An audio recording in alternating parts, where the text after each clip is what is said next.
welcome. What a surprisingly active start to the year, ladies and gentlemen. So much is happening. We got the Venezuela thing. We got the Iran thing that's kicking off and may resolve tonight or very soon. We got the tanker thing. I don't know much about that. We're going to look into that today. And we got the ice shooting. A lot's happening right at the beginning of the year. But most importantly today, a little bit later in the stream, we're going to have a special guest who I think is going to enlighten us. Already a Dan ounce for the tits overlay. There you go. It's gone. It needs to be above 1.5k in order to be chosen. Now, again, today I'm aiming to do a alternating focused news and then unfocused interaction segment stream. So it's basically a recording session. Welcome, you're here for the recording session. So we'll be doing alternating between the two. Then again, if I have a guest, I'm not sure how that's going to go. It might be a bit different. We'll try and form it that way, though. For now, though, let's just begin with some memes before I have to decide on that. Firstly, let's start with this. Now, I could do a whole stream on AI and probably just on this image, but I'm going to try and be a little bit quicker than that. Let's go over it quickly. This is the top 100 ways people are using AI in 2025 and how they changed in 2024. So I have done a lot of research into AI, how it works. I've played with some, I've got some working. I've done both images and text, a little bit of video as well, not much. So I had a lot of work on text, as you know, with Cabby. That's still on the back burner. I have a lot of other things on my plate right now, but that's still something I want to do. I want to do something special and different, but I'll talk to you about that later. A lot of these are not for me. I haven't done most of these, but I want to see what people are actually using it for. So therapy and companionship is number one. That's a bit concerning. I mean, all of this is concerning, let's be honest, but it's a good idea for civilization if people are seeking each other for therapy and companionship. And when there's less demand for human interaction, there will be less human interaction, which means less people holding each other to sort of stable standards that we all rely on for a society. That's maybe the most worrying one to be at the top. Organized by life, that one makes a lot more sense. We already use tools quite readily for that, and there's probably dangers to that, but they seem to be much lesser. Find a purpose. That one I'm not as worried about because it's just the initial step. Doing it is still something you have to do yourself. But that, again, is sort of organizing your thoughts or bringing in data from outside to help you organize your thoughts and sort of prioritize things. That's something that AI is quite good for. Enhancing learning, that I could see being quite useful. Of course, it could get things wrong, which is the main danger there.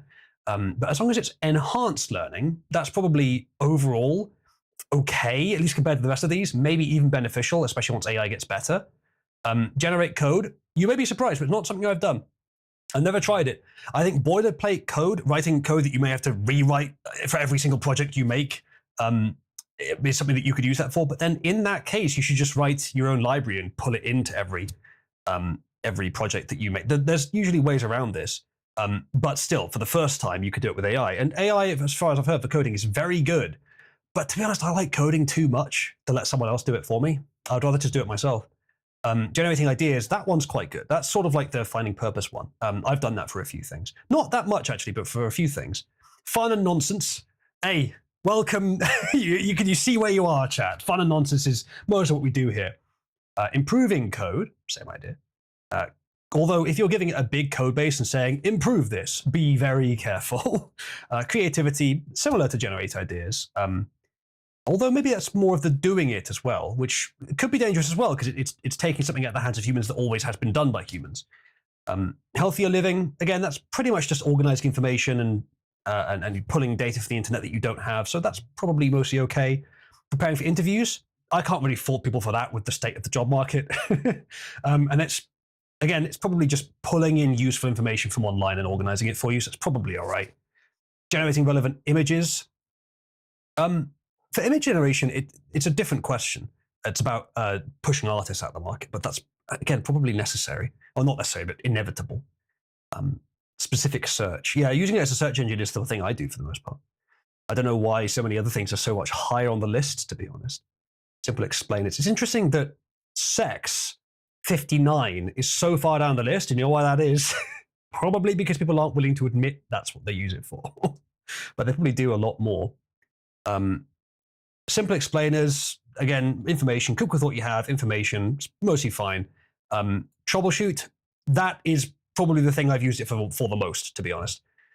because it's so much easier than searching around a bunch of fucking ancient forums to find the answer. But it has got things wrong quite often, and some not quite, about 10% of the time I try to diagnose something, it's got things wrong, and sometimes really catastrophically to the point that it slowed down my progress on solving a problem rather than. But most of the time, it's pretty good at it. They use AI to make it say nigger. Yeah, well, that's what Cabby's good at.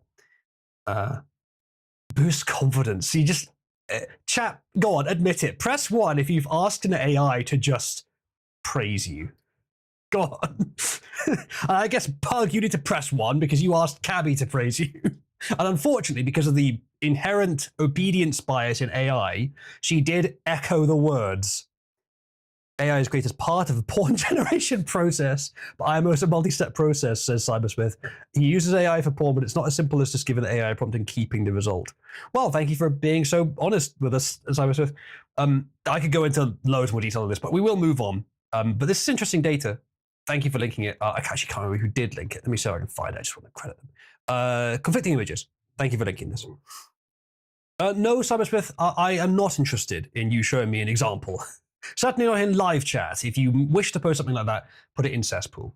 Let's see what other memes we have. So this probably shouldn't be the meme section, actually. There might be more to talk about here. I will move it for now, and we may get to it today. But it alleges that way more, that like a bunch of Cuban operatives, probably bodyguards of the president, thank you, chat, for pointing that out earlier, were killed in the US attack. It's rather interesting. When you see that Maduro, that's the same thing, actually, yeah. I'll say it for later as well. Yeah, this is again AI, but just quickly here. Dell executive says consumers are not buying based on AI. In fact, I think AI probably confuses them more than it helps them understand a specific outcome. Dell figured it out. This is, I think, probably true on balance. There are going to be some exceptions, but saying that you're selling something based on AI is like advertising. It's something that's you're trying to sell something functional on the basis of part of the technology it was made. Blast processing. That's what it's like. It's like trying to sell a games console on the basis of blast processing. Who the fuck understands blast? I tried to like 10 years ago. I probably could now, but back then I did not even understand after being explained to me what the difference between blast processing and not. This is something, by the way, from like the 80s. I think it was the 80s, where I can't remember who it was. It maybe in Sega was trying to sell a console on the basis of it has blast processing, and it's the technique that allows you to reach a cool product. It's not the product itself, and it shouldn't be treated as that. AI is the same thing. You can make some cool shit with AI. There are people out there who would say it's advertising itself heavily as AI powered. I'm not interested, but then would use a tool that is AI powered. And so, yeah, I think in terms of psychology, they're right, but specifically because it's the method it's made. It's not the product itself. Thank you so much, Cybersmith. It made kids excited marketing term. Maybe, I mean, yeah, if you say anything in an excited tone, it will do it. But that's the issue today, is most of these are like boring corporates trying to push AI and obviously use it for dictatorial or tyrannical purposes. So yeah, a bit of a concern. But yeah, there you go. Next up. So wrong protest. This group of senior citizens in the US somewhere initially thought the downtown rally was organized by Indivisible, one of the professional activist groups behind the No Kings protests last year. Once they realized far left activists could start trouble, they peeled off and left the march. And then the response is, wait, there could be minorities there? Which may not have been their reason, to be fair, but I mean, I think they're all white. Hey, I'm just curious. I heard you guys say, are you guys with Indivisible? Yeah. You are? Well, I know them. You know them? So what, are they planning the protest? No, that's not. This is not Indivisible. Double sound, by the way. There's double sound because of that. Apologies. So that's why we're peeling off. Okay, you want to be here if it's with Indivisible, though, right? I would, if I knew the organization that was organizing it, I might be here, but we're not sure. Do you think it's too dangerous to march in this crowd? Is it just out of control? Okay, interesting. Thank you. Good point. Stay safe. Wow. That's really good perspective. You have these folks coming out here who wanted to simply march reasonably peacefully, but they've noticed some far left militant Yes, that could be the reason. It's a bit speculative. They didn't ask that many questions, but that's definitely what it could be. Yeah. Not a huge amount of information you can glean from that, but within the left, there is certainly still variation, even if they do seem to act like a hive mind sometimes, or a lot of the time. They still recognize, and I think it's probably a source of cognitive dissonance as well. They still recognize when there's actual danger. Paid activists. That could also be it, Sommervox, yes. That could also be it. Although in this case, I'm not sure whether the activists who stayed would be the paid ones or the activists that had left because their allotted slot has run out. I'm not sure which is more like. Did I do this wrong? I think I did do this wrong. It's supposed to be in chat on this one. Okay, never mind. I speak for the working class. If the government would let me, I would lynch communists. Yeah, pretty much. Pretty much, Mafalco. It does tend to go that way. So, chat, press 1 if, given that it's after the 6th, we should be removing the Christmas background. And press 2 if, because it's still winter themed, we should keep it. Paul says 3 tits. Well, you have to /support tits. That's what it is now. If that gets over 10k, then the background gets a tits overlay. All right, so I think it's mostly 1, but it's pretty close. Wolf can't support the titties any harder than he already is. So I'm gonna just check if that's true. It's not. it's not. So specifically, it is. If I do, I should add a filter for this so you can see it more easily. But for now, that will do. So specifically, just tits is what's needed. That needs to be over 10k, and the background gets a tits overlay. Tits in a cold environment, I guess. So 1, 2, 3, 4 in favor of removing it, and 1, 2, 3 in favor of keeping it. 5 in favor. Okay, so I'm going to assume then that this is a bit too Christmas themed, given it's now the 8th. I'm going to change it back to the normal one, which is this, the library. And I'm open to suggestions of what other backgrounds to use. I do, of course, have this one that we can use at any time, but that's mostly for times where Trump is doing well. and some of the stuff recently has been good, I think. Christmas Tide and on Jan 5th. Okay, I guess. Right, good. So, some nurses told Wolf that he just got a penis inspection. Oh no, I think maybe you need to go to doctors for more than one reason. All right, next up. Yes, so this is I think our main story today, which we'll get to, is the ice incident. I haven't seen the video yet, actually, but we will learn about it together. The pyramid doesn't work. We've already tried it. It's upside down. What? Sir, the pyramid is upside down. Turn the pyramid upside down. You can't be serious. That would put butter and fat at the top of the damn food pyramid!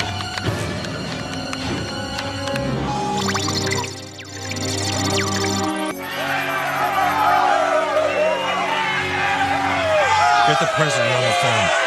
Tell him to have some steak with his butter. So South Park occasionally can still say something poignant and amusing without just being bitter and preachy. So that's I don't know much about nutrition, but that sort of is similar to the prevailing narrative I've heard from conservatives these days. Wasn't this like 12 years ago? I don't remember it. I was watching South Park. I think still watching South Park 12 years ago. But that was actually no. Wait, hold on. Was that RFK or was that? Right, this probably isn't real, this part, the RFK part. This is probably added on afterwards. Shit. I hadn't watched it, I don't know. So I'm guessing, okay, so that's what they did. Fair enough. RFK was added with AI. All right, that makes sense. Well, thanks for not telling me, Aiden.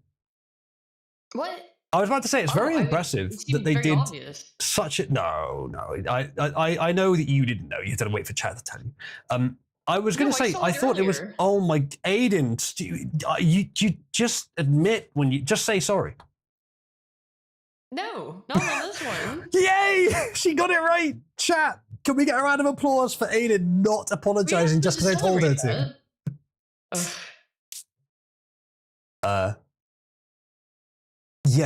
Born, the silence is pretty because I have the noise control on because I had for the previous video. Do you say it had some peaking? I think that was in the video itself. I'm not sure though. Let me know if it continues. But yeah, the voice on him was quite good, but I have seen that 11 Labs or whatever is actually quite able to mimic RFK's voice, even with the obviously medically deteriorated nature of it. It seems quite able to. So it doesn't seem to matter whether the voice is sort of a normal human voice or not. I assume that's what this was. Because in South Park, they about 95 or maybe 99% of the voices are done by one of the core voice acting team, which is mostly the two creators. Occasionally they get an actual person to voice themselves, or they get someone else to voice someone, but they wouldn't have got RFK, so they had to get someone that does a good impression, and usually they just do it themselves. But that was a good impression for them to have done it themselves. So it being AI does make a bit of sense. I mean, RFK's voice does sound like what a reptilian might sound like if they were real. Yeah, it's a likely cover story. There you go. All right, so speaking of AI, here's something that has no AI in it whatsoever.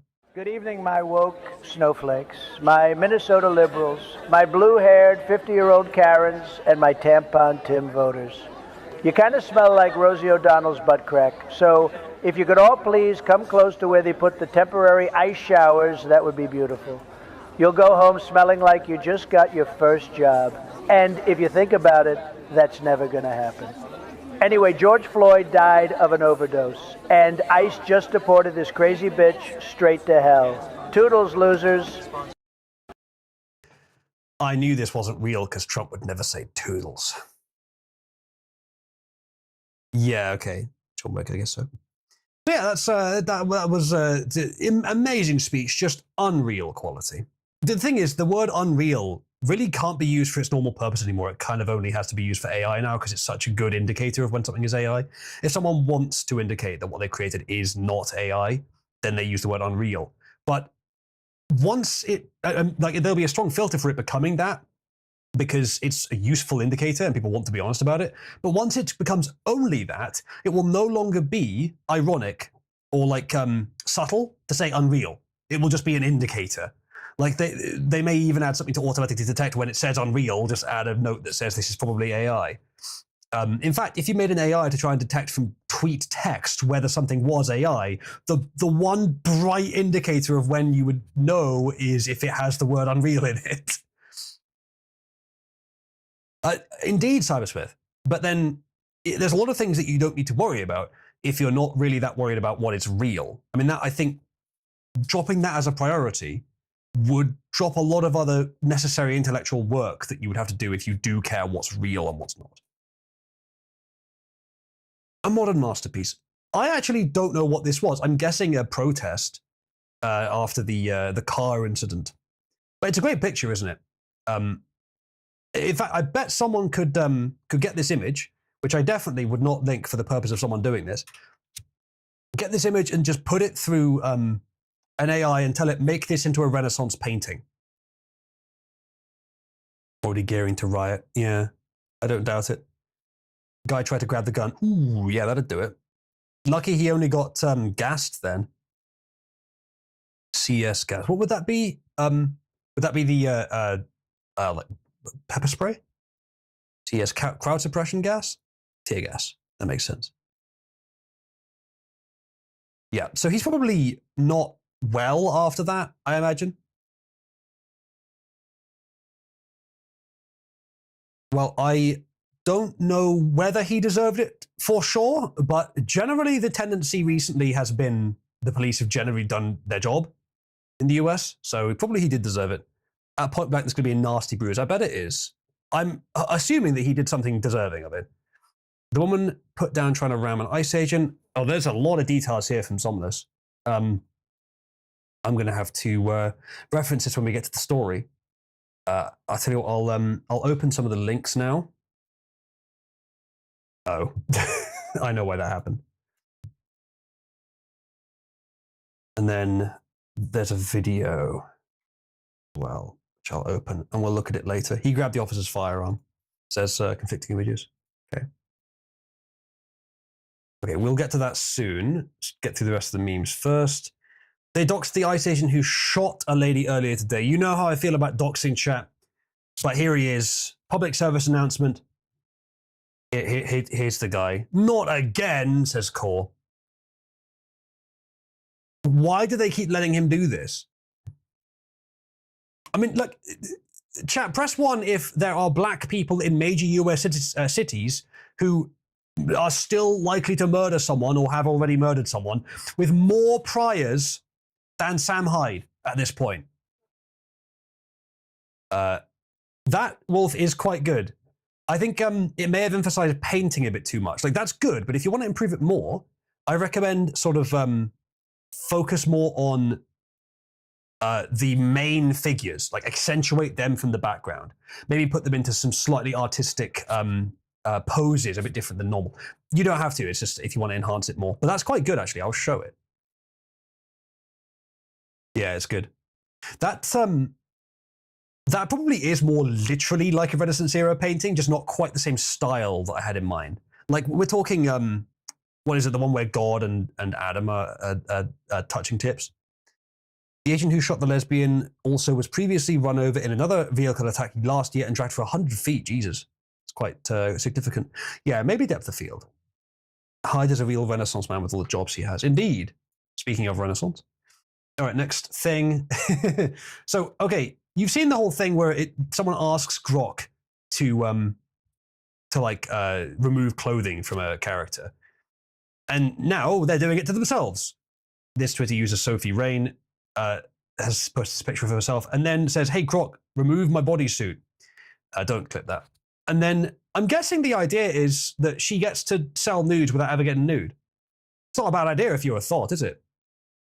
Interesting approach, indeed it is, especially when it's free. I don't know how quickly Grok generates the images, but if it's free and if it doesn't take like days, then it's not a bad strategy. But look at her. Look, she must be so cold. But then we saw this, didn't we, a few years ago, with a very similar trend, but I think less accessible, where you get the thoughts trying to thoughtify themselves, or people trying to thoughtify thoughts, or just thoughts being thoughts online, and then AI repairs it. Someone asks, hey, Grok, please show her life could have been.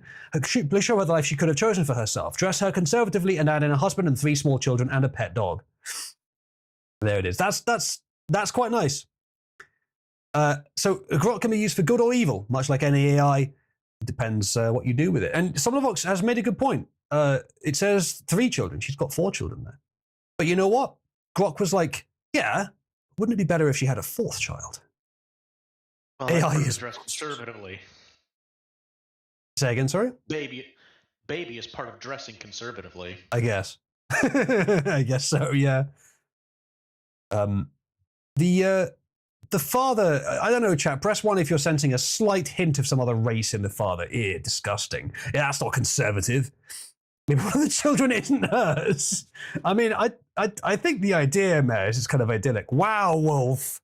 It's not quite what I meant, but that's pretty cool.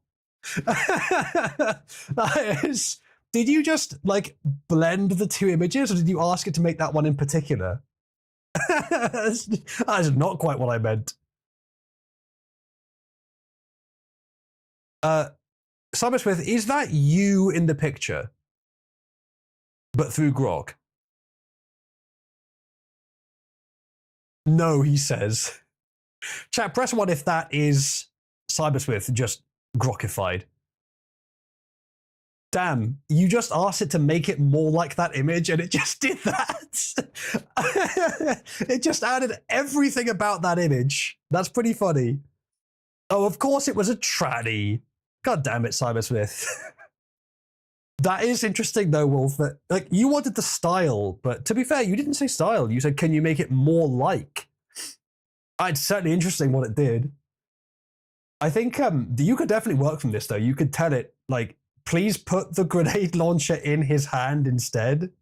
It's quite good actually. I think we're making something good here. And make sure that the gas and the smoke is still around the face of the target. It's not a bad idea. Indeed, Somnus. All right, let's go back to this. Oh yeah, similarly, Holocaust survivor descendant stripped by Grok AI on tool on X. Chat, press 1 if this article would never have been written if they couldn't write those first 3 words. Holocaust survivor descendant. Dude, I don't fucking care if she's a Holocaust survivor descendant. It really does not matter to the question of whether you can strip her on the internet. But apparently to some people it does. This is the Times. It's not even the fucking Times of Israel, it's just the Times. Bella Wallersteiner, I wonder if she's Jewish, called on the governments to take tougher actions against X after dozens of sexual explicit images were generated of her. So, okay, Bella, I have a question. You were just peacefully and innocently sitting at home, doing nothing in particular, and then suddenly you got one of your friends told you, whoa, someone's made a huge number of these nude pictures of you. Look at them. Is that how it went? You didn't do anything to, I don't know, make yourself visible to them? You didn't, for example, complain that this was happening at all. You didn't, for example, call them anti-Semitic before this happened and say that doing this was anti-Semitic or that doing this was sexist or that, I don't know, so you signaled to them that it would piss you off if they did it and then acted like a utter asshole the whole time to motivate them to do something with it. Now, I don't know if she did or not, chat, I'm assuming here, but you don't tend to get this kind of thing unless you've done something. Not necessarily to justify it fully, but something to prompt it, even if not justify it being done. It's true, Simon Smith, Grok wouldn't know or care about her being Holocaust survivor, but she does, and so she went to the press. Because I don't think the press found this themselves. If it was just a Holocaust survivor, I would be distraught, not because it's offensive, but because I don't want to even imagine that for a 100-year-old Jewess. Quite. Cybersmith says, we are all Holocaust survivor descendants. That applies to everyone. I mean, I suppose, yeah. My ancestors alive at the time did not die in the Holocaust. They weren't involved in the Holocaust either, as far as I know, but they didn't die in it, so they survived it. Yay! Anyway... Yeah, I suppose so, Cybersmith. But surviving something generally means you were involved in it somehow. It doesn't have to, but generally it does. Let's look on the next thing. Hey, friend, remember when I told you things were going to get worse? They're getting worse now. I had to let that ravel on. Was that about 1 or 2 out of 10 there for a Russian accent? I want to say, like, I've always said when I see this, yes, this could happen. It really could get bad enough that you're sort of apocalyptic style Boris here. It could get this bad. I don't think it necessarily will. On balance, I think it won't, but it could get this bad. However, I also want to say the same thing I said last time. Don't underestimate how bad it could get by implying that the life we have today is anywhere near as bad as it is for Boris here, or probably is, or at least the image, the idea is. There's no prize for doomsaying. If you imply things are really bad today, no matter how well you word it, you're kind of, and especially if you're implying that it's this bad, it's not this bad. It won't be this bad for years. There's going to be a rapid collapse for it to be this bad. You're still on your PC. You're still listening to some Englishman telling you about stuff across the internet casually on an evening. It's not this bad. It's not even close to this bad. It might get there. I don't think it will, but it's not even close. Sad Geiger counter noises. Some of you may enjoy some aspects of it getting this bad, but I think generally you won't. It is in Ukraine, yeah, it may be in Ukraine. I'm not saying for the whole world, I'm saying for most of my audience's case, but in Ukraine it probably is about that bad, yeah, or pretty close to it. Okay, well, that's pretty good now. I like that. Oh, it's not quite the right gun, but it's close enough. Chat, can we help Wolf get into Hall of Fame? Please put some reactions on his image. Okay, so Toast has posted this. I think I've commented on this before. You may be right. You may be right about this. I don't know for sure. I would tend to agree with the image. I tend to think we're about there, yes. It might be a lot worse. But hey, at least you're acknowledging that there's an up somewhere along the line. Yeah, I think I will maybe in the last sort of 6 months or so, a few bad things have happened, and my perspective has shifted a little bit, indicating me maybe a little further to the left than where I think I am. But I don't think we're as far as where we actually are. It is labeled here. I think maybe somewhere between. I see, Wolf. Yeah, you may be correct. I do hope you're not. I think we're maybe a little left of where that arrow is. But at least we are agreeing that there will probably be an upswing. Yeah, understandable, Wolf. No, sorry, Wolf Toast. It's possible there won't even be upswing. I think you probably would agree there might not be. It's possible. I don't think it's likely that there won't be. It's possible. You guys, you really have done the reactions to get that into Hall of Fame. I think it will now. Cybersmith has added has spelt the word boobies out for some reason. That is going to get into Hall of Fame quite strongly, I think. Well done, chat. Optimistic about the rebound. Possibly.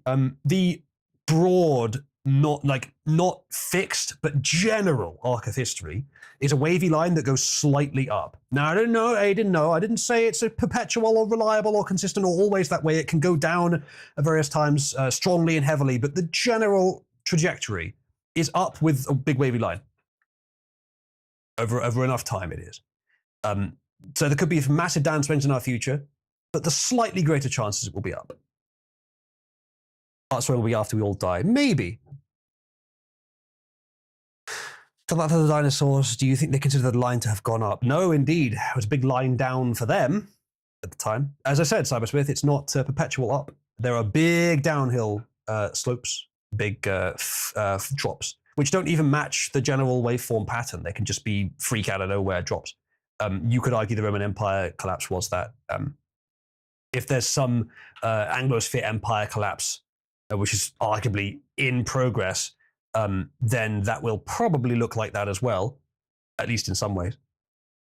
And with the dinosaurs, if you consider the dinosaurs to be an upswing, which certainly to them it was, that was a major downswing. And even then, there's been extinction events in Earth's history that were major downswings, depending on, of course, how you measure it. Yeah, indeed, real dinosaurs go to plastic dinosaurs. That's interesting. I mean, I think that's probably good news, Somnus, especially if he has done something to justify it. But let's hope that it's actually happened. Let's go to the next thing. Today I will try to run over ice agents and then just get shot in the head. We'll look at this later, but this is one of those things where there's obviously a left-wing narrative, obviously a right-wing narrative, and they're both fighting for dominance.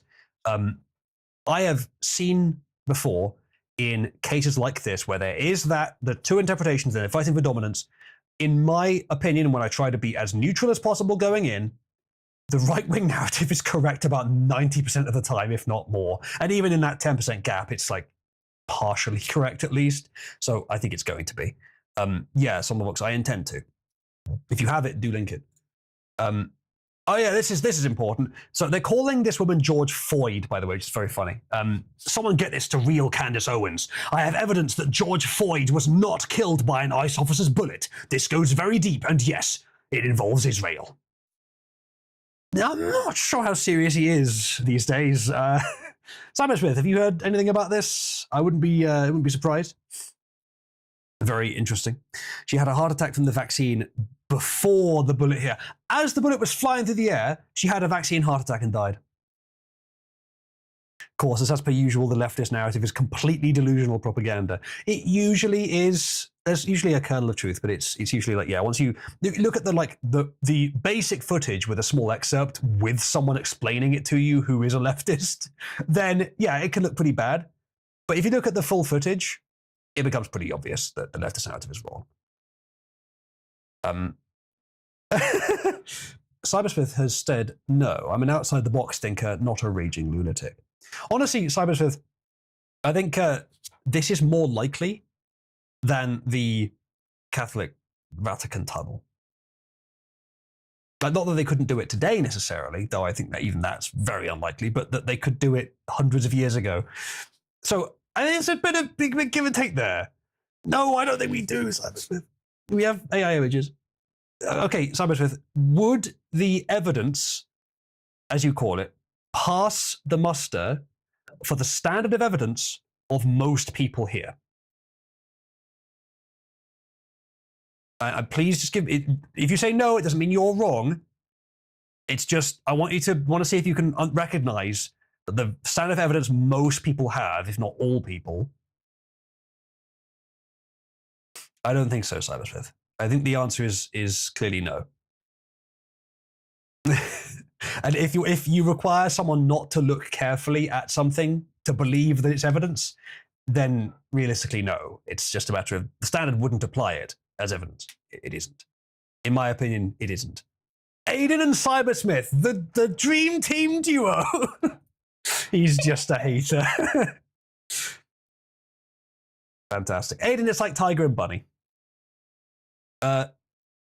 Georgina Foyd's, because it's an unexpected team that apparently works. Georgina Foyd's wife says they were only disrupting ICE because she dragged both of them there. This may, in fact, be a novel tactic of lesbians outsourcing their domestic violence to the DHS. Brilliant. I did see something about the wife. Yeah, lesbian, married. Okay, that just happens these days. Firekeeper doesn't know about the Vatican tunnels. The only folks I associate with tunnels are goat fuckers and small hats. True.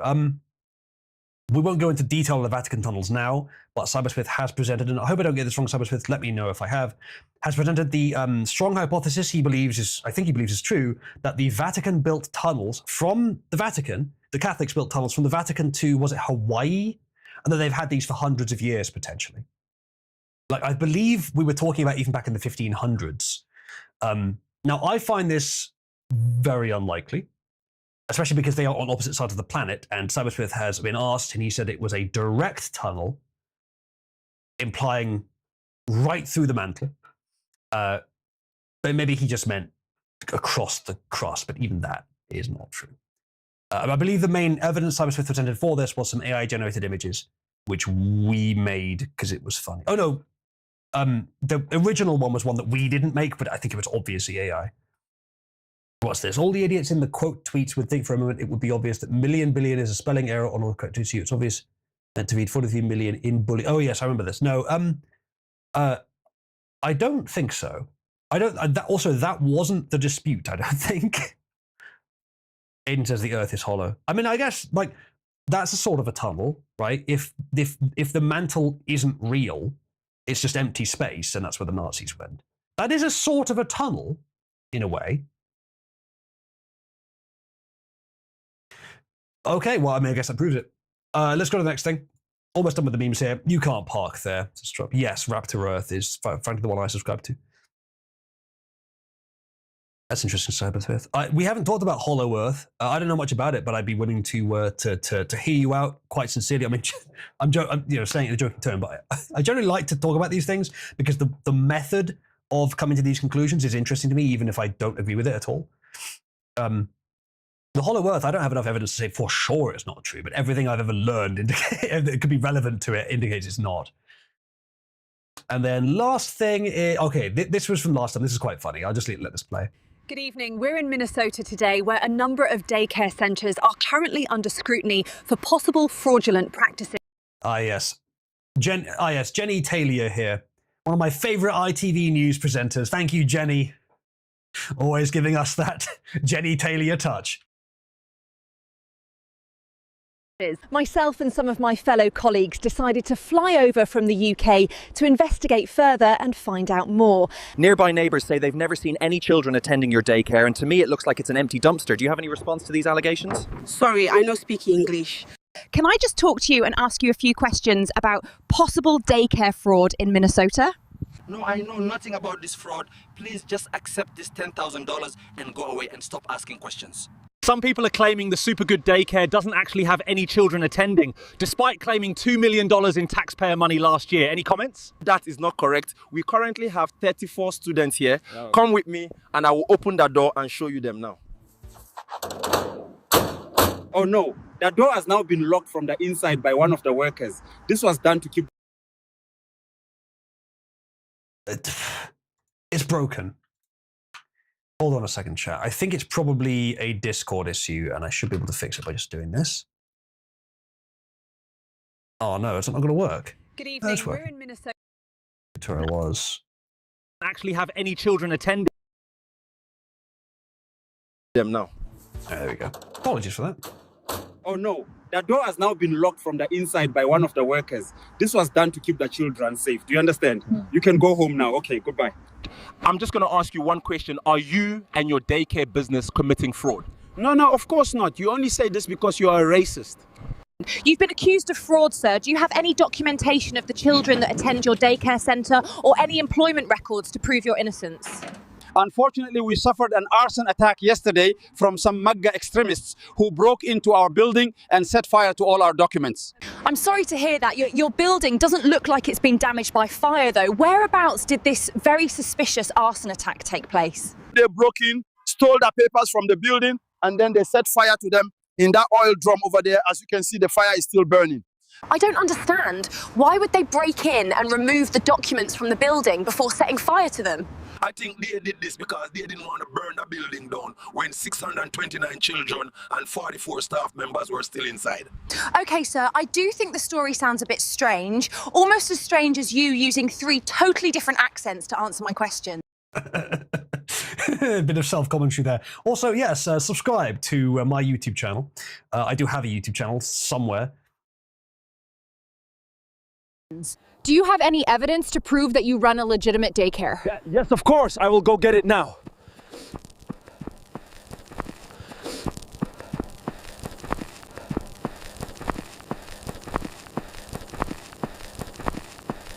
So there you have it. Everything seems fine. Not one bit of evidence of any fraud or any admissions of guilt. Thanks for watching. Good night. Well, I guess that clears it up. I'm not sure who made this. I'd love to be able to credit them, actually. If anyone knows, let me know. I'll credit them. But the video was just presented as is. So no, like, this is why I say, even though it's maybe a bit vain, put a watermark, not a big one, just a little one on your stuff, because I want people to be credited for what they make, but I can't see who made this. Obviously, someone says yes, an AI generated it, but who actually organized it into a video, because there was still some complexity involved in that. Risky Wizard Lie, yes, that's if you go to oozloo.net, all the links are there, including, actually, did I add this yet? Actually, I can show you directly. Including, there is now a link to the channel where the YouTube segments are being uploaded. And I've uploaded 2 of them. Most of you were there for the last stream, so you already saw them, but that's where they're being uploaded to. So the idea with that, for those that missed it, for those that still don't know, is that for these streams, I do, it's mostly community interaction, sort of casual stuff, and then intermittently, I'll do these focused politics segments, and those are recorded and then uploaded separately with proper thumbnail and title and everything. And that's what the segments are. Currently, there are 2 of them. I might as well show you now that we're here. There were 2 uploaded recently. Let's look at 2 videos. That one was much older, but then you got Maduro's End here and Iran Revolt. For a channel that hasn't been used in 3 years, it's not likely to get that many views. But still, the views are not terrible for a quote-unquote new channel. I will link you both the videos here. If any of you missed my last stream and you're interested in specifically the politics, those are the important segments. I think I covered them both as far as we currently knew about them fairly well. So there you go. And I will do another one of these today. If you are willing to help out, you could go and like the videos. Maybe leave a comment which YouTube values. I appreciate it if you do so. All right. On to the main event. So we're going to go and cover one of the news stories now. We might as well do the ICE thing, I suppose. Or actually, Cybersmith, do you have limited time? I assume that you will be going to bed eventually. If so, we could bring you on first. We could talk about Greenland and the tanker first. Or I think it's also Venezuela, so that's just sort of general geopolitics stuff. But yeah, if you aren't going to be on for like several more hours, then I can bring you on now. Wait, prefer to do Venezuela. Okay, you prefer to do it first. In that case, I think we should. Well, I think we'll do that first, and then we'll do the ICE thing afterwards. Only thing is, a lot of people. Whatever. We'll do this first. I wonder if you can talk about the Greenland Stargate they found. I didn't know about that. That's very interesting. I think the second Stargate they found in the show was that in Greenland or was it in just Antarctica or something? Aiden would know. That is new. I'd not learned of this. Don't get Cybersmith started. Don't start telling him that there's an actual Stargate in real life. It wasn't Antarctica. Okay. In that case, then, Cybersmith, I shall drag you on now. Do you have links, or shall I find some stuff for us to talk about? Because I think you had some links earlier. Ping me when you're ready, and I'll drag you in. Firekeeper, we're just about to stop the stream section. Okay. Welcome, Cybersmith. Let me turn on the screen share. Hello? Oh, that's a lot of background noise. Sorry. Are you sure you're using the right mic? Yes, I believe so. I'll just double check that. It sounds very echoey, more so than you usually do. Default. Yeah, it's my condenser microphone. It's not started using the camera microphone. Sorry, I'm not sure why it's like that. Maybe if I move the microphone to here, is this better? Tap the camera mic, and I'll let you know if I can hear it. I don't think it is using the camera mic. You must just be in a really echoey room. Sorry about that. I'm not sure. This is the normal room. I'm not sure why it's doing that all of a sudden. Do you have the Discord noise suppression thing turned on? No, I don't think so. Try turning it on. Voice settings, custom. It's called custom. How about now? Voice isolation. How about now? That's much better. That's got this. It was messed up for a second there. Okay. How about now? Okay, that sounds fine. Okay, right, that should be.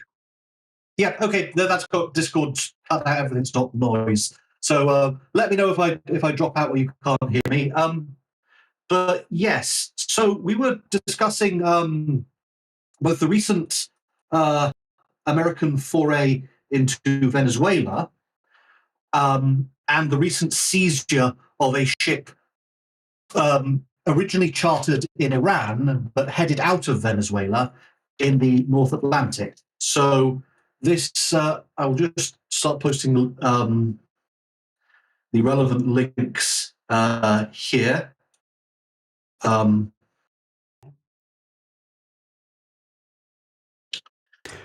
4,000-year-old rock art in Venezuela, maybe from a previously unknown culture.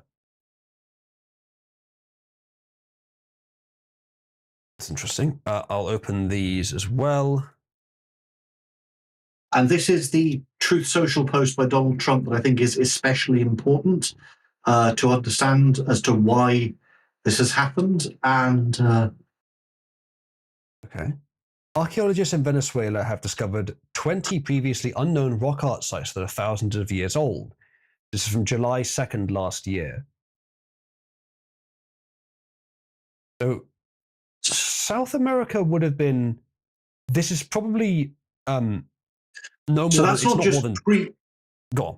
So that's not just pre-Columbian. That's thousands of years before the Aztecs. Remember, the Aztecs were contemporaneous with medieval England. Yeah, I think they went back further than that as well, though.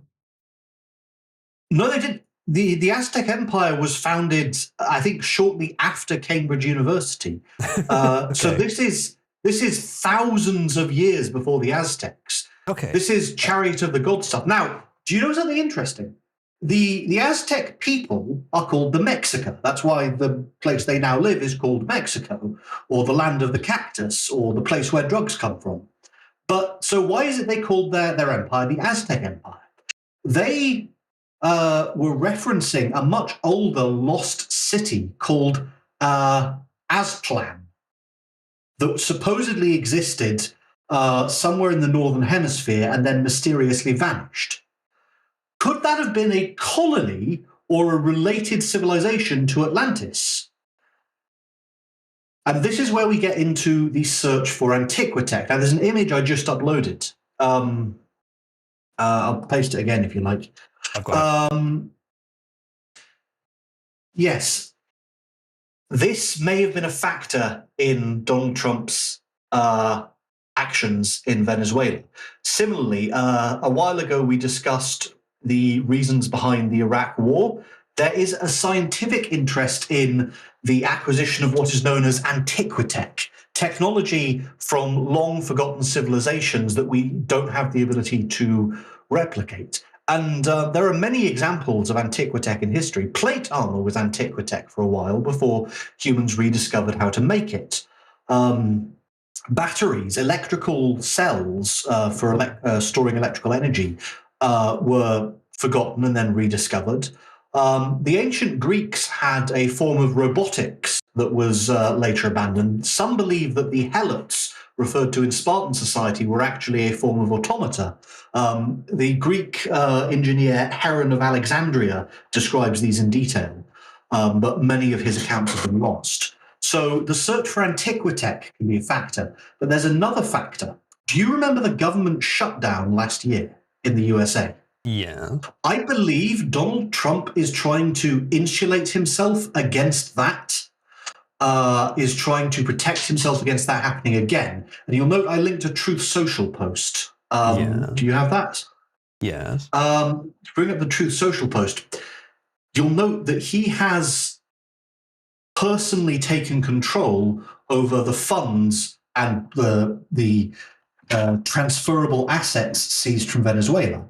This is actually quite similar to what Lincoln did to free the slaves in the war between the states. He did not yet have congressional approval, so what he did was he said, the Confederates are using slavery as a key part of their logistical system, which they were. Therefore, under the laws of war, I can seize any slaves in Confederate territory as war material. And once I've seized them, I, as the head of the executive branch, get to decide what to do with them. And what I'm deciding we're going to do with them is set them free. That was the Emancipation Proclamation. That was the legal basis under which he freed the slaves. He had to consider them property in order to free them, you see. Yes, exactly. That was the logic. They were being seized as war material and then liberated because they were his to do with what he pleased once they'd been seized.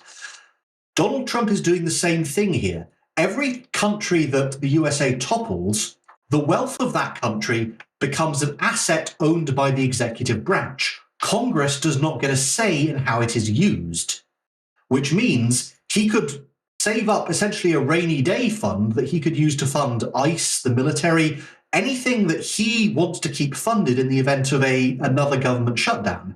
This is essentially insulating himself against Congress exercising the power of the purse. This is a way to protect himself against a shutdown like the type that happened last year. That and the search for antiquitech, I think, are also factors. Yes, there's the broader geopolitics. There's wanting to get at China and Russia. There's wanting a staging ground for potential strikes against Cuba and Panama. There's wanting to shut down the flow of oil into Cuba. There's a number of reasons, but I think people have overlooked the desire for money that is outside of congressional control and the desire to rediscover ancient technology from pre-Columbian Americas. All right. Thank you for the intro. The two things you think we should be focusing on, the second one of the desire for money that's outside congressional control, that's a good theory. I think you may be right about that, and certainly it could be used that way, even if that's not the plan. So, I'm an outside the box thinker. There's no way to, well, you may not be the first person to think of it, but you're the first person I've heard it from, so there you go. So let's not discuss that one too much because we agree on that one. It's the antiquitech, as you put it, that I think is the one that is more interesting to discuss. Let's read through a bit of this article about what this site is. An archaeological team in Venezuela have discovered 20 rock art sites that date back thousands of years in Canema National Park in the southeastern part of the country. While archaeologists have found similar rock art designs elsewhere in South America, the newfound art represents a new culture previously unknown. Jose Miguel Perez Gomez, an archaeologist and researcher at Simon Bolivar University, told them by email. Some of these designs, which researchers call pictograms, were drawn in red and depict geometric motifs such as lines of dots, rows of X's, star-shaped patterns, and straight lines that connect together and form a variety of designs. There are also simple depictions of leaves and stick-figure drawings of people. Additionally, some of the images called pteroglyphs were incised into the rock and show a variety of geometric motifs. So, fairly advanced for Stone Age drawings. I don't know exactly when humans arrived in South America, but I don't think it was more than like tens of thousands of years ago. I think it would have been within 10,000. I'm not sure about that though. Let's see what they say. It's unclear why people created this art. It's almost impossible to get into the minds of people living so many thousands of years ago, but definitely these signs of ritual meaning. For instance, the different depictions may be related to birth, diseases, the renewal or nature of good hunting, etc., etc. That looks like something else. It's unknown exactly how old the rock art is. Similar, yeah, to around 4,000 years ago. However, he thinks it's an example in Venezuela, maybe older. Okay. Okay, so what we found here, what it looks like is it's art. Art on a wall. So it's cool that it's part of a not known culture. I mean, this is anthropologically very interesting stuff, but there's no tech implied here. Unless those are actually coded schematics. To what? Think about how... Because, like, well, there's no indication that people had tech that would be useful today 4,000 years ago. Well, think about it. How did they get there? How did they get to North America? They must have had something equivalent to either an ocean liner or some kind of air travel. South America. Think about everything that's required to get the same way to South America today. How did humans originally get to South America? Migrating from Asia across the Bering Land Bridge. I knew it was something like that. I'd forgotten what it was specifically. But yeah, there was land between Asia and the Americas at some point in history. Much like how originally people got into the islands of Britain through Doggerland, which is a big area of land now underwater between Britain and France, which was land at one point. The Ice Age also explains how some of this happened. Could the lost city of Atlan, after which the Aztecs named their empire, could that have been built on the ice bridge and then sank beneath the waves? Could this be related to the fall of Atlantis mentioned by Plato?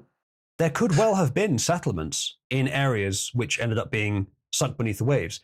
I think that in most cases, the time of big civilizational structures and the land bridges existing wouldn't have coincided. There would have been a gap there, but maybe there was some there, yeah. I think, though, a city that sinks beneath the waves is probably a general enough idea that just because multiple cultures think of it doesn't mean it's connected directly. Do you know, there's some evidence that North American peoples had at one point lived in cities, in large, dense conglomerations of people, and then had at some point abandoned that for a quasi-nomadic hunter-gatherer lifestyle. There's quite a lot of archaeological evidence to support that, but it was covered up by people in the late 1800s and the early 1900s. There's also a lot of evidence that there was another group of people in North America.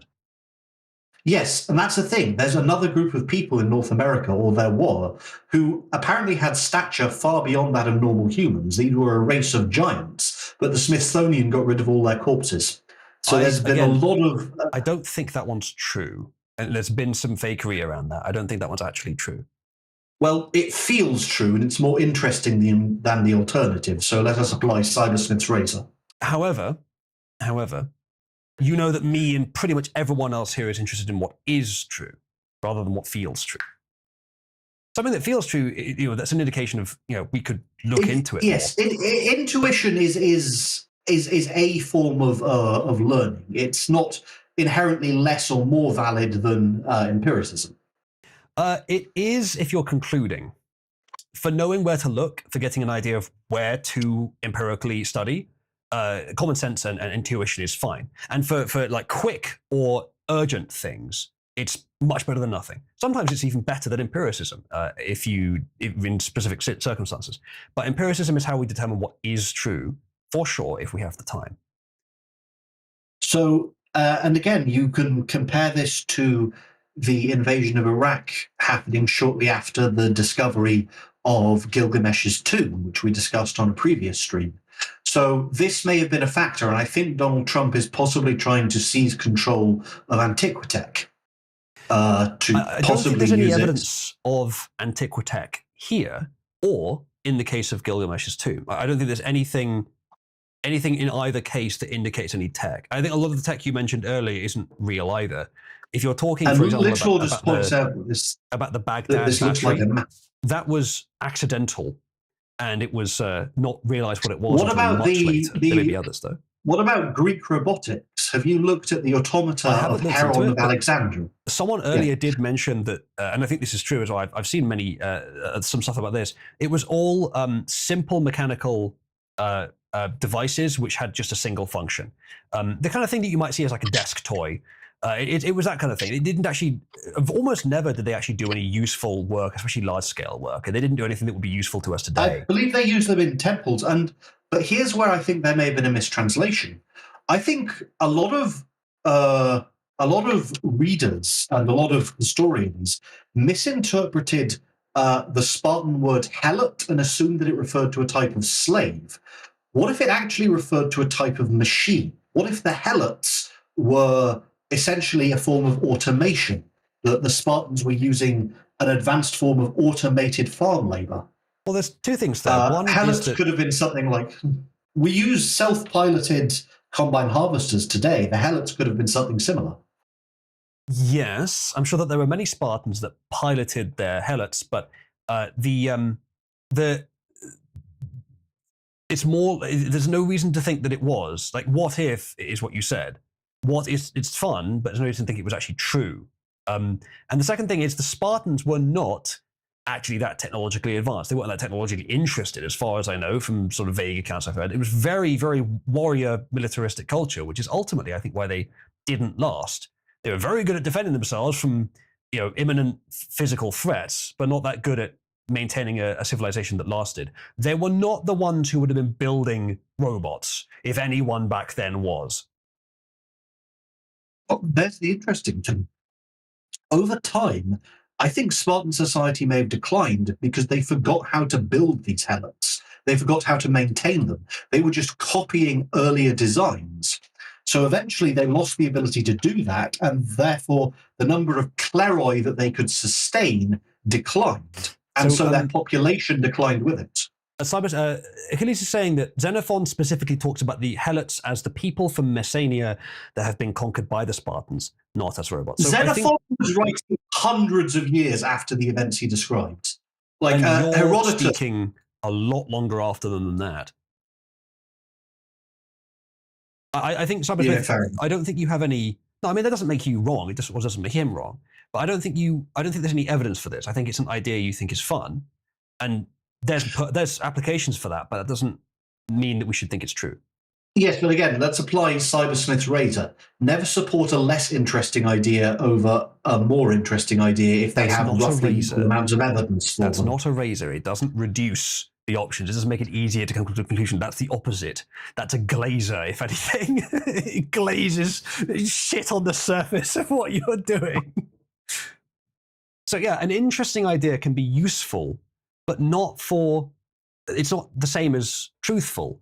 It can be useful for things. If you want to write something creative, if you want to think a different way, that's all fine. But if you're trying to arrive at the truth, then there's a different kind of thinking you have to do. No, Achilles. I think you're really Turkish. Brit is not to break this wonderful conversation. Isn't this about Venezuela? Kind of. Yeah, we're going back and forth. So Venezuela, yes. Venezuela, I think, was in part. So there are a number of reasons to do this. One is because you want to limit the ability of China, Russia, and Iran to gain access to these minerals. Another is that due to its position, Venezuela is a good place to be able to refuel and resupply military vehicles if you're going to engage in action against Cuba and Panama. We don't need to go over the things that we all agree on. So I think we get that stuff. The reason I brought you on is specifically to go over your more interesting ideas, which I'm not sure are true. Okay, and then there's the other factor. Recently, a ship was seized that had departed from Venezuela that was registered in Iran, but was for some reason flying a Russian flag, which it shouldn't be. It should be flying either a Venezuelan or an Iranian flag. Venezuela was the last place to dock, and it was from Iran. There's no reason for it to be flying a Russian flag. Mm-hmm. And this was a joint operation. This was the UK, our military, the British military, the Royal Navy, I believe, the Royal Air Force, in conjunction with the US Coast Guard, seized this ship in the North Atlantic. Now, it was heading west. What do you hit if you're heading west in the North Atlantic? Well, eventually you hit the British Isles, you hit Ireland, and you hit mainland Britain. What's very recently just happened? There's been a big storm that has hit mainland Britain. What if this was an attempt to evacuate weather control technology that had been shipped to Venezuela by the communist governments of China, Russia, and Iran? We know that they had tried to use Cuba as a staging ground for weapons during the Cold War. This could have been weather control technology that they were trying to smuggle out of Venezuela once they lost control of it. So that's another good reason for Donald Trump to have taken Venezuela. If it was being used as a staging ground for experimental weapons, and remember all those hurricanes that hit the USA, Donald Trump had been posting about the possibility that they were engineered. A couple of years ago, I think during his first term, he talked about the possibility that those were engineered hurricanes. Did he? I don't remember him saying that. I think in terms of tech, the whole like cloud seeding, that's real. We can do some weather manipulation, but I don't think at the degree of a hurricane. I think that's the kind thing. of in the hands of the planet. Completely just makes a good point. It could also be the Russian missile systems that were there to defend the regime, which they managed to exfiltrate, though it's sort of impressive that they exfiltrated them if that's the case. If they were doing that, though, and if they were willing to fly the wrong flag, why Russia? That would make it such an easy target. Maybe they were just trying to be honest. I think they wanted Russian to justify equipment on the ship, and they were being escorted by a Russian sub, but the sub was not supposed to be loud. People weren't supposed to know about the sub. That's the point of a sub. I think it was Marjorie Taylor Greene certainly talked about it, but I believe Donald Trump also talked Donald Trump weather machine. Someone says Colombia would actually be a suitable target if we were to use Venezuela as a staging ground, since we wouldn't have to disrupt the Panama Canal. The military movement from the East Coast are having to go around Cape Horn, which means up and down the entire South America. Yeah, the Panama Canal is clearly too valuable for the US to just ignore. So here I've just posted, Donald Trump was talking about weather control technology as early as 2024. The weather control technology. This could be one of the reasons he went to Venezuela. If enemy governments are using Venezuela as a staging ground for weather control technology, that could explain why there have been so many hurricanes that have hit what part of the USA?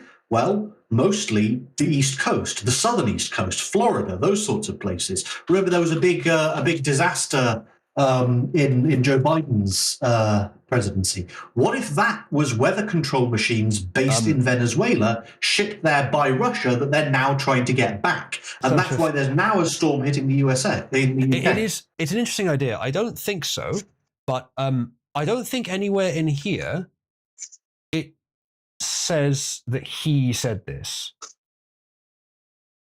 I think it's the article's talking about his supporters saying it.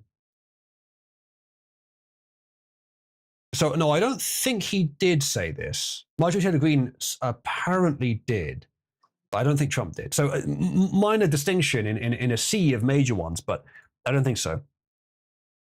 Trump didn't say that. However, weather control tech does exist, but not to the degree, I think, to create a hurricane. Though the location is probably somewhat close to the epicenter.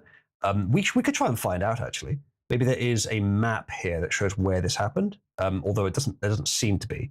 I would guess it's somewhere that ship was. I would guess that somewhere on that ship's track, possibly the hurricane. What's the current one, chat? G something? It's possible they flipped the switch when they were about to be seized, or that they activated in a failed attempt to destroy it. Or possibly they were just trying to sink the ship and get rid of the evidence by steering up a hurricane. Right, what is the hurricane called? Goretti. UK Hurricane Goretti origin point. So this is the thing, and this is why you have to be an outside-the-box thinker, because otherwise you will remain blind to these possibilities. Possibilities, sure, but there's infinite possibilities, and if you're an outside-the-box thinker to the degree that you are, then it's not that you miss things that are true, it's that you're swamped by a sea of things that could never be true. So I'm not seeing anything really here to make it clear where the epicenter is. I think this is just Oh, this is not even the same. Oh no, this is a different storm. Okay, yeah, I'm not sure then. They might have been around the same sort of place, but they might have been totally different as well. I don't know if we can find out really, but I am interested in this story anyway. US sees Russia flagged oil tanker linked to Venezuela over sanctions violation. Following, if you're going to flag a tanker heading out to Venezuela and you want to avoid the US Navy, here's the top 2 countries not to use the flag of. 1, Venezuela. Fair enough. 2, Russia. Oh, that's the one they used. I don't know. Maybe North Korea or something would be worse, but surely Russia would just raise too much suspicion if it's heading out of Venezuela, especially. You would assume that that's a really high value target at that point. But maybe the idea is that maybe they were hoping. Yeah, that was probably what they were hoping, to use it as a deterrent, which probably would have worked on sleepy Joe Biden, but won't work on Donald Trump. Maybe. This is the thing. If they have been using Venezuela, and I believe someone in chat just suggested they were also using it as a staging ground for drug distribution and personnel infiltration across the Caribbean. So they're using weather machines, they're using fentanyl, they're using cocaine, they're supporting organized crime. Drugs and crime. Let's not slip in weather machines there as if that one's confirmed. Oh, let it pass, Uzalu. Is it that big of a deal? For the truth, yes. So following a more than 2-week pursuit, US forces, it says, though you said UK forces were involved as well, on Jan 7th seized a Venezuela-linked oil tanker escorted by a Russian submarine in the Atlantic Ocean for alleged violation of US sanctions, the Trump admin confirmed. The vessel was seized in the North Atlantic pursuant to a warrant issued by a US federal court after being tracked by the US Coast Guard cutter Monroe. White House press secretary said, U.S. forces have been attempting to board the vessel named the Marinera after U.S. leader, oh yeah, that's a Russian name, after U.S. leaders said it allegedly fled America's blockade of sanctioned vessels near Venezuela. So they're blockading. I knew that they were there. I wasn't sure they were blockading, but that's probably a good thing. 2 oil tankers, overnight, were seized by the U.S., stateless or sanctioned because of the oil blockade. The quarantine of oil out of unsanctioned or stateless vessel continues. Hexeth told the US Capitol, the leverage will continue. Our military is prepared to continue this. There's a picture of the vessel. Let's picture of the vessel. What are the big things out to the side? What's the point of those wings? Okay, you posted an article confirming that the UK, did help to grab the ship. That's good. So far, there have been no reported injuries to US forces. We're prepared under the right conditions using the leverage that we have, which includes the fact that they cannot move any oil unless we allow them to move it. No troops on the ground. US forces captured another tanker, apparently, which officials have been operating in international waters and conducting illicit activities on the Caribbean Sea. Leave it so the seizure took place without incident. The blockade of sanctioned and illicit Venezuela and all remains in full effect anywhere in the world. Well, enforcing that is a matter of just which nation has the strength to do it.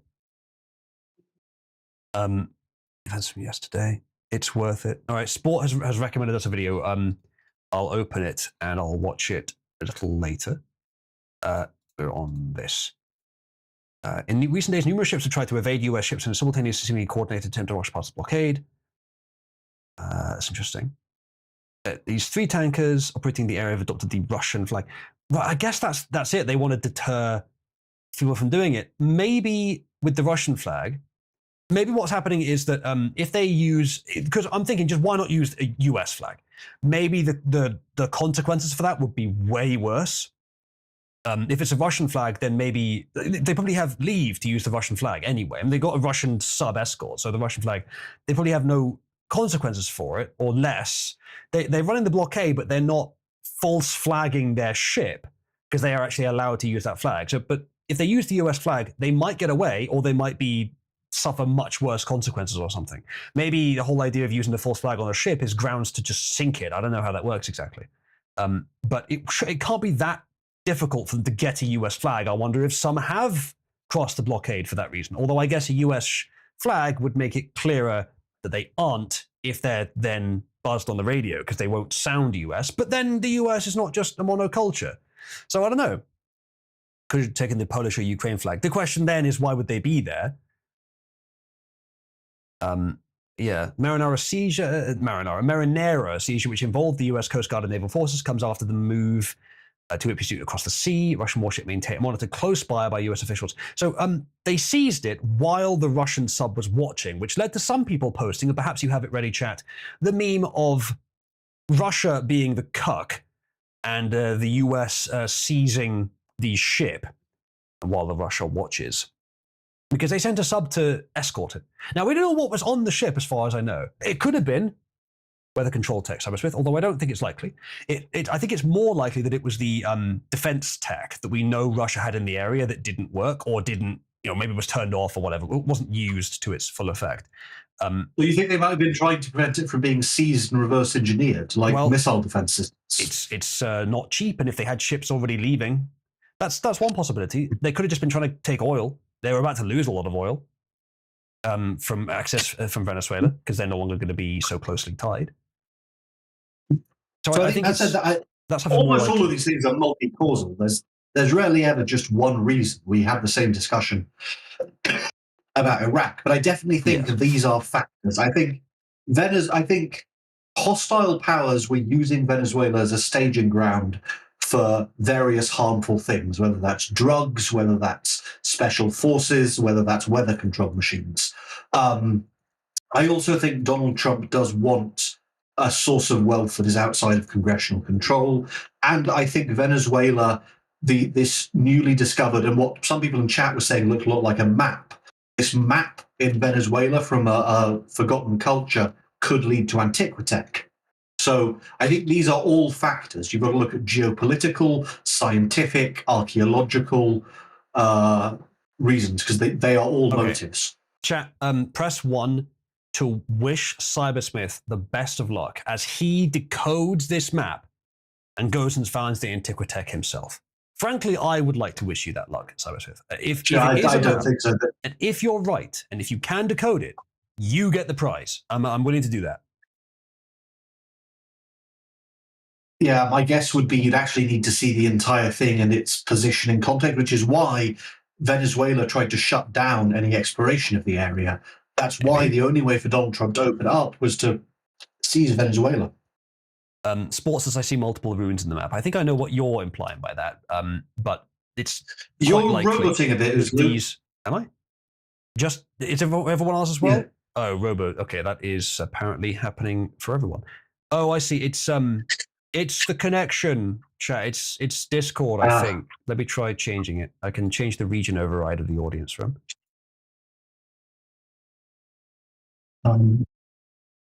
But yes, these very much are. All right, chat. Is that better? Oh, I need to do the screen share again. Is that better, chat? Can you see properly? One person says yes. One person says no. I can hear you. Well, I can hear you. I don't know. Yes. No, it wouldn't have changed for us, Cybersmith. Actually, it was fine here, but I think it was a server region issue because the server region of both channels is different, and we could hear each other fine. So, anyway, I was saying, I was going to respond to something in chat. Sport. There are shapes here that are similar to runes, but that's because runes are very simple shapes. I mean, down here, sort of near bottom right there, with the sort of cross and the vertical line, I think that is literally just a rune, but it is also a simple shape. We've discussed this earlier. Actually, it's a temporal loop. You remember we discussed the Die Glock mechanism and the Nazi Party's time travel experiments. I believe we did discuss that. Yes, I don't think I ended up agreeing with you, but we did discuss it. Yes, I'll try to find where they were leaving behind a map to Agartha. It's just as likely. I don't think there's any evidence that the Vikings reached South America. I think they did reach North America, though. Well, they had allies in North and South America. Certain industrialists like Henry Ford may have helped them. So here are some of the swastikas that were sent back in time by the Nazis using Die Glock. I think it's not Die Glock, it's Die Glocker. I think. Die Glocker, sorry, Die Glocker. It's the Die Glocker mechanism. So you see, Hitler was inspired by these ancient symbols, but those ancient symbols were inspired by Hitler. You see, it's a bootstrap paradox. It's a temporal loop. The symbol comes from itself. It's an interesting idea. I don't think it's true, but it's an interesting idea. I think that there is, as you mentioned, there's plenty of evidence historically of swastikas existing before Hitler. The idea that he seeded the symbol, it's a weird thing to do with time travel tech. If you have that power, it's a weird thing to do with it. But I think they were still trying to get it accurate. I think they were still, they had problems with accuracy. They couldn't get it down to like a specific year. So they sent something hundreds of years back, and then if it finds its way back to them, the slow path, they know that it works in theory. If you wanted now to they just need to make it test, more accurate. if you wanted to test a time machine, why would you seed it with something that already exists?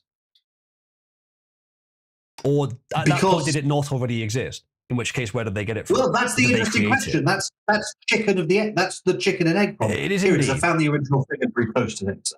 Thank you. Swastika is possibly an example of ex nihilo mimetic genesis. Nazis copied it from ancient Hyperborean. I think the ancient Hyperborean the copied idea it from that the Nazi times. Nazis were the first to come up with that simple shape in this original history is not too believable. The idea that they then seeded it with time travel is arguably less believable. They were copying the older symbol, but where did that older symbol come from for them to copy it? It came from the time travel experiments. It's like, have you seen? Do you watch Doctor Who? It's like the Doctor talks about this in Under the Lake Before the Flood, and in that recent Christmas special episode from a couple of years ago, Joy to the World, the Doctor uses this to get the passcode to disarm a bomb. Cybersmith, he gives it to himself from the future. I have a more important question than the epistemological questions we've been asking. Why are you still watching Doctor Who? It sucks now. It's woke trash, is it not? I'd argue it's still good in parts. I did like parts of Joy to the World. I think you may have different priorities for watching shows like this, to be honest. Cybersmith, I think I'm glad that we talked over what we did. I do enjoy these talks, and I hope to do it again soon. If there's nothing else on topic, that's what I wanted to discuss. It's nearing midnight, but yes, that was what I wanted to discuss. I just do think it's worth keeping in mind, as with any of these things, these geopolitical discussions and what's happening in now. So another good example of this is if we look at what's happening in Minnesota.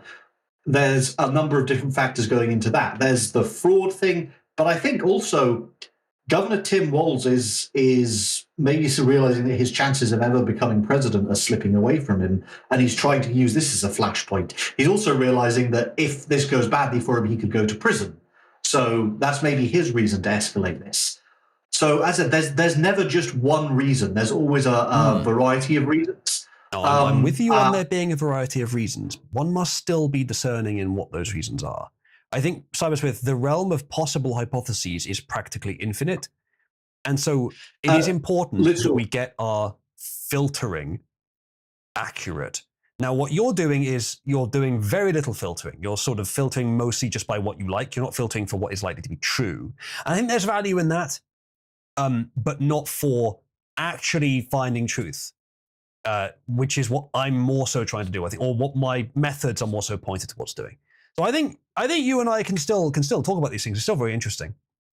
But I think it is a wise idea for you to recognize that the kind of thinking that you're doing can be useful, but isn't likely to arrive at the truth. Well, it depends on how you define truth. See, that's the problem. My definition is a little broader than yours, I think. You've undercut what truth actually means to expand it arbitrarily, and I think that's where you take it a bit too far for being a critical thinker. At that point, that's probably why people think that it's mostly a product of mental illness, whereas I don't think it is. I think it's some combination, but I don't think it's mostly mental illness or anything like that. But a critical thinker would acknowledge that the ideas that you come up with, though interesting and fun, and occasionally may hint at something true, they're not likely to ever be true themselves. True in the sense that it's useful for determining what is real in reality, the reality that we can actually encounter, not the sort of broader one that you've decided to believe in. Put it this way, if Donald Trump thinks it's real and it's influencing his behavior, then it works as a way to model what he's likely to do. And now that's interesting. And if Donald Trump, that can be true. So if yes. Donald Trump doesn't mean it's believes true. that there's weather manipulation technology there, that could be a factor. If he believes that there's I think there were some Republicans talking about it. I think Marjorie Taylor Greene was one. But I think also Donald Trump did talk about the possibility of there being weather manipulation technology being used against the USA. And Venezuela would be a logical place to stage that.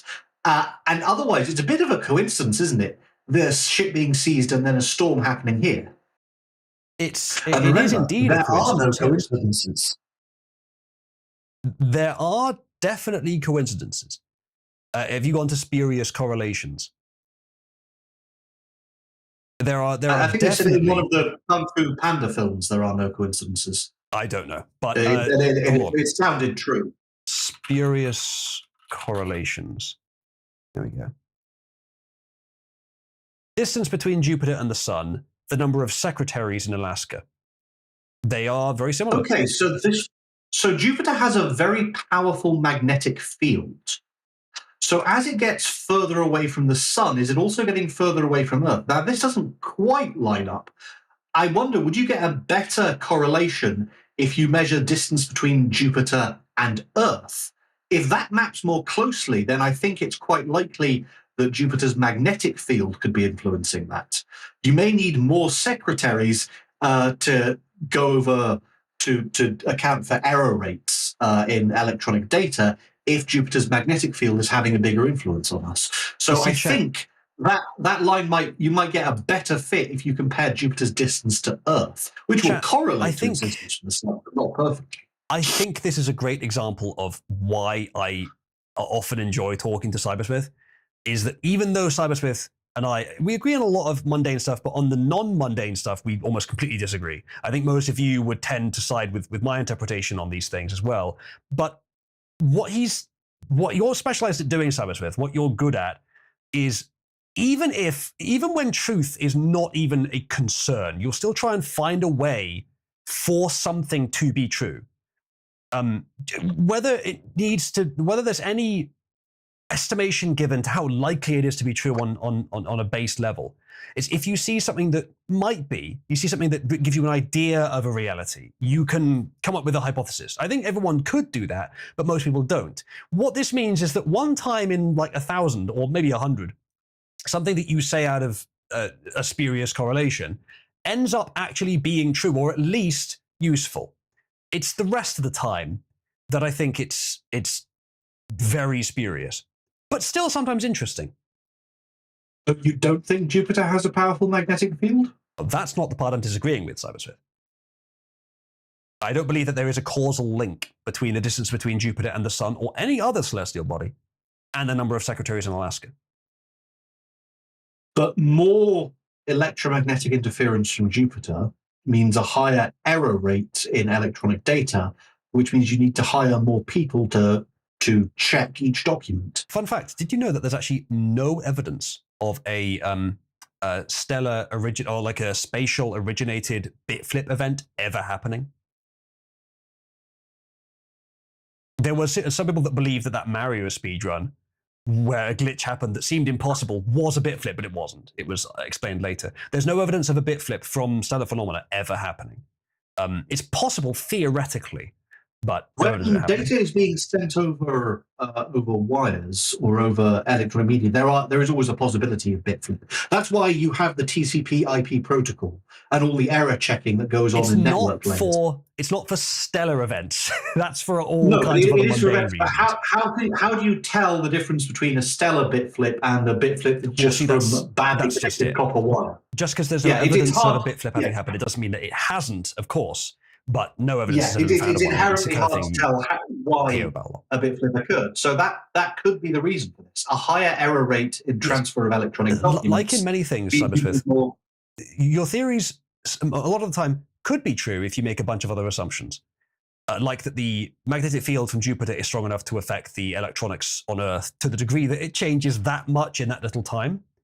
And also that more electronic interference means more secretaries. I'm not sure that's even necessarily true. If anything, it might be less. Not sure, though. So why do you think these things are correlated? I think they're correlated by coincidence. I don't think they're causally correlated. I think it's a coincidence. Look, the point of this website is that we can just refresh. That's the same one. Next page. Or random. But that wise-sounding tortoise...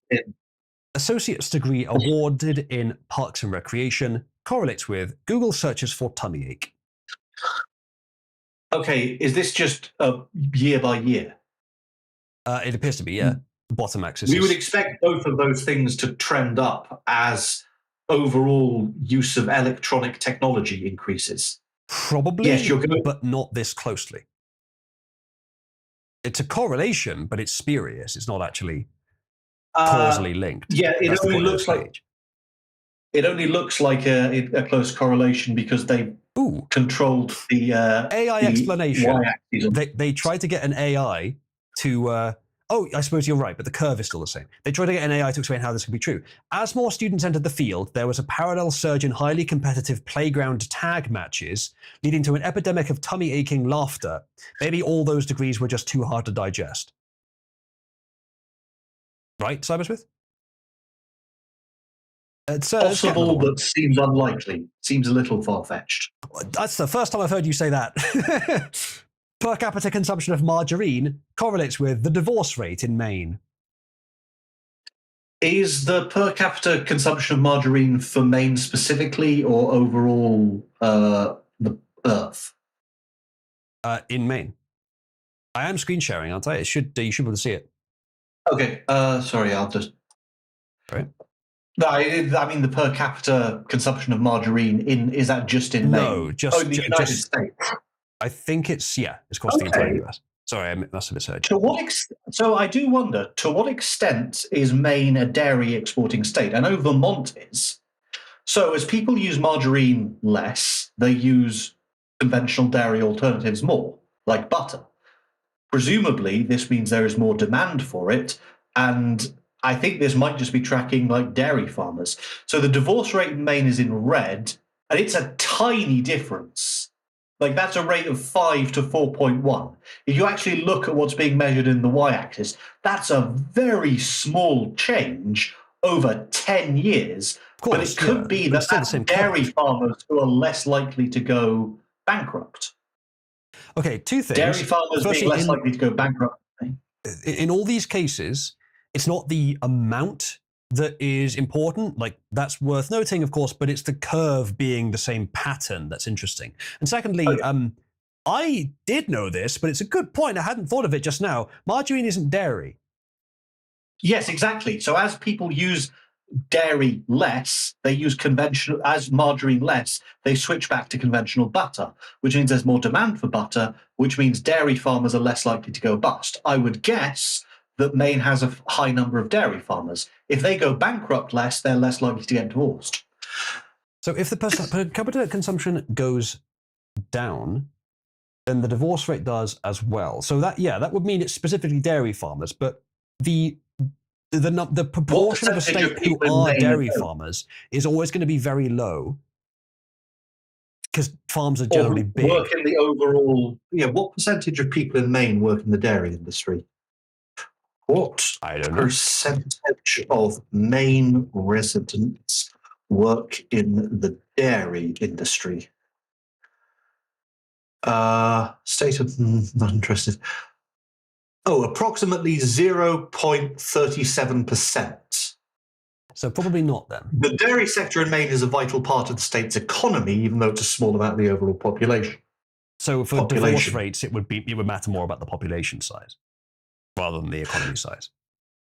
Unless people are heavily invested in it. What about a lot of people use these things called 401ks in the USA, right? Those are basically investment plans that affect your retirement. If people in Maine invest heavily in dairy as part of their retirement plans, could screw it up, and it may well be that there's some benefits reason where if you don't have a viable retirement plan, the only way to get benefits is to be divorced. I wouldn't be at all surprised if that's how the system is structured. It's just harder to get retirement benefits as a married person than a single person. I don't doubt at all that's how it's set up. Aidan, I already did tell him that. What he's saying is, if the consumption of margarine goes down, the consumption of the alternative, butter, would go up. So what he's saying, at least at that point, makes sense. But this correlation is slightly closer to being plausible than the other ones. But I still don't see any reason to think it's not spurious. I think there'd be some sort of limit once you're looking through this in detail as to, that's why it's not.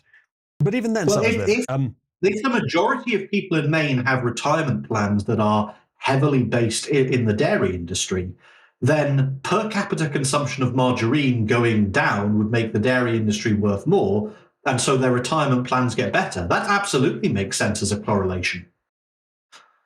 So, Aiden has said that it's damaging her brain, and Wolf has said something similar. Chat, press 1 if listening to the deep and interesting philosophy that I'm featuring on the stream today is damaging your brain. Well, I'm sorry to damage your brain. Anyway, I'm going to head off. Just saying, I hope that ICE officer who was hit by the car makes a full recovery. Again, tragic that woman decided to do something so foolish. It's a shame she's dead, but I don't think the officer is the one to blame for it. Have a nice week, everyone. Thank you so much, Smith. I'll see you again soon. Well, folks, there you go. Chat, press 1 if today was your first experience with Cybersmith. Because most of you probably have encountered him before, but some of you may not have done. Servant of Christmas, Firekeeper, JK, Darksmith, really? Well, there you go. Cybersmith is, I find him to be interesting.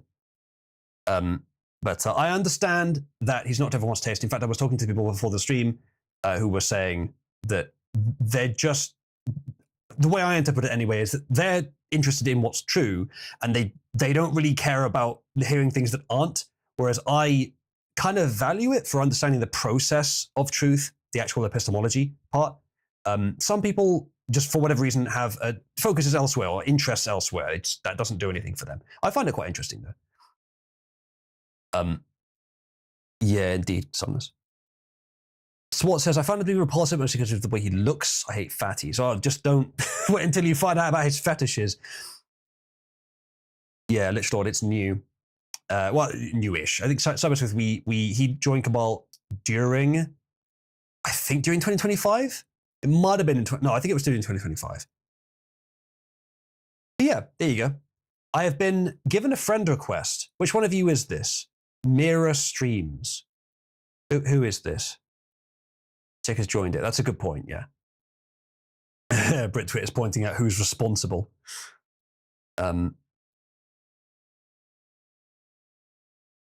He joined August 21st, 2024. Okay. All right, fair enough. He was here through the West drama then. I guess he didn't sort of interact with it. Who is this Mirror Streams person that's just added me as a friend? Like you know me, chat.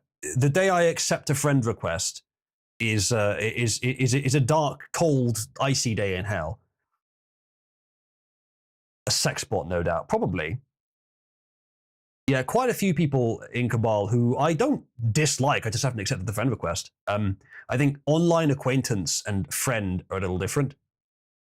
So I keep my. I never prune the friends list. I never take care of it, but I really only add people who I'm relatively close to, or sometimes who I need to add to do something in Discord. Don't be offended though. It's not a matter of actually paying attention to it. I mostly just don't pay attention to the friend request thing. Firekeeper, if she says that would be a little interesting. Toast says it is a dark icy day. Yes, but maybe not in hell. Sport, is that new? The one bites the dust. Well, we'll look at that, I guess. Let's look at this video you wanted us to see. Is this Patriot Front, Sport? Because most videos you link me are. Fucking procedure. They might be backing up. According to procedure, you must draw your weapon on all vehicles headed towards you. Oh, look at him. Someone get that shit on recording. Put it in your teeth. Put it in your teeth. Please. Put it in your teeth. That shit was not for you, pussy. That shit was not for you. Oh, you don't even know what he did, bro.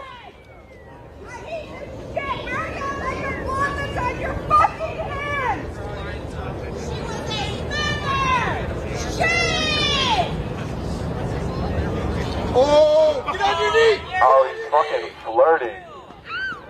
Jesus Christ. This guy just got the tomboy, chat. That's fantastic. Jesus Christ.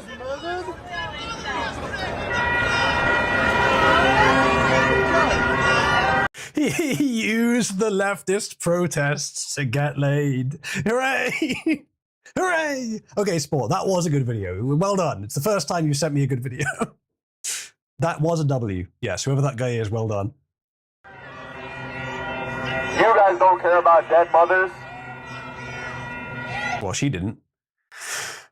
She cared more about fucking with the ICE officer than she did about her own life, regardless whether she's a mother or not. I assume, given the narratives I've heard swirling around, but I actually have not watched the video yet. So should we do that now? I suppose this should be a focused stream segment, shouldn't it?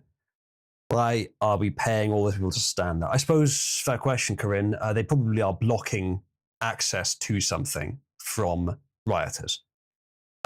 There might be some other reason why they're standing there, but it does bear asking for sure. So no, I doubt it. Yeah, I'm not sure. I mean, they are blocking access to something. They're at the front of a property. You can see by the gate. I'm not sure what or why. I'm not sure if it's worth it. And if these guys are ICE, that's not what they're for. True, Treebeard. They would assert that Charlie Kirk deserved it because he said words they don't like and words of violence, but that she didn't deserve it because her trying to ram someone with her car was not violence. It is, as Busek says, their side. Ultimately, it comes down to that. What lefty spurg is chucking roses at federal checkpoints? Yeah, I don't know about that. I guess the rose was like in tribute to the woman, and it was fucking repurposed by the police.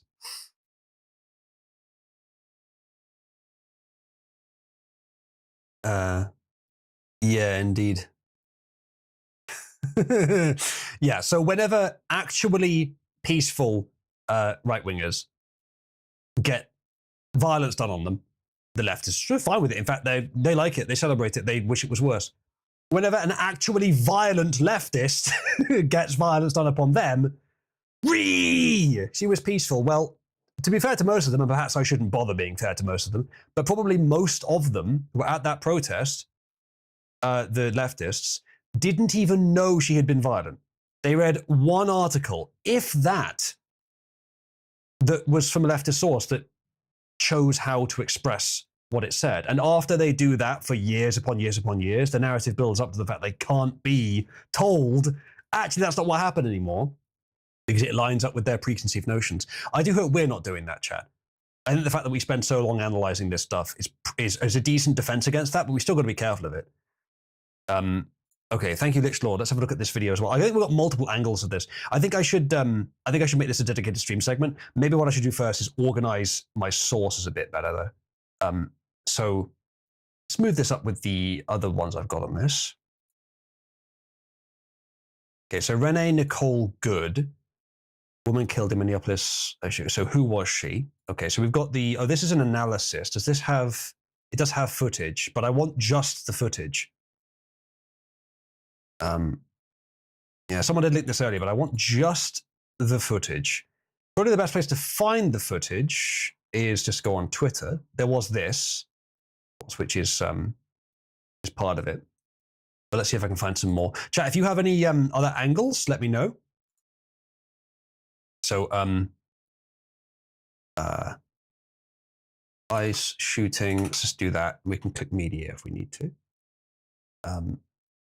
So Trump has talked about it. This is, they say, slightly enhanced video. Sorry. Conflicting images, put all of the video editing simultaneously. Okay, thank you, Corinne. I wonder why you put it there.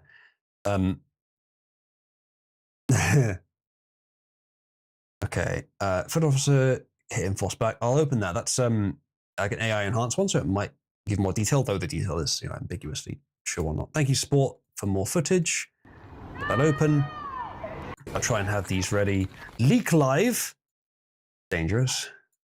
From your Telegram group, Sport. That's what it's labeled as. This fucking, there you go. All right, I will remove that one for now. We'll get to that in a sec.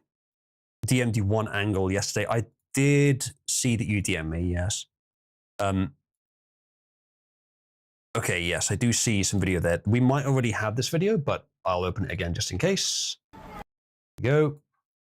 Get that too. For those who don't know, I've mentioned this earlier. Almost none of you won't have heard it, but the way I do streams now is it's a recording session. During the recording session, we do community interaction, but then in the recording sessions, or no, the recording sessions within the recording session, it's just focus news. So right now I'm setting up the focus news part. Okay, so Tim Walls talked about it. Let's get that open. And then rioters smashed through federal courthouse doors in downtown Minneapolis. That's happening. Wow. I didn't hear about this, actually. Tim Wall says Minnesota is at war with the federal government.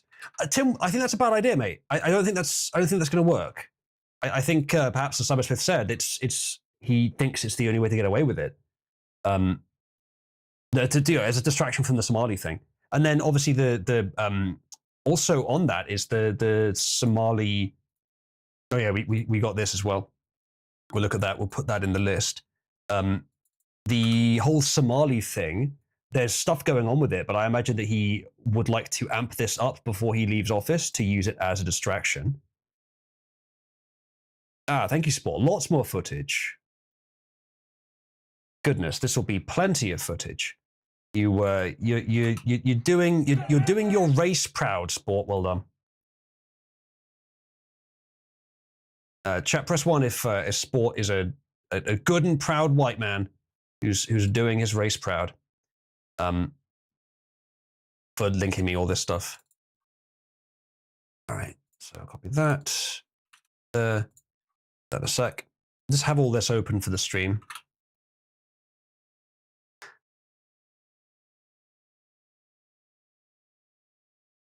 All right, now a good point was made to me recently about these segments where if I get something wrong during the stream, I'm not looking at chat as much because I am trying to focus on talking and leave no gaps. So if I start getting something wrong, it's harder to see it. So chat, I know that just saying this isn't really going to do much, but if I'm getting something, if what you're pinging me with in chat is a correction and it's important and you know it's a correction and whatnot, then like ping me more if you like. Like doing a Natuzlu does make me a bit more likely to read a message. So if it's genuinely a correction, if I've misunderstood something or got something wrong, like you could ping me more than once or more than one of you ping me with the same thing. Just make sure to ping me, maybe even caps. Just get me to notice it. If you want to help, that is. You don't feel obligated. Doggo with Uzu for scale. Thank you, Wolf. All right, hello, Doggo. Wolf, if you would like to, tell me the Doggo's name, and I will see if I can get his attention. All right. I guess we'll start with footage of the incident. So, what's the best footage that we have? I guess, was this a previous one with the dragging? I think it might have been. We want footage of, okay, I think this is probably going to be the main footage. Yeah, we'll use this one. 39 seconds. And then, yeah, I guess I'll read this first. 4 minute long is the main footage. That would be 39 seconds, 22 seconds, 35 seconds, 26, 113, 8 minutes, and then 47 seconds. There is not a 4 minute long one. Or is it this one? No, that's 8 seconds as well. 8 minute previous measure. I don't see it currently. And there's also this one, which I think is an AI enhanced version of the same footage. And then that's that. I don't see a 4 minute one. But, uh-oh, now my browser's crashing. Well, that doesn't help. That's bad timing. At least this happened before I started recording and not during. The whole fucking browser's crashing.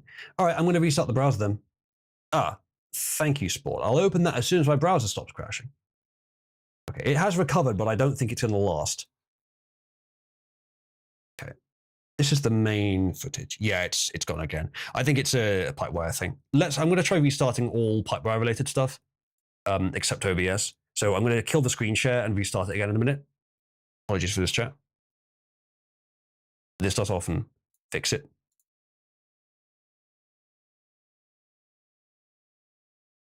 All right, so hide that for now. All right. that has feed it up for now. Will this play though? Yeah, I already opened that spot. Will this play? No. All right, I'm going to restart Firefox then.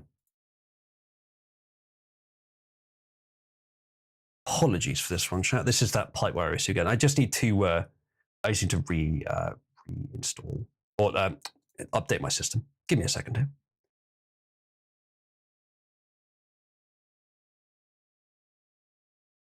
Yes, Pug. There is indeed no stream. I have turned that off currently. All right. The fact that Firefox isn't shutting down is indicative. Okay, there we go. It finally went.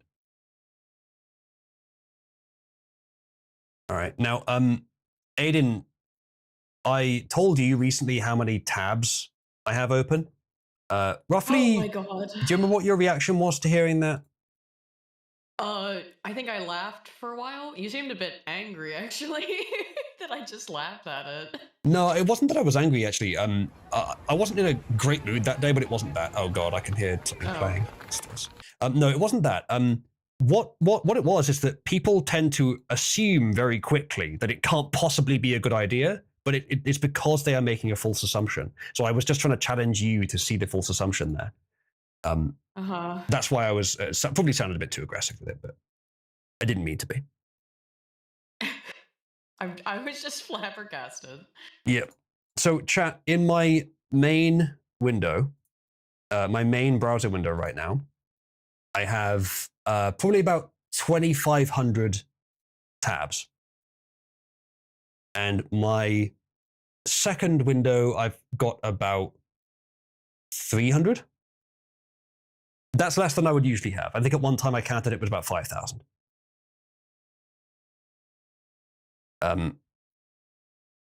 No, I think Pug, the RAM usage for Firefox and Chrome is not too different. I'm not sure about that, but most modern browsers have an unload feature where the tab just reduces down to basically its URL and you click on it and it lowers the page back up again. So everyone, when I say how many tabs I have open, they think, oh god, that's so terrible. That all these lists of problems with it. This thing can't possibly be right. But no, all of these problems are illusory. They're all easy to fix. Yeah, indeed, Firekeeper. Yeah, 2,500 is lower than I would usually have as well. I cleared it up a couple of months ago. So all of you saying it's insane, it's just because you don't have the right tools. You can make the browser unload old tabs. You can, I mean, that solves most of it. I mean, that solves the entire RAM issue. Have it restore the tabs on startup so you always have them open. Why not use bookmarks? Well, this basically is bookmarks. It's just that they're all in one place. So tabs that are currently loaded are not distinct from tabs that are currently not loaded. Whereas in bookmarks, they are for some reason. If you visited it, it's worth saving. So why not just use that? Why not use history? Well, why do I need to? I can use the same UI for both things. If I close something, it's gone from this version, and then but it's still in history, so it makes a distinction there if I want a distinction.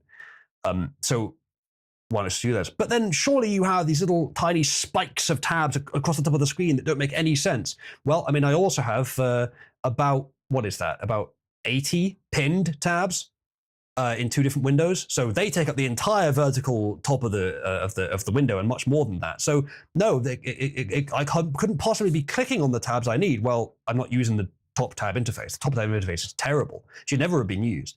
It was only there as an early cope from Internet Explorer days, and it's just been followed ever since then. You should have a vertical list, especially on wide monitors, as all monitors are wide, wider than they are tall, but especially on a wide monitor, you have a vertical tab sidebar list. Chrome doesn't do those very well. You can't really get a sidebar in Chrome. You have to have an entire browser built around it, like Vivaldi.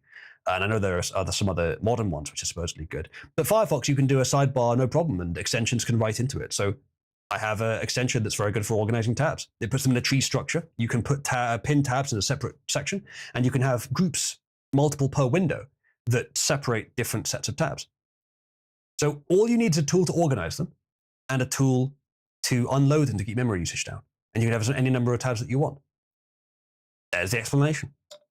Firefox is slightly better for this than Chrome, but there are ways of doing it in Chrome. What extension, asks Toast? It's called Sideberry.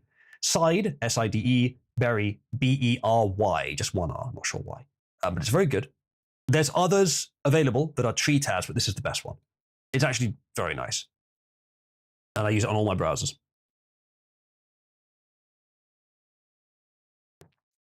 Thanks, Arbla. Well, Aiden, everyone says that. That's the thing. Your opinion was never going to be a rare one, but it's never justified. It's based on assumptions that aren't true. The uBlock Origin, yes, it is obviously the best ad blocker, easily. Now, that may change in the future. They've been trustworthy for a long time, but that doesn't mean it always will be. But right now, it is easily the best ad blocker, and frankly, you should all be using it. If you're using any other ad blocker, even a built-in one, I recommend you switch it to uBlock Origin. Even if it's built in, even if it's worked well for you, switch to uBlock Origin. It is better. All right. You found Simon Smith boring, Arbla. Now, of all the things I've heard him called, boring is less common because he is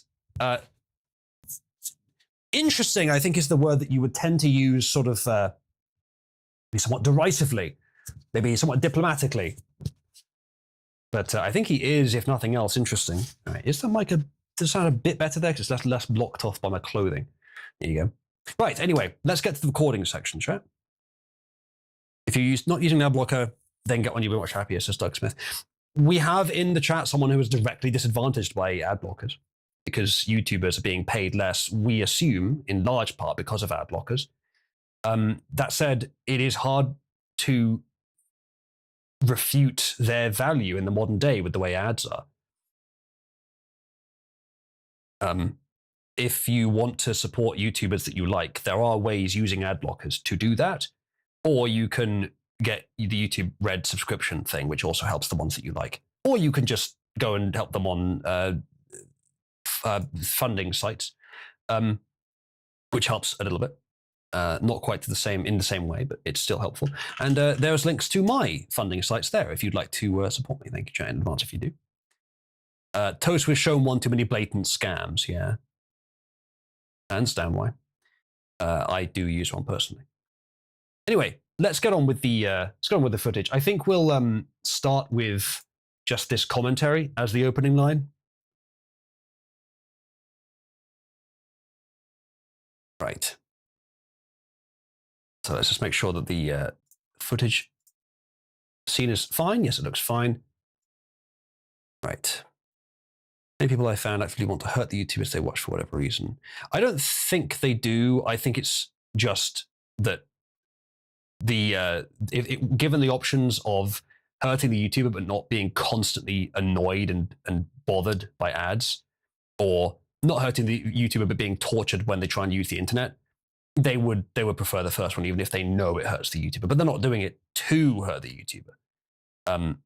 That said, perhaps there are some who want to destroy the general business model of ads, which is also understandable. Aiden, I haven't seen anyone saying that. I think you were talking the other day to people in here, and I think you overestimated how malicious what they were saying was. It may be that it was a case of that, but maybe you've seen people that were saying that they actively want to hurt the YouTuber. But it may be because they object to the ad-based model in general, not to you specifically. Anyway. I don't want you to play the video. Okay, we'll get to that in a minute. Right. Focused recording section, chat. Again, if you want me to notice something in chat, if it's important, like a correction, then ping me more or ping me louder or all caps it or something. Right. Hope the indigestion doesn't get in the way.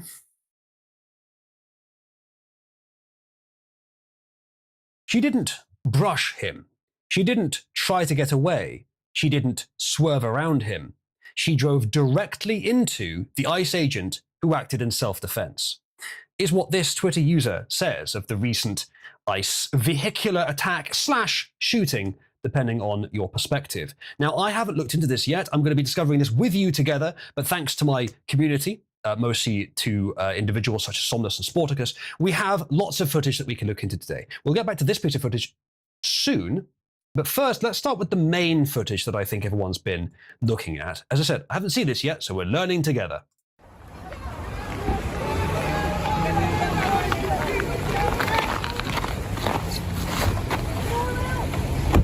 assume that the reddish black, I think it's dark red car here, is the perp at this point. And these two are the ICE officers. No!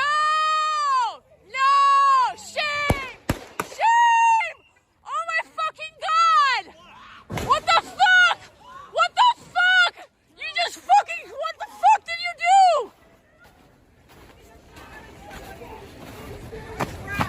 You are fucking criminals! You're fucking criminals! What the fuck? What the fuck? What the actual fuck? You are fucking insane!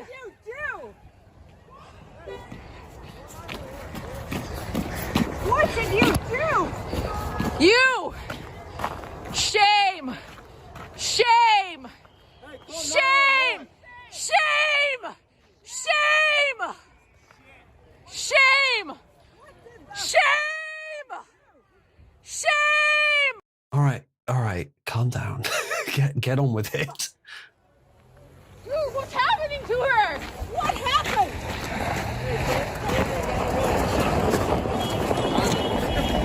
Yeah, there go the paramedics. That's a lot of blood. Okay. Dude, you shot her! I'm trying to help! No! No! You fucking shot someone in the fucking face!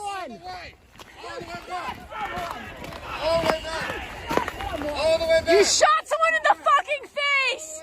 Right, we'll come back to this point in the video because I assume that there's more to it, but it's not the critical part. Let's go back to see the actual incident. We've got lots more footage, lots more angles of this because it was apparently quite well publicized.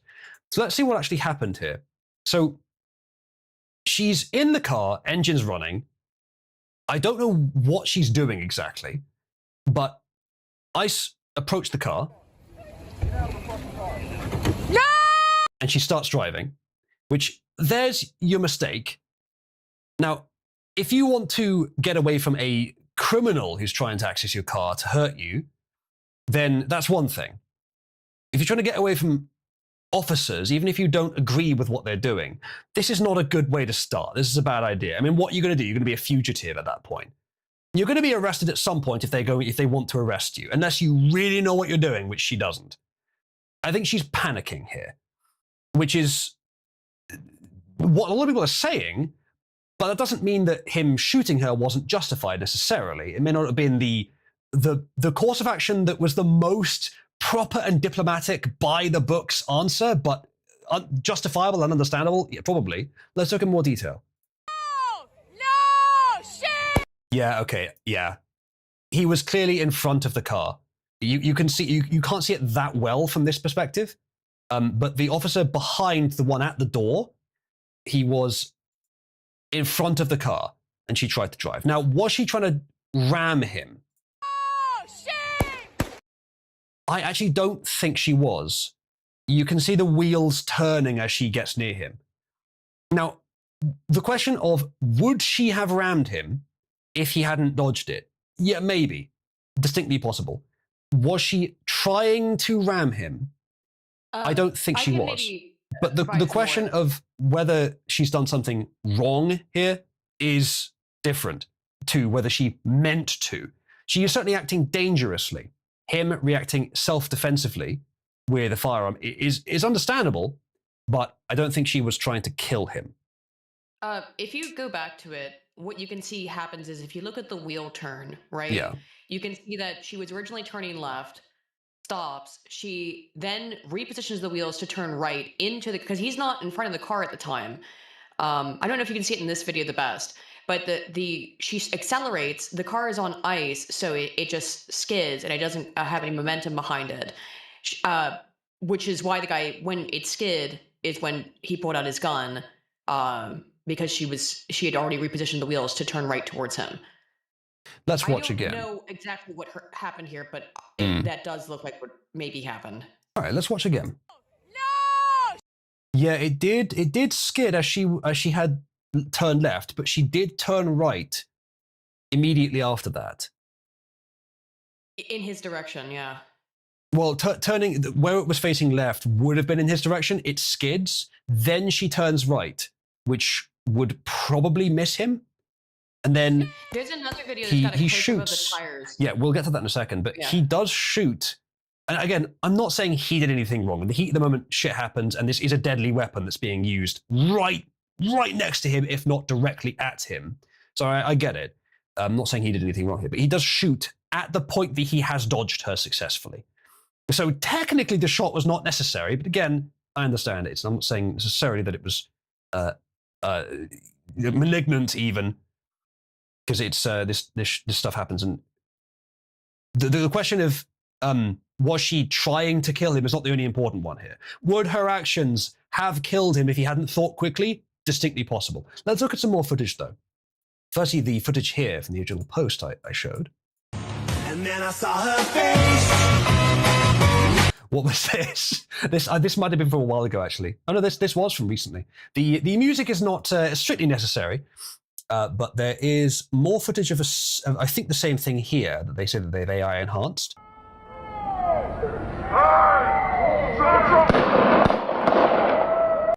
I guess that is the same thing. So that's not a great angle of it. I guess this is maybe an early angle. But yeah, if he hadn't moved, she probably would have hit him. Maybe not killed him, but maybe severely injured, so understandable. Let's have a look at some other footage we have here. What's this one? Get the fuck out of our neighborhood. I think this is before. This is a different angle. It's pretty similar though.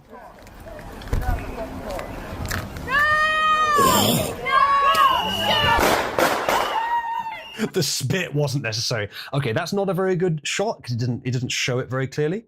There's some more here though. Okay, so this is about the riots, I think, afterwards. So we'll get to this afterwards. Let's go back to this footage. Is this before or after the incident? I don't actually see that here. I think this is just an aerial view of what's happening afterwards. Yeah, I know, man. I get All right. Does this feature the incident itself? No, it does show the inside of the car, though. The airbag blew and it's covered in blood. That is quite gruesome, isn't it? All right, let's see what else we've got here. Right, apparently this is the wife. Yes, you heard that right. They are a lesbian couple, outsourcing the physical abuse to the U.S. federal officers. That's a joke I've stolen. They just killed that lady right there in that car, y'all. Sure they did. No more footage of the incident itself, though. I think this one may have contained it as well, if it will load. But it won't.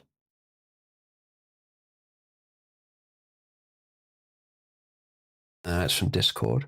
I may have stolen that joke from you, Somnus, yes. Okay, that one's not loading. Let's see if we've got other footage here. You've got some stuff on Tim Walls.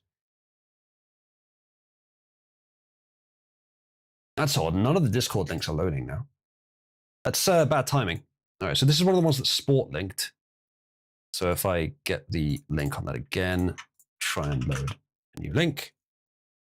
Discord is not loading these for me. This is not the same issue as before. This is just Discord fucking up. See if it loads on a different browser. This is great timing, isn't it, while I'm trying to record? That apparently downloaded the video. Okay, well that's interesting. That's not what I was trying to do either. It was loading earlier, weirdly. All right, give me a sec. Let's open it this way.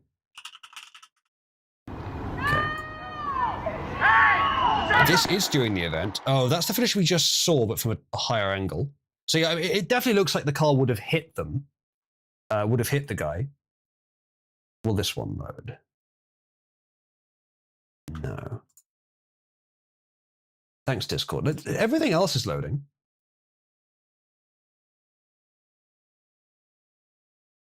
Eventually. Even video is. So it's just Discord at this point. I can download this one again, though.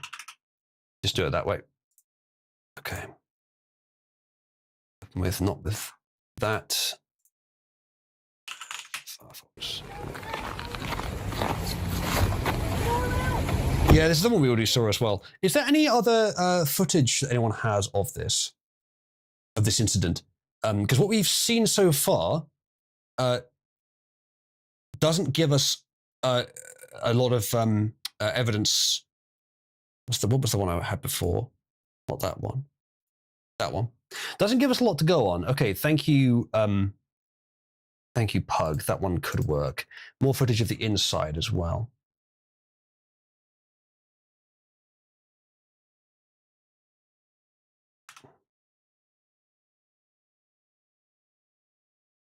Videos contradict Trump administration accounting of ICE shooting in Minneapolis. Analysis of footage from 3 camera angles show that the vehicle appears to be turning away from a federal officer as he opened fire. I do think it was turning away, but that doesn't necessarily mean it wouldn't have hit her. Him, sorry. There's no audio playing on this one. Shot a motorist, 37-year-old Renee Nicole Good. Trump administration officials said these were, quote, defensive shots fired because the officer was being run over. And a woman attacked them and those surrounding them and attempted to run them over. But our analysis of bystander footage, filmed from different angles, appears to show the agent was not in the path of the victim's SUV when he fired 3 shots at close range.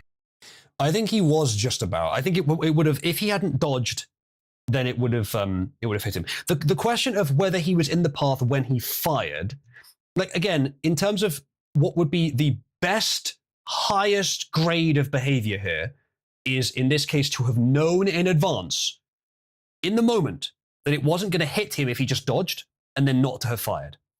But there was a deadly weapon weighing several tons coming right at him, and in the moment, you don't think completely normally in that no one does. You don't necessarily have the time to plan that.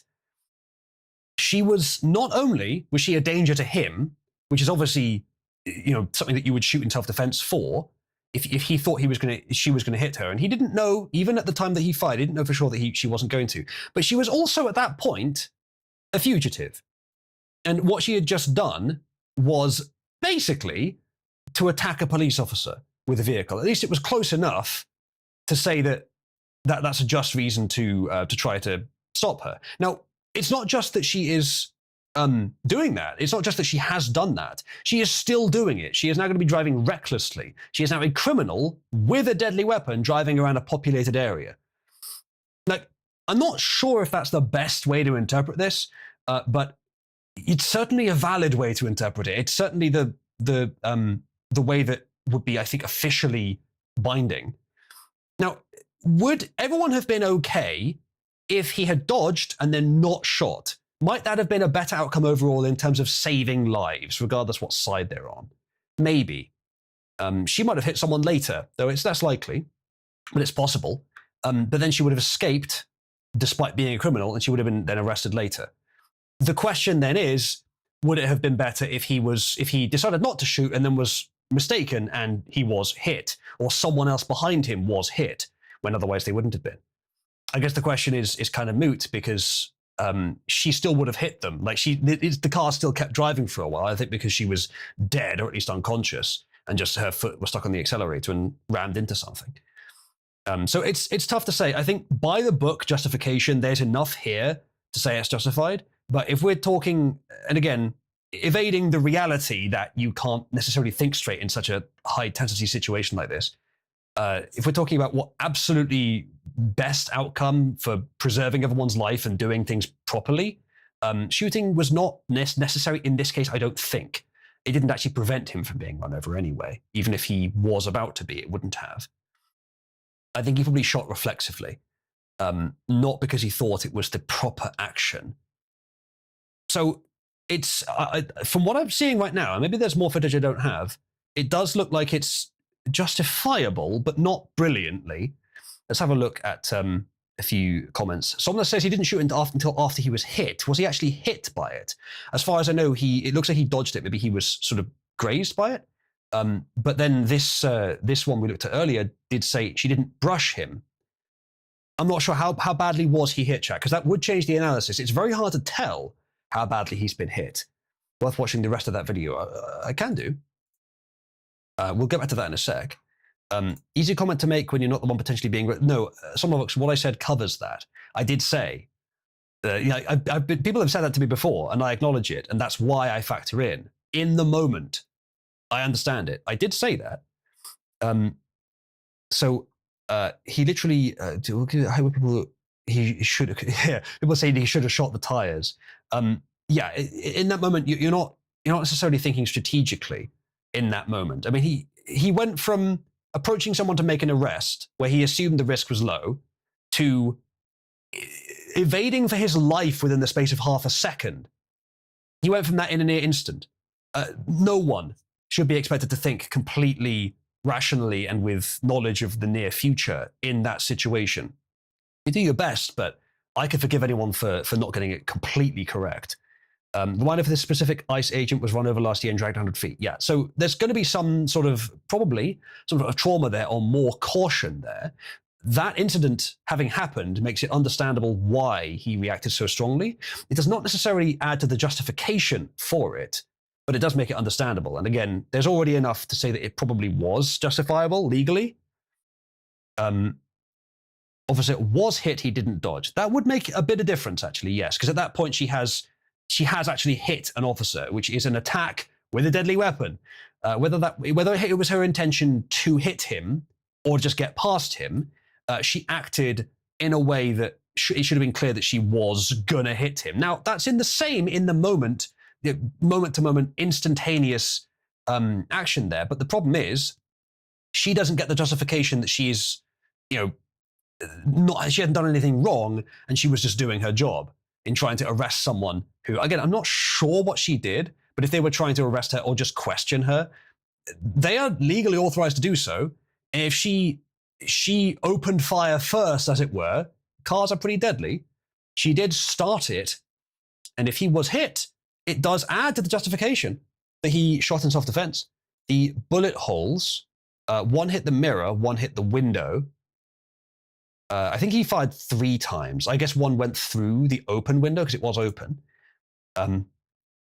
So that is interesting. I guess that means, they were very closely packed, but I guess he sort of rapidly pulled the trigger. Okay, there's a little bit of analysis here. Have a look at this. So shot 1, shot 2, shot 3, and then shot 1, shot 2. So the shots start. I think the first shot happens just as it's gone past him. Again, if he was hit, that makes it a lot worse. But he was hit to the side of the vehicle, partly dodged, partly hit, I'm sure. So while he was shooting, technically, at least for shots 2 and 3, he was not at that time in danger. But for shot 1, he probably still was, and this is right after he was hit by this person. He bounced off the hoods, as Solna, which it is hard to tell. Do we have any sort of strong confirmation of that? The fact that they kept ramming agents actually makes the response more justified. There were 3 other cases of ramming attacks in Minneapolis yesterday alone. Sure. I get what you mean. Perhaps so. Perhaps you can build up like this is a criminal profile. That they're acting in, and so we should respond to it. And I'm not saying that doesn't aid this, but what I'm saying here is only by the book. Technically speaking, these are, I think they're separate civilians. I don't think these are activists of some part of terrorist cell. They're just civilians. The fact that there are ramming attacks may be a coincidence, or maybe just because of the profile of the area, rather than it being an attack profile. You could certainly build up a stronger response to a particular attack profile. This probably isn't like a planned profile of attack. It's just because they're encountering more vehicles. But I'm not saying you couldn't have a policy about more caution around vehicles. Woman literally had a nigger moment with the cops. She kind of did. There's no denying that. She significantly overreacted. I don't know what they were trying to do. If they were just trying to arrest her or even just trying to talk to her, then yeah, she significantly overreacted.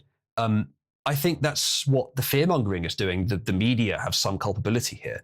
Though I do question exactly how we should apply that culpability, given that they're corporations made to make money, and creating this fear is what makes them money. I'm not sure exactly where we break the line between free market and actual risk there, especially because they're not the ones directly causing the risk. It's indirect, but they are pretty proximate to that risk.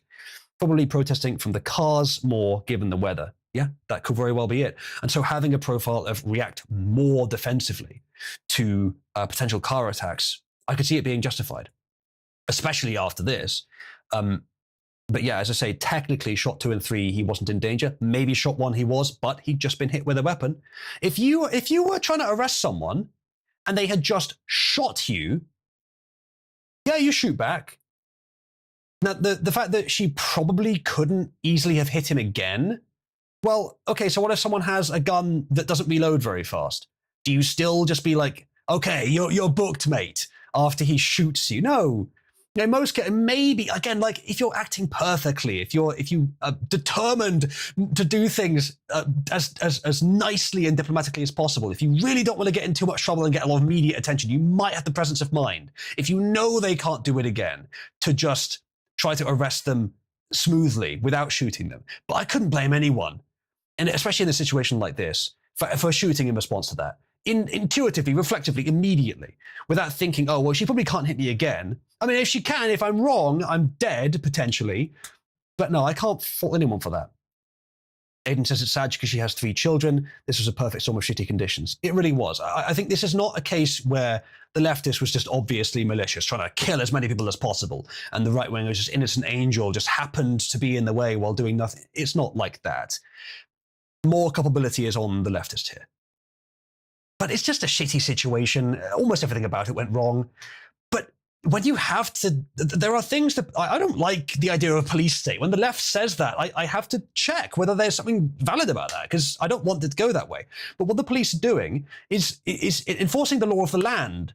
The things that have been established for centuries. It's immigration control. That's very necessary. And what the police are doing, from what I've seen, has been doing it mostly fairly well. I mean, maybe not as competently as we'd like, but they're not doing it oppressively and tyrannically violently, except where they have to, except where the other person's violent first. They've generally been acting fairly morally. So it's in cases like this where they're provoked first, where the reaction is not to the left's liking. Oh no, sport. Someone's asked to put the dead woman in a bikini. That's a bit nasty. I hope that Grok said no, just for my own personal moral standards. Law enforcement is trained to put down the threat if they have to graduate to lethal force. They use as much force as they need to in order to make sure the threat is neutralized. I know. Yeah, I've been looking at these kinds of cases a lot. I get it. At no point am I saying that there's no justification for him firing. Like, it would have been optimal, I think, if he hadn't, but that's sort of debatable as well. On the books, like by the books, I think that's justified from what I know about the books. And from a personal perspective of someone being in that situation, I wouldn't expect anyone to hold themselves back from reacting with violent force in that situation. So that's my perspective on it for now. And I think if there's any leftists that happen to stumble across this video, and you're by this time frothing at the mouth and for some reason haven't clicked off it, you haven't been in a situation like this. I haven't been in a situation like this, but I've heard from enough people who have, or who've talked to people that have. It's not what you think it is.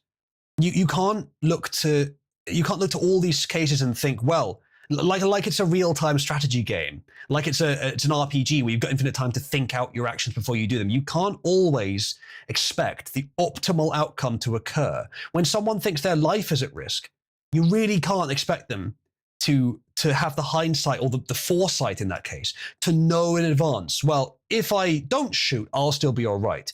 And that no one else will be killed either. I mean, really, if in my analogy from earlier, if someone shoots you, let's say they don't kill you, they maybe just wing you. So you're hit, but not severely hurt. And the gun is like, it's a flintlock rifle. They can't reload it. So you know they're not going to shoot you again with that gun. They have indicated an intention to hurt and kill law enforcement agents who are just doing their job, who are enforcing the law of the land. Now, for unjust law enforcement, there's some leeway in terms of like actual rebellion against an unjust government. There's some leeway there, but that's debatable. At that point, you are stepping into the territory of that was wrong, but if it's for the right reasons enough, that may change it. But I'm not getting into that for now. Do not crime. for anyone that's been in this situation, you really don't have the presence of mind, the forethought, the whatever else, to know in advance that you're not going to die if you don't shoot them. And that's the thing, as I was saying, if someone shot you, even if they can't shoot you with that gun again, they have demonstrated an intent to kill you and other people enforcing the law. Who's to say they don't have another gun ready? Hell, who's to say that she wasn't going to pull out a gun in her car? Like, at that point, you found someone who wants, or is willing, at least, to kill you and other law enforcement officers. Who knows what they might do at that point? I mean, if they have a car, eventually, there will probably have to be violence to stop it. You could, like, box it off the road or something. It's much more expensive. And who knows how many other ICE officers she may try and kill by that time. Let's see if he hadn't shot her. Maybe a couple hundred meters down the road, or sorry, a couple hundred yards down the road for our American viewers, she would have hit someone else. Maybe deliberately swerved into an ICE officer. Him not shooting might have resulted in deaths, whereas him shooting ended the situation as quickly as possible. It was a lethal situation, and he ended it quickly. Now, I'm saying all this, I'm fully sounding quite one-sided, but there probably was a better way of handling this. I don't know, if the car's live, if it's running, maybe before approaching, there is some room for judgment of maybe don't get too close to it. I think especially because he was involved in another incident where he was hit, standing in front of the car when it's live, when they're about to be arrested, maybe not a great idea. That may have been a bit of a dumb move by that officer. Maybe it's his job to surround the car. Fair enough. Maybe standing in front of it is supposed to prevent them from running because they don't want to hit someone. But, these days you can never be too sure. So if that is the standard, to surround the car with bodies so that they don't drive it away, maybe that shouldn't be the standard because they do. And I think especially for the guy, as I said, who was hit before, dragged 100 meters down the road, apparently, from what people are saying. Standing in front of it was a bad idea here. Now, again, I'm not saying that they should have known to do this in advance, but there probably was a better way of doing this, which means that maybe next time we do it better as well. Like, not for this time, but maybe next time we learn the lessons. Maybe in these cases, don't get too close to the car. I know they got to arrest her, but maybe you point the gun first, get her to stop, get her to take the hands off the wheel, and then approach.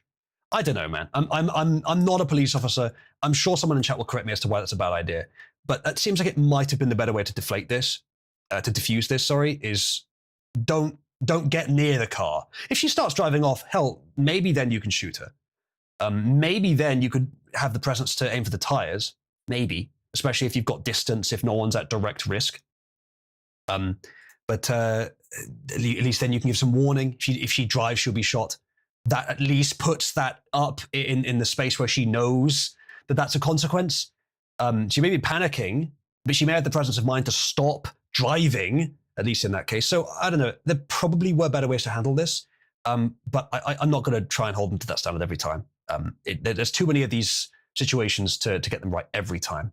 I'm sure that they've done things like this, where they've used this procedure and it's worked correctly. I'm sure that there are reasons why they do it this way. Only maybe the procedure could be evolved so that in cases just like this in future, we need a slightly different approach. So some comments here. Thank you, Sport. Six says, these people don't learn. They want to be virtuous while burning down their own country to appeal to others while they that hate them no matter what. Yeah, often that's the case. Someone says they were in the process of detaining and arresting her for obstruction of law enforcement.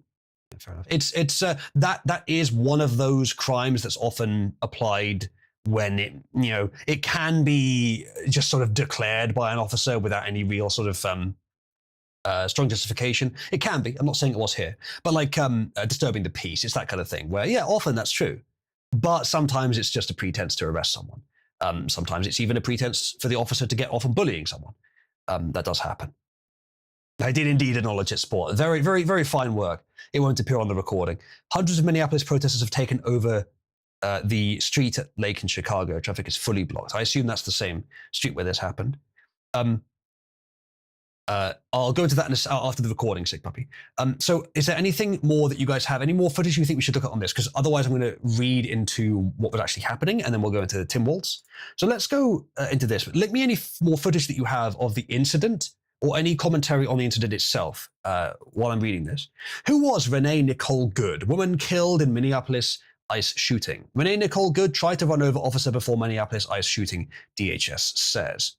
I think we've got the footage here, actually. Let's go back to the original footage and watch the rest of it, because I'm aware I didn't watch all of it. I think it's here. I think we got to about 154, didn't we? Face! Do you have a conscience? Do you have a conscience?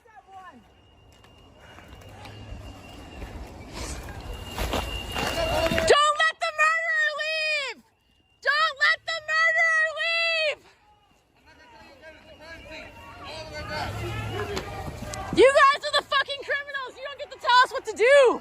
Fucking criminals! She's generally quite upset, I'd say.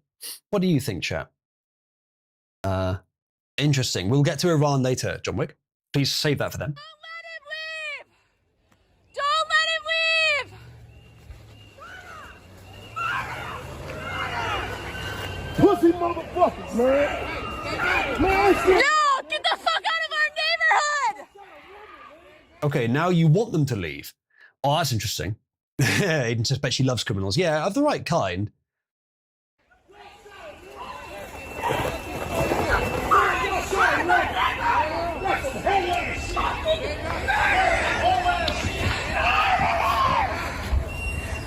So generally people are quite upset about this. Yeah, it's a fucking crime! We fucking know it!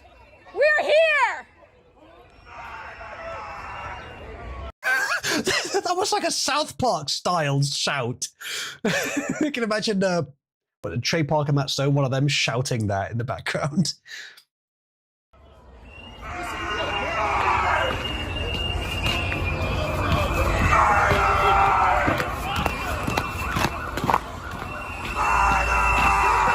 Although she's walking away from the incident, isn't it?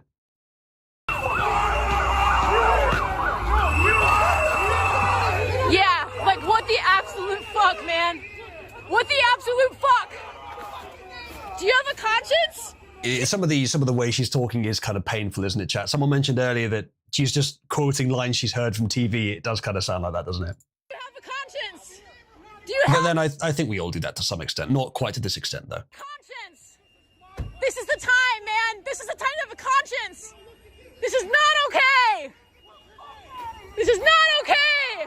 Chat, this is not okay. Karen the cringe, yeah, a little bit. Get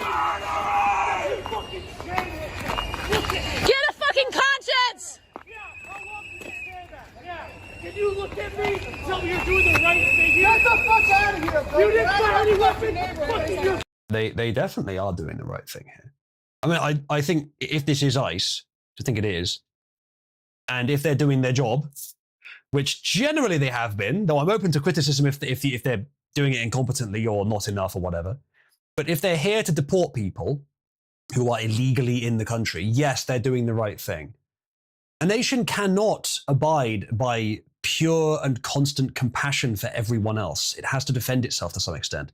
Part of that defense is filtering out people that wouldn't make the nation better. This is actually something that we've been discussing in Cabal recently. I'll go into that a bit later. In the head. In the head. And she drove into the floor. You! Look at me! Look at me! You can't even... Watch out, man! Watch out! Why don't you look at me? I thought you could do it!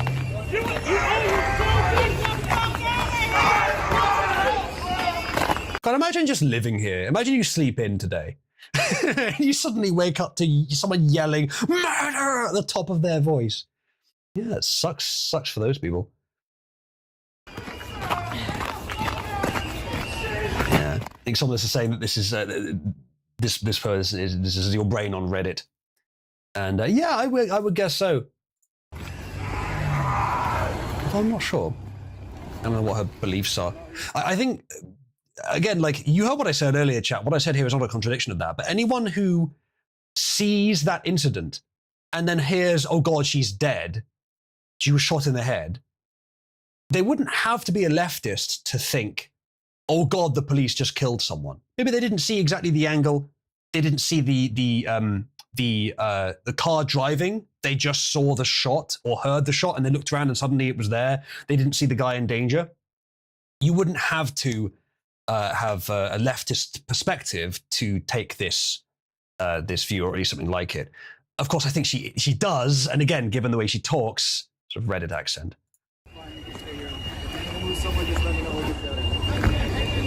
Malcatello makes a bold claim. It's almost as if Cybersmith is still here.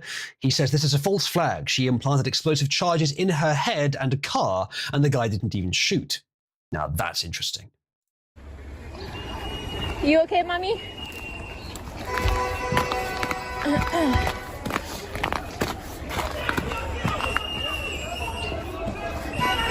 So yeah, aftermath generally quite testy.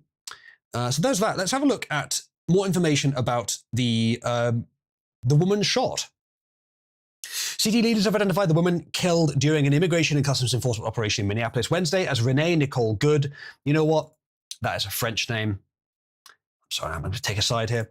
37, and federal and local officials offered sharply different accounts of the shooting. The fatal shooting occurred during an ICE enforcement operation in South Minneapolis, according to the Department of Homeland Security, which said agents were attempting to make arrests when Good tried to use her vehicle as a weapon against officers, prompting a federal agent to fire in self-defense. Good was pronounced dead after being struck by gunfire. The agent involved has not been publicly identified, and the incident remains under investigation. Members of the Minneapolis City Council confirmed Good's identity in a joint statement Wednesday, calling her a member of our community and demanding that ICE leave the city. It's the car after it crashed. So, as I said, I think what happened is she probably was shot and then probably slumped forward, foot still on the accelerator, and then hit the pole, airbag blows, which is why I got so bloody. Given that she was shot in the face, she probably did die very quickly, though I did see some people trying to resuscitate her. But it's possible that the shock of the airbag blowing might have done the final killing blow. I'm not sure about that, though. Courses, I feel bad for the guy whose car she hit. She did hit a car, that's true. Is that a picture of her sport? She looks like she has downs. Let's show the picture to the recording. Is that actually her? She looks like she's got half of a Down syndrome. The council members said they support Minneapolis immigrant community and accused federal immigration authorities of bringing chaos and violence to the city, vowing to work with state partners to protect residents. Quote, this morning, an ICE agent shot and killed Renee Nicole Good, a member of our community. The statement said, anyone who kills someone in our city deserves to be arrested, investigated, and prosecuted against the law. That will already be happening. As far as they're the same as police in the US, which I think they're at least close enough, I don't know if the standard applies, but it does for the police. If they shoot someone, I think if they just shoot, let alone kill, but certainly kill, they are immediately suspended and investigated, which is not a bad policy, because often that could be wrong, so worth doing, as long as you've got enough officers to fill out the numbers while that's happening. But if that happens here, maybe that's for the best. You at least then can make sure that they should still be on the street. They didn't do something horribly wrong. They put on administrative leave. Yes, that's kind of what I meant. Paid vacation. Yeah, I mean, arguably that's a nice thing, but it's if they did their job, then them being paid while they're on vacation, while they're on leave, is okay. If they did something wrong, they'll be fired. So the small amount they're paid while they got time off is not really worth it. Murdered by ICE, was it really that slippery? Who was she? Good's mother, Donna Ganja, great names all around here, told the Minnesota Star Tribune her daughter lived in the Twin Cities with her partner and that the family was notified of her death late Wednesday morning. Yes, the word partner there used strategically. Quote, that's so stupid. She was killed, Ganga told the outlet after learning details of the incident. She was probably terrified. To be fair, she probably was. And I want to remember as well, what was his name?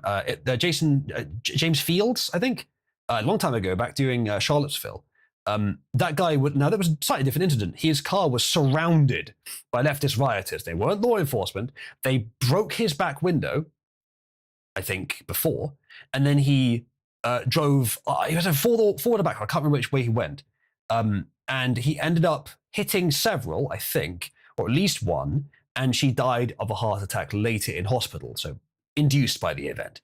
That was similar in that he panicked, and given that he was being attacked, he was essentially defending himself by driving away. Now, I think that case, though it was difficult, I think it probably was justified. The only option is let yourself get killed, probably killed anyway. In this case, she was surrounded by only a few people. They were literally law enforcement officers. And she drove into one by many accounts, though I'm still not sure if we know that she hit him, but she very well might have done, before he fired. So in both cases, the order of events is such that James Fields has the better case, and ICE has the better case here as well. So there's a picture of the woman herself. Ganga told the newspaper her daughter was not involved in protests against ICE agents and described Good as one of the kindest people I've ever known, calling her compassionate, that can be dangerous in the wrong hands, and devoted to caring for others. Yes, I believe that's the problem. Her compassion extended only to those she viewed as valid options, I suspect. As with a lot of people that are compassionate, they are also, perhaps contradictorily, at least in theme, bigots by the definition of closed-minded and disliking without necessary reason to an absolute degree large sets of people. According to the Star Tribune, Good was previously married to Timmy Ray Macklin Jr., who died in 2023 at the age of 36. Well, that's sad. Odd that she remarried a woman, but I suppose it could happen. Macklin's father told the outlet that the couple had a child together and said he plans to travel to care for the child following Good's death. Well, at least the child will be cared for. According to a description on what appears to be Good's Instagram account, she describes herself as a poet and writer and wife and mom. And what does that say? What would that be? Sexual guitar strummer? How many letters is that? X-U-A. Yeah, that could be sexual. Like a sexual guitar strummer. Is that really what it says? Oh no. Yeah, so poet and writer does sort of imply these days on an Instagram account, does sort of imply a sort of midwit leftist. At least it makes it quite available. Experiencing Minneapolis, MN. According to a Facebook post by Old Dominion University's English department, Good, who was known as Renee Macklin at the time, was named the 2020 ODU College Poetry Prize undergraduate winner for a poem titled On Learning to Dissect Fetal Pigs. Now, the word pigs there might be interesting. I wonder if she meant literal pigs or perhaps something else. I'm being told to look at something. Yes, I already looked at that footage. Video of saying if she hit him. Yeah, we did already look at that footage, but let me have a look again, since you're saying it's important to look at it in terms of the did she actually hit him? I did already watch it though, and I didn't think it was that clear. President Trump and others said the federal agent was hit by the SUV, often pointing to another video filmed from a different angle. Ooh, I didn't see that collision actually. And it's true that at this moment in this grainy low-resolution footage, it does look like the agent is being struck by the SUV. But when we synchronize it with the first clip, we can see the agent is not being run over. In fact, his feet are positioned away from the SUV. Yeah, I don't know. I don't think it's conclusive, chat. I think there may have been an impact, in which case that's good enough. It's possible it was a very light impact, like just on his clothes as he moved to the side. I'd like to know if there are any injuries. It may come out later that there is. Oh, this is shitty. Okay, never mind. Sexual guitars is much funnier. It could have been that he was hit, but he dodged it quite well. He did get to the side quite easily. I think the argument being made in this video, I'm not sure I completely agree, but I'd lean in this direction, to be honest, that maybe he was hit, but lightly brushed, which again wouldn't really change the argument. In this grainy low-resolution footage, it does look like the agent is being struck by the SUV. I did watch this earlier, and I said at the time, I don't think it's that clear.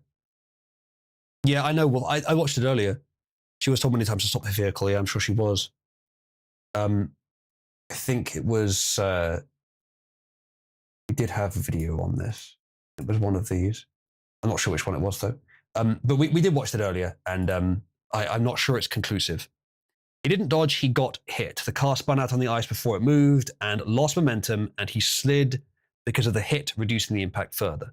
It's possible. Again, like you guys are saying this quite authoritatively. I don't think the footage gives us a cut and dry answer. It's too low res. The distinction between him nearly being hit but dodging it, and him being hit but brushed gently almost to the side, is hard to distinguish between the two. If you have any sources on this that are more certain, give a better angle, let me know. But I don't think what I've seen so far is conclusive enough for me. Let's see. Corinne says you can make every single one of these arguments about Ashley Babbitt or the J6 mobs. No, I think with Ashley Babbitt, I did say that she's trespassing. I think that the distinction is the use of force. Trespassing as part of a like rioting group, which is certainly what it looked like to the officers at the time. I could see deadly force being used then, but the choice of target was very poor. Just sort of shooting into a crowd like that, very bad idea. Now, if he'd shot someone who was currently fighting with an officer, or if he himself was engaged in the fighting, which he wasn't, he had a door between her and him, then I could see it. But in that case, Corinne, you implying that we'd be hypocrites on this, it's somewhat marginal case in my opinion. That shooting, it was closer to the other side being right about it, but I do think overall her being shot was unjustified. She didn't start anything, and he was separate enough from the group that he wasn't at danger. Yeah, I don't think you are being completely honest there, Corinne, but that's okay. So a sexual guitar strummer, shitty guitar strummer, it says, I think. According to a Facebook post, dissect fetal pigs. Again, maybe there's something political there, but it doesn't have to be. So college poetry prize. So apparently she was actually quite good at poetry. There you go. That's an unusual one for a commie, which I don't know if she was, but she very well might have been. University described her as being from Colorado Springs, Colorado, and studying creative writing at ODU, noting that her work has appeared in literary publications, that she co-hosted a podcast with her husband at the time. Oh, fair enough. So she was relatively well known. We may be able to find her talking on a podcast then, chat. See what we think about her beliefs. ODU confirmed Wednesday that Good was a graduate of the university. Quote, "It's with great sadness that Old Dominion University mourns the loss of one of our own, Renee Macklin Good." Said in a statement, graduated degree in English. University said it was notified of Good's death following the fatal shooting earlier. Weaponized her vehicle. So there's more commentary here. Christian Noem said Wednesday evening, though, that Good tried to run a law enforcement officer with her vehicle. Let's see if we can see the footage of the of her saying that. Will it play? Come on, you can do it. Hooray! Had in Minneapolis, Minnesota, it was an act of domestic terrorism. What happened was our ICE officers were out in an enforcement action. They got stuck in the snow because of the adverse weather that is in Minneapolis. They were attempting to push out their vehicle, and a woman attacked them and those surrounding them and attempted to run them over and ram them with her vehicle. An officer of ours acted quickly and defensively shot to protect himself and the people around him. And my understanding is that she was hit and is deceased. We're continuing to gather more information, but this goes to show the assaults that our ICE officers and our law enforcement are under every single day. That is fair. Is it something, maybe it's just me, chat, maybe it's an American thing, but giving a somber message like this in a cowboy hat just doesn't quite give the serious tone I think this may deserve. I don't know, maybe she's subtly signaling, get fucked leftist or something, I don't know. Maybe they kind of deserve that at this point. These vehicle rammings are domestic acts of terrorism. We're working with the Department of Justice to prosecute them as such. We will continue to protect our ICE officers and in cooperation with other law enforcement agencies as well. You've seen me in the last couple of days deploy over 2,000 more officers to the Minneapolis area.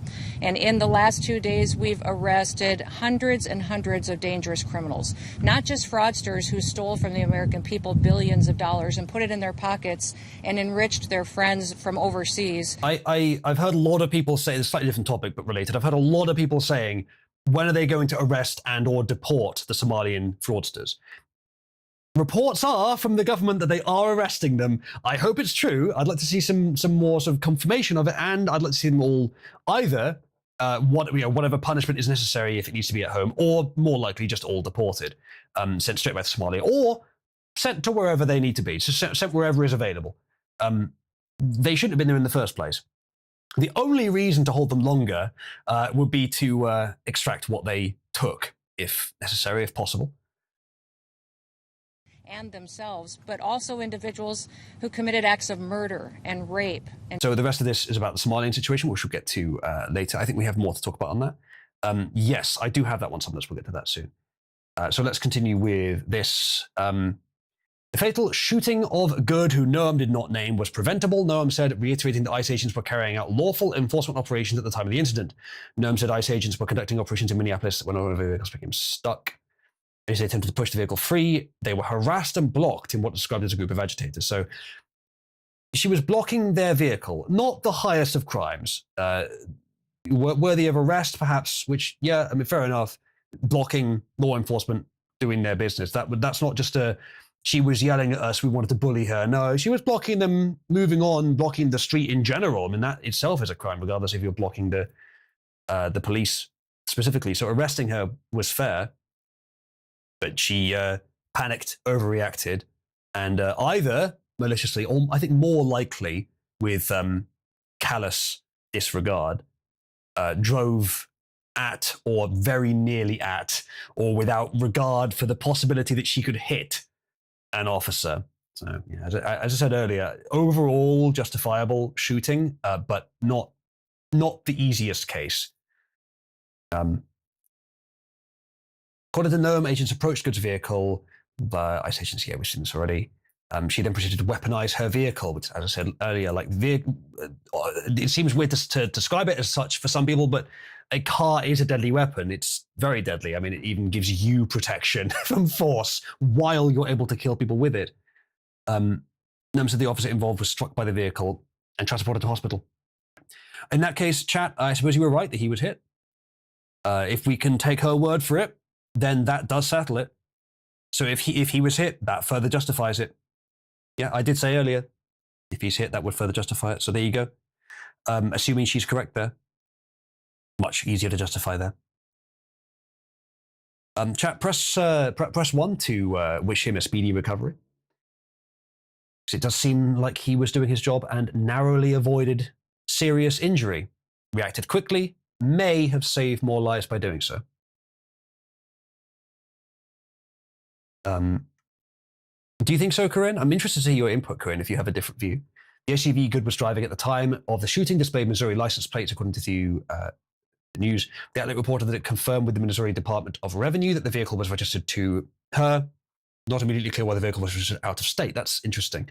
She crossed state lines with a deadly weapon. Literally. I mean, and then tried to use it on someone. Noam again described the incident as an act of domestic terrorism. That might be a bit far, but for practical purposes, I'm not particularly worried about that being a bit far given the circumstances, and said there has been a rise in vehicle ramming attacks against federal officers nationwide in recent weeks. As you guys mentioned, yeah, this must stop, she said. No matter that elected officials should denounce violence against law enforcement, arguing the shooting was the result of escalating rhetoric against targeting federal officers. Yeah, understandable. Good night, sport. The wife's already stated that she brought them both to obstruct ICE. She may have just fucked herself by admitting to a crime that led to a death during the commission of said crime, aka felony murder. I guess so, yeah. It is dumb for her to have admitted that, yes. If that's why she did it. Perhaps she was interested in the fame from her own side and didn't think about the consequences it would bring to her. So there's agitation, there's riots after the fact, which we'll get to in a second. Fox News has learned from multiple ICE sources that none of the agents involved in the shooting in Minneapolis were wearing body cameras at the time. They should have been. I don't know if ICE has to legally. I think the police in many places in the US have to, but I would recommend that every law enforcement officer have one.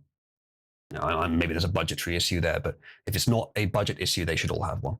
ICE have been gradually rolling out body-worn cameras nationwide. Okay, well, there's your answer. You can't necessarily wait for that to be finished before you start doing your job, so fair enough, including during recent high-profile arrests. But the team involved in Wednesday's enforcement operation did not have body cameras equipped, the sources said.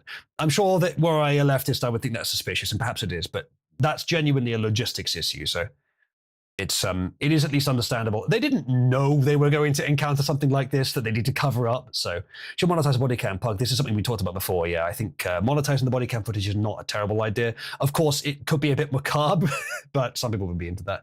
The shooting comes amid heightened tensions between federal investigation authorities and Minneapolis officials, and that is the article. Yeah, so a couple of good pieces of information in there. Christian Nome said that he was hit, so that puts a different spin on the story for sure. When nice to arrest, yeah, I wouldn't mind that.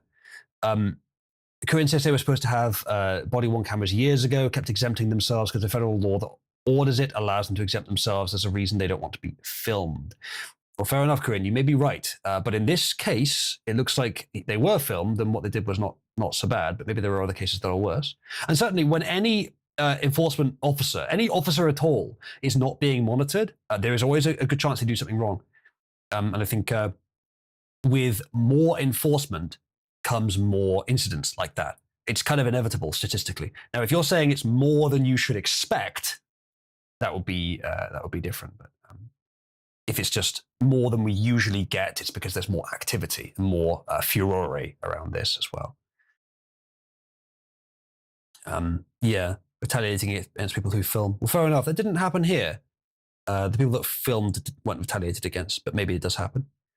Counterpoint, if Minneapolis law enforcement was keeping the peace, this woman would have been stopped long before she could commit self-die. I'm not sure if there was an opportunity to do that. Few channels on YouTube that do nothing but document CBP on the border running amok. Fair enough. I've not seen them, but I'm open to being aware of it. The issue with that, Corinne, is it doesn't justify what they do, but the work needs to be done by someone. It's like, how much collateral are you willing to accept? The ideal answer is none, but then you don't get anything done. I don't know if it's more than it should be. I'm sure it does happen, but the job needs to be done either way. Humans are fallible. Yeah, maybe not, Corinne. Okay, there's a bit more on this. Let's go have a look at this footage first. I believe this is the aftermath. So this, the caption on the video says, "Emergency alert, this is an all hands on deck moment, a legal observer." So I saw this legal observer thing. I guess I'll look into what they mean by that. Was shot and killed by ICE in South Minneapolis at 34th and Portland through their car window. We need everybody out in the streets of South Minneapolis right now to drive ICE out of our city. Get in the streets now, they say. Legal observer. Now, I think what they mean there, what it sounds like they mean, is that if an arrest is happening, a legal observer, it would be allowed to get near to it to observe what's happening. The problem is that she was also blocking the road. In the clause for legal observer, if it's a real thing, which it probably is, because a lot of high-profile leftist figures posted something very similar with the words legal observer in it, I'm sure that the clause includes, if you obstruct law enforcement while they're doing their job, that's not allowed in legal observer. If you want to be a legal observer, you have to stay the fuck out of their way. Don't deliberately block the road, their path in any way, especially if it's a public road. And by the looks of it, with cars parked on both sides, it's a single file traffic, and she was blocking it. She had a car fucking perpendicular across the road. So yeah, she was blocking the road. My understanding is it's not a legal term. They've come up with, it means protester. Okay. At least I can find no precedence for this. I mean, it might have some precedence within legal terminology, but it means protester. This is just their new word for it. Well, fair enough. What I say still applies. Just good to know. I was going to look that up anyway. Yeah, I think perhaps if it's a colloquial term, perhaps they want to give the impression that it's a official legal term. But even if it was, I really doubt you're allowed to block the police just if you're observing. Even if it was made one, there should be a clause in it that you're not supposed to block the police, because allegedly she was. And I'm certainly willing to believe it. Why else was she doing that? Why else was she there? I don't know of another good hypothesis for it. The woman in charge says she was. So yeah, let's watch the video though. I think what's going to happen on the right here is rather interesting. Oh. God damn. All right, I'm looking more at the thing on the right here. So I saw an image of this, and we'll show you the images that mostly Wolf in chat made about this. But you can see here that the officer is there. It looks like he's trying to control the riot. He's got the gun. He's got the gun pointed at the guy. He's got his hands up, and then he moves towards him. trying to push him back away from, I assume away from the incident, actually. I guess this is around the car. Tries to push him back.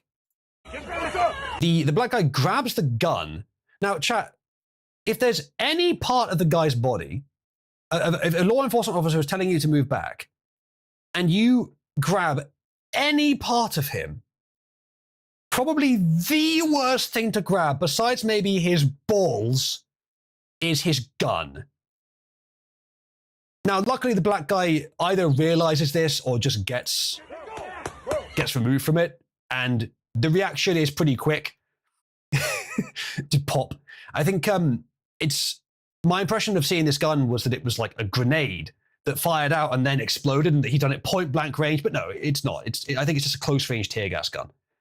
It's fair enough. It's not a bad idea. It's very much non-lethal, though I think it may be possible to die from that, but it's very unlikely. Non-lethal, but close range. It's a good idea to have that. I imagine that they've had to use that kind of shit a lot, to be honest. Yeah, Cheeto sprays. Just as a meme, make it smell of cheese. Why not? And the guy, it's weird. He kind of slumps down like that, like he's just been deactivated, like it's a fucking neurotoxin or a knockout drug or something. But he's still standing. He starts walking away. Someone offers him water. So, you know, they got their logistics set up. Someone else! Starts getting his clothes off. Getting his clothes off, it sounds like he knows what he's fucking doing. Like he's done this, like encountered this before. He doesn't look like he's that badly screwed up by it. Like, if it's tear gas, it must not have been that strong. Maybe it just causes a shocking effect. I don't know what it is. Do you guys know what the tear gas, the gas used specifically is? Disoriented. He does look a bit disoriented, yeah. Pepper ball, not likely to be lethal, no. Will bruise, maybe. Again, if it's a pepper ball that would have exploded on his face, a little bit careful firing something point blank range at someone's face. It could take their eye out. Not that that's necessarily the biggest concern here. His gun was grabbed, but still. If it's just a seasoned him. If it's just like a little just gas spurt gun, like the fucking fart gun from Despicable Me, then yeah, point blank is still okay for that. I mean, you might give them too much, knock them out or something, but you're not going to kill them with that, I don't think. Inert chalk round.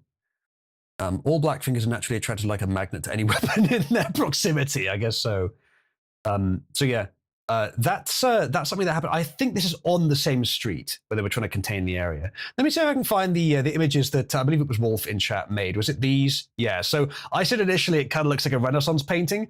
Here's the first Renaissancing that Wolf576 did in chat via AI. Then it got. I suggested it looks like a good Renaissance era painting. It's not quite the feel I'm going for. And so we went for this, and the AI just literally, it didn't do it in the style of this picture. It just recreated this picture. But then I think we got one step better here with the gun and the smoke still covering the face. So yeah, I think this is a pretty good ending that we got to here. I quite like this. Thank you, Wolf, for making these. All right, let's see what else we've got on this. So the aftermath, there's been lots of riots, but Tim Walz, who is the Ralph Wiggum of the state, the governor, who I believe said that he's going to be not standing for re-election. So basically he is retiring, not standing again, but he's still in charge right now. He's been dealing a lot with another issue recently. He's been dealing with the Somalia issue, the fraud issue. I believe it's the same one. And it is Minnesota. It's Minnesota in both cases, isn't it? He's been dealing with that, and it's not looking good for him because he's been touting these guys, and it's looking more and more like they couldn't have done this without state support or without the state turning a blind eye, or at least not without severe incompetence. But most likely they knew about it. I mean, in reality, I think we know they did. Where did a lot of that money go? Not all of it went to the Somalis, I don't think. I think a lot of it was given to Act Blue. Tim Walz for the noose, says Sick Puppy. Walz, not Waltz. Don't noose the wrong one. Do not crime, by the way. You mean Quimby. Yes, he is a bit. But he was distracted by the Somalia incident and the fact that it didn't look good for him, and the wall seemed to be closing in around him a bit. Okay, that's interesting. He's going back crazy. Yeah, I think I've got that story. The wall's closing in. So this incident, if he can spin it right, what a fantastic distraction it would be. So I think that's what he's going to do. Let's look at what he's been talking about.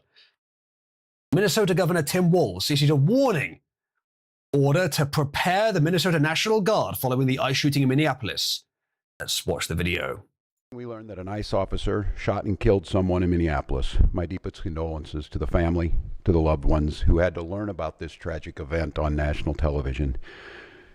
We have been warning for weeks that the Trump administration's dangerous, sensationalized operations are a threat to our public safety, that someone was going to get hurt. Just yesterday, I said exactly that.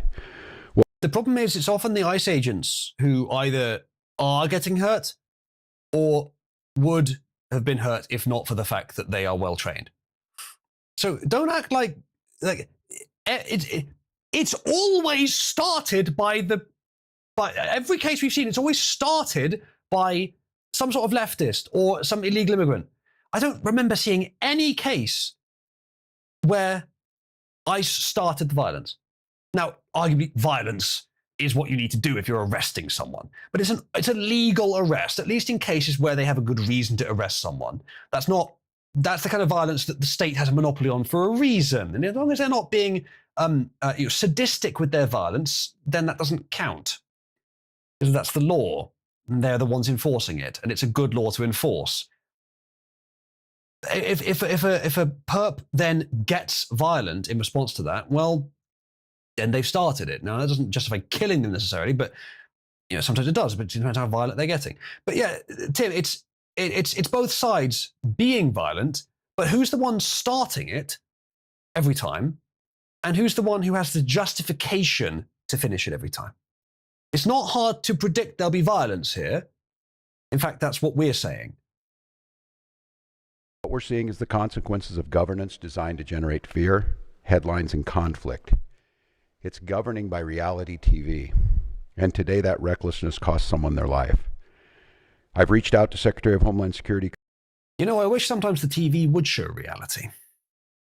Unfortunately, it instead shows statements like this, which are designed not to create fear. The thing about fear is that if it's unjustified, then it can be abusive. If it's justified, then it can be abusive not to make people aware of that fear, not to generate that fear. Now, that's not what Tim means here. He means that Trump is trying to create fear of him and his people. Now, if what he was doing was not only legally justified by the books, but also ethically, blatantly the right thing to do in deporting people that shouldn't be in the US by their own agreement as part of being in the US temporarily or by crossing the border, which is a crime, they do need to be removed. There may be some cases I disagree with, but there's not going to be that many. That's already justified. But then that's what he's saying. If Trump was doing something that was not justified, then I'd say, yeah, he's trying to generate fear of doing something unjustified, especially if it was something that personally benefited him if he were to stop it, like preventing criticism of him, which the left does quite a lot, actually. Trying to make laws to prevent criticism of certain things, or trying to create fear to prevent criticism of certain things. And the right does when it concerns Israel, a big issue that we're not going to get into right now, because while it may be relevant to a lot of things they do, it doesn't seem to be relevant here. So that's what he means. But the reality is that there is necessary fear, because the rate of violent offenses by illegal or overstayed immigrants is, I think, significantly higher than of lifetime citizens, especially if you go multi-generational citizens. Now, there are reasons for that. There are certain correlations, but either way, that is the fact. And so, with that distinction, you have to ask, well, if we didn't have the fear about this, we probably wouldn't be doing anything about it. That is, if anything, the fear that he's raising awareness of. Now, what the Democrats would prefer is a strategy where the reaction you have to something is the inverse of what is appropriate. What Trump is asking for is a reaction that is not pleasant, but is appropriate. And that's why he gets the votes. He's not perfect, but this part of what he's doing is correct. The Democrats are sly in how they do it. They don't want you to feel fear. Well, except of the good guys. But they do want you to feel comfortable while evil shit happens all around you. And they always want to feel comfortable either. In fact, a lot of what they do seems to antagonize everyone. So it says mercy to illegals is injustice to Americans. Often true, yes. Not always, but often. Oh, she didn't even have custody of her children. Yeah, Quartering was making a good point there. We all know what it takes for a mum to lose custody. It's very rare for the mother to lose custody. Then again, the father was dead. But that's even worse, because at that point, she lost custody even when there was no father, which meant that they went to some other family member. Them losing custody to the father, I imagine, is less difficult than them losing custody to who knows who. That's pretty severe. She may have been a bit mentally ill. We do know that she was opinionated. She did a podcast about this. Kristi Noem, and I'm waiting to hear back. Let me be clear. Donald Trump and his administration may not care much about Minnesota. That's been pretty evident. But we love this state. He cares enough to try and get lawbreakers out of it when you aren't doing your fucking job. Somalians and general illegal immigrants as well. Many of whom I expect are criminal that have either been locked up for nowhere near long enough or not even locked up. 3 children by 2 different men, 1 dead and 1 divorced. Okay, that makes sense. Well, the divorce one must have been within a relatively short amount of time. We won't let them tear us apart. We'll not turn against each other. To Minnesotans, I say this. I feel your anger. I'm angry. They want a show.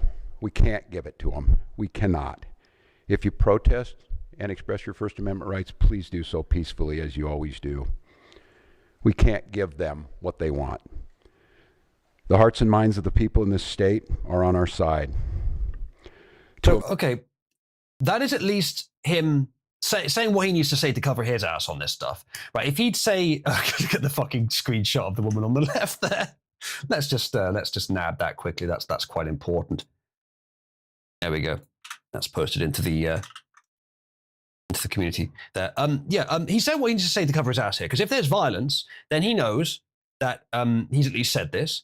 The problem is that saying this, he may already know, or he may not be far up the chain enough to know that riots have already been funded.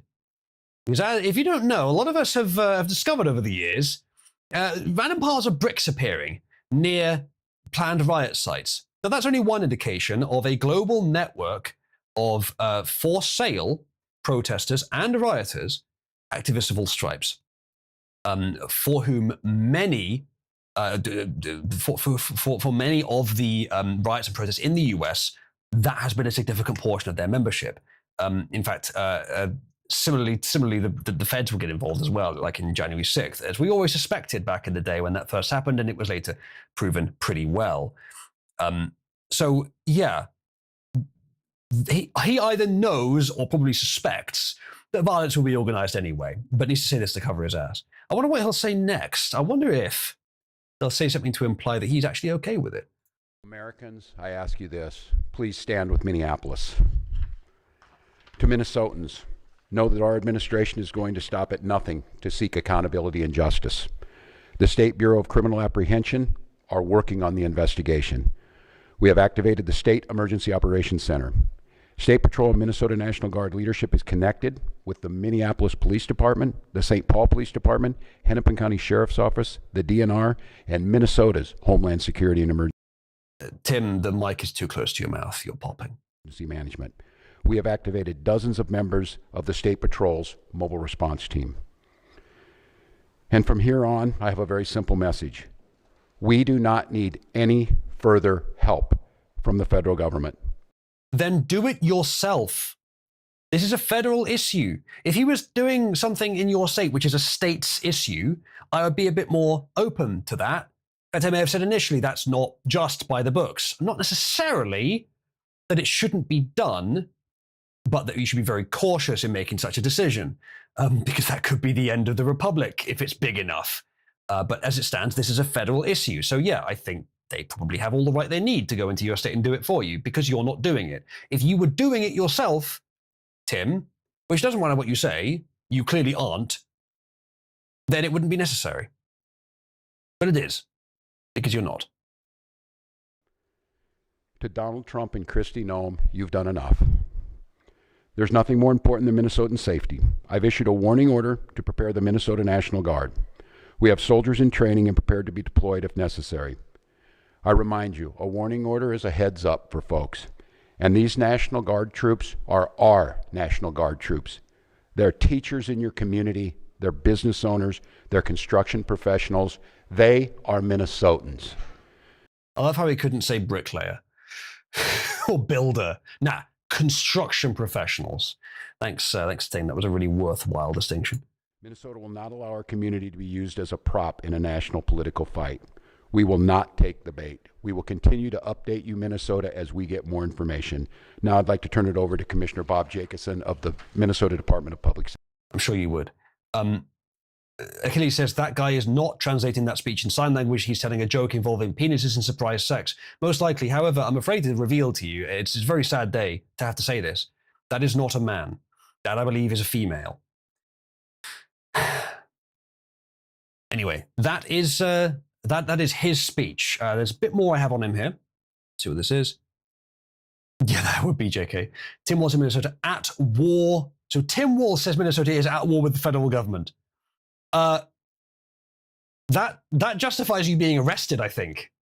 Good night, Paul. I think it justifies you being arrested, or it justifies further action anyway. I'm not sure why you'd say that. It doesn't seem the wisest thing to say. Rioters smashed through federal courthouse doors in downtown Minneapolis.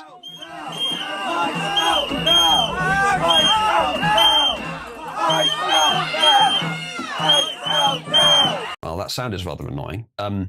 Rotating doors like that, is that the best choice for security? Because it might be. You get a limited number of people who can fit in at once, but if you have enough of them pushing in one direction, the guys inside will never be able to stop it from spinning. Then again, if it spins like that, it might be hard for them to keep their footing, so they'll fall over in the door, cause probably like a crush or a stampede or something, but they will eventually get in, and then everyone will be able to get in. The swinging door does reduce the rate at which they can come in, I guess, but if they can push past these guys, they're getting in. So for security, I don't think a spinning door is the best idea. Why is there not a lock on it? Why is it would be easy to make a lock. You just put a bit of steel that juts up with a switch. If you put that in the middle, then it's got less lever force to prevent anyway. Be dead easy. Don't know. Mavis says, rotating doors make breaching difficult to enter at any good speed, and often trying to rush in makes the people get stuck if they try to mass in, yeah. Usually are locks on them. I'm not sure whether you're not using it, because I would have guessed that there is, but they're just pushing on it. Almost like Wallace is seriously retarded. He sure is. Sure is. So they're saying, I think they're saying ice out now. Let's see if anything actually happens here. They're not actually pushing. They are, to be fair, just protesting, just shouting angrily. Oh. There is property damage.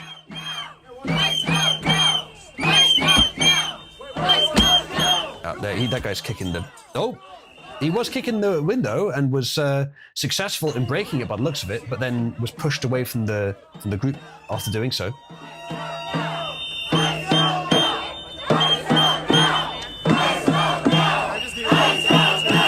Yep, he broke the window.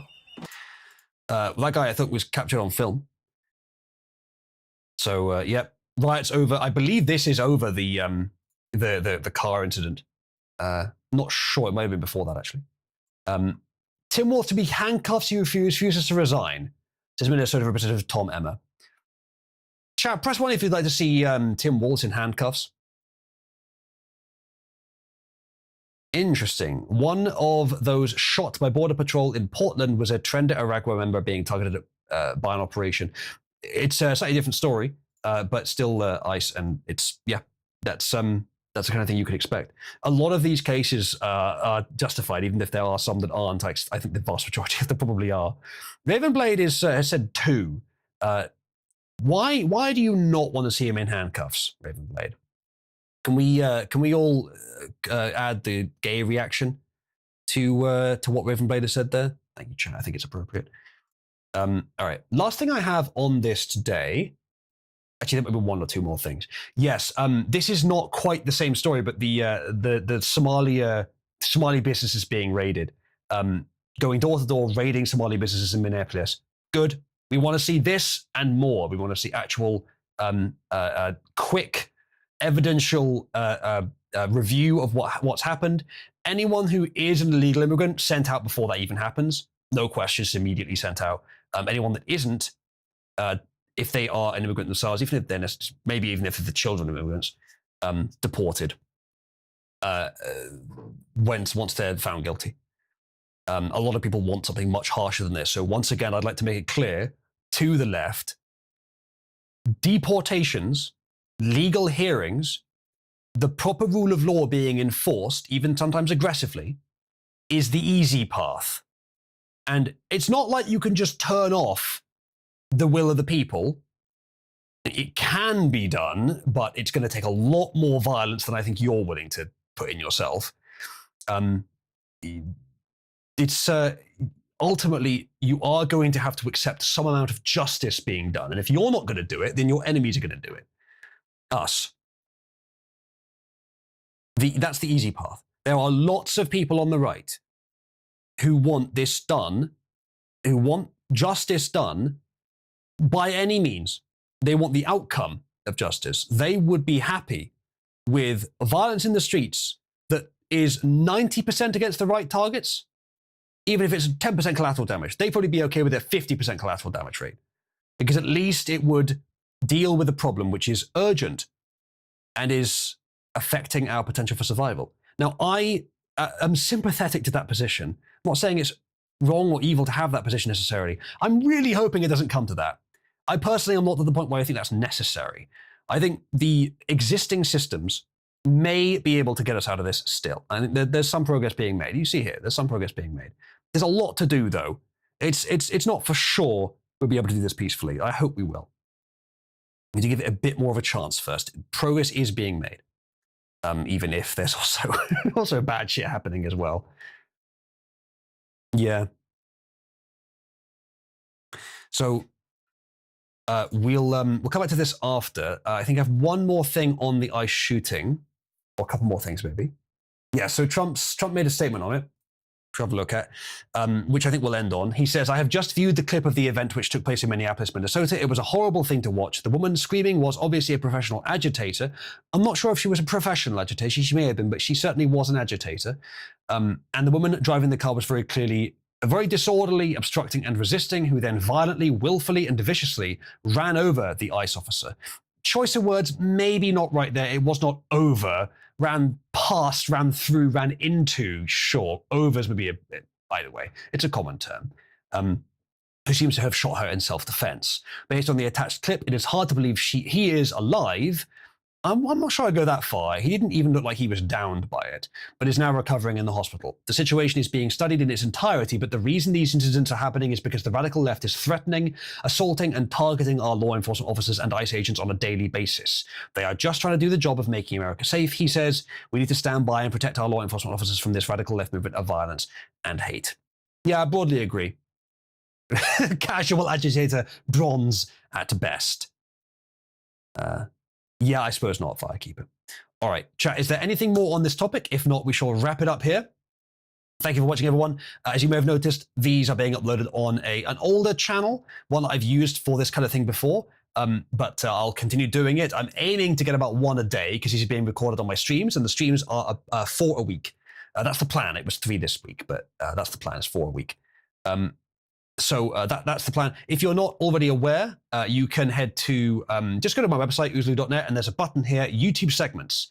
And that's where you can go to see these. These are focused politics segments. But if you watch these and you enjoy what you see, come to the streams. On the streams, we do a lot of audience interaction as well, interspersed with the focused politics segments, which I'm about to go back to now. Which channel? It's linked here on oozlu.net. Good thing you can't read. Yes, there is a website, Achilles. Thank you for joining me, everyone. And I wish the ICE officer a speedy recovery, I suppose. And I would like to say I hope this kind of thing doesn't happen again. As much as some people deserve consequences, I don't see any need for this violence. It's very silly. It probably will, though, unfortunately. Core, yes. Thank you, everyone, for watching. And I'll see you in the next one. Right, there you go. Recording is over. Another happy landing. Thank you, chat. All right, we'll do the Somali topic as well. Spelled wrong. Mind of a Somali scammer. Fraud, hate America, rig elections, cry racism, steal, and a tiny little bit for IQ. Yeah. This really is a daycare. Trust us. Insert money. Thank you, Ben Garrison. How long until this is made even more racist than it already is? Because I think people were doing that for a while, weren't they? They were making them deliberately a lot more racist than they already were, and then leaving the Ben Garrison credit on there, which I'm not too happy about. But I think this one's already racist enough. Or is this the modified version? I don't know. Maybe even, I wonder if this is AI generated and Ben Garrison's name has just been added onto it afterwards. I don't think so. Don't study the image of Yakub with this nonsense. Yeah, let's pour one out for my man Yakub. Thanks for creating me, bro. Good night, Bill. All right, chat. Press 1 if it's now far enough after Christmas that Core can lose his coal role, which he gained for refusing to put on any sort of Christmas theming during December.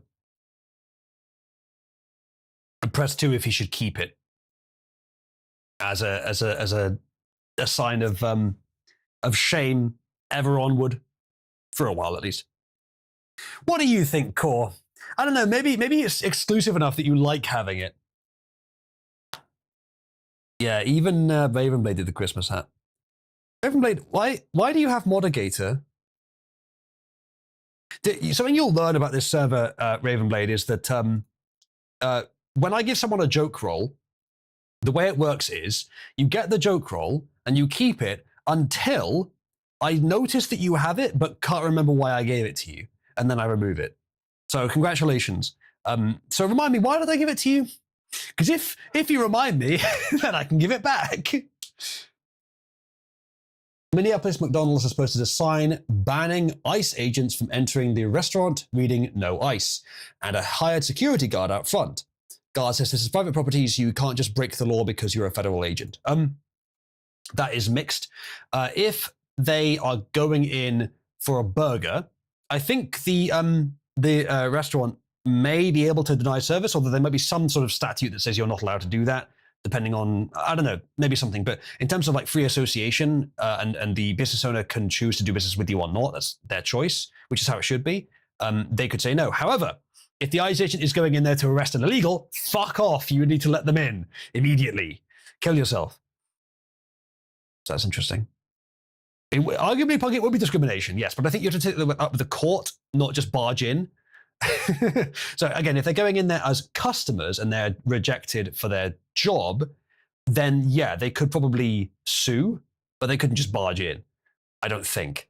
However, maybe since they're federal officers, if they witness a crime happening right there, but I think it's a civil crime, I think you'd have to do a lawsuit for it. But if they're going in there to arrest someone, yeah, you fuck off. You open the doors for them. McDonald's enforcing borders is a good one, Bill. It's a good one. Someone's going to lose the franchise. Yes, I think they might. I think they might. Death Squad. Well, Ravenblade, if neither of us remember the joke, I imagine it's not really worth keeping the role there. So yeah. Okay, so since we've got a moment, chat, let me clarify something. I did a poll in status recently. You know, we've been going through a lot of talking about reforms in Cabal and about the sort of necessary conflict between prioritizing high trust and prioritizing free speech.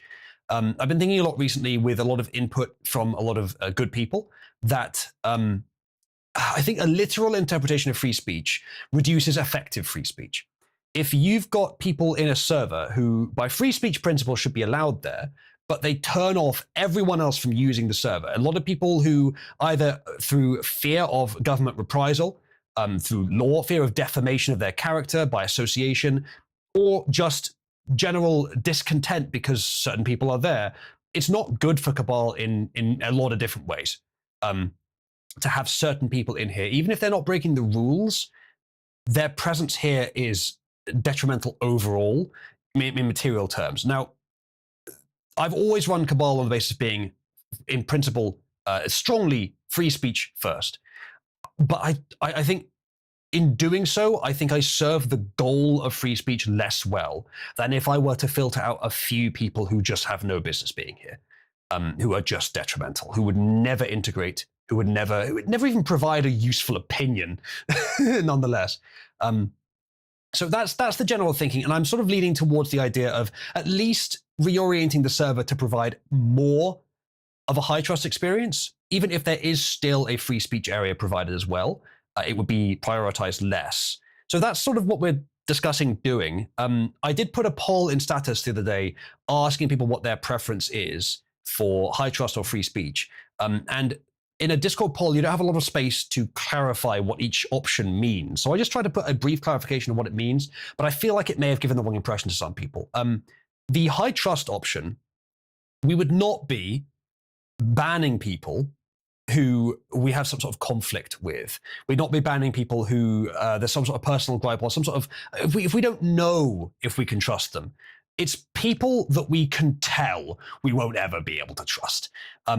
Someone well, I guess I won't name names. There's been a few recently. Some of you know the cases, but there's been like 6 cases recently where we decided to ban on the basis that this person was an endangerment to the members of Cabal by simply being here. They're pretty extreme. It's where there was some sort of involvement from like either they are or seem to be like child abusers, animal abusers, or gratuitous violence. It's the 3 things that it is. But I'm also expanding that to people who make flagrant and unevidenced accusations of those same things. So it's that kind of thing. There's also a couple of cases recently where on the basis of old incidents, I have removed people that really I should have removed when it happened, but didn't at the time for some reason, and where I think that was a mistake not to. But it's been about 6 people. That's probably going to be enough for now. It's not high trust. The high trust focus would not remove probably anyone else that's currently in the server. The only reason, and the way I worded it, may have given the impression that there are a few people who just have sort of drifted away a bit from the Cabal community, would be removed because we can't trust them anymore. No, it's not like that. It's specifically people we can tell we'll never be able to trust.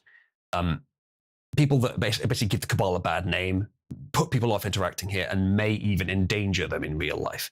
That's the profile of people that it would be targeting. The free speech focus would still be a very high priority. Almost no one would notice any difference in their ability to speak freely. I still stand firmly on that principle. It's just, I think I've been interpreting it a bit too literally recently, and it's made less useful. In fact, arguably what I'm doing is an attempt to make the free speech more effective, to give free speech more strength, to make it more poignant, to make it more meaningful. To have free speech in the first place is to remove those who put off people using their free speech. So I'm very open to criticism on that because I know it is a deviation, though I think only a small one, from the principle that Cabal has been run on for many years. But there's enough people I trust who have this concern that it's a worthwhile consideration, even if I didn't think it actually kind of makes sense in the end. And what I mentioned earlier is this is kind of how a nation works. I've always thought of Cabal's roles as the means by which we delineate who is a quote-unquote citizen and who is just a visitor, or who is an applicant to become a citizen, but who we've rejected the application of, so they stay at White Name. White Name is someone who we won't ever be able to trust, right? That's how it's always been. And often they leave, but sometimes they don't. Sometimes the shameless ones stick around and make it worse for everyone. In terms of the Discord server, I've always thought of the server itself as being the nation plus everyone who can communicate with the nation, right? That's the analogy I've made. But no one actually thinks of it that way. Not inside the server, not outside the server. Unfortunately, in practice, the association is if they're in the same server, we are all potentially going to be associated with them.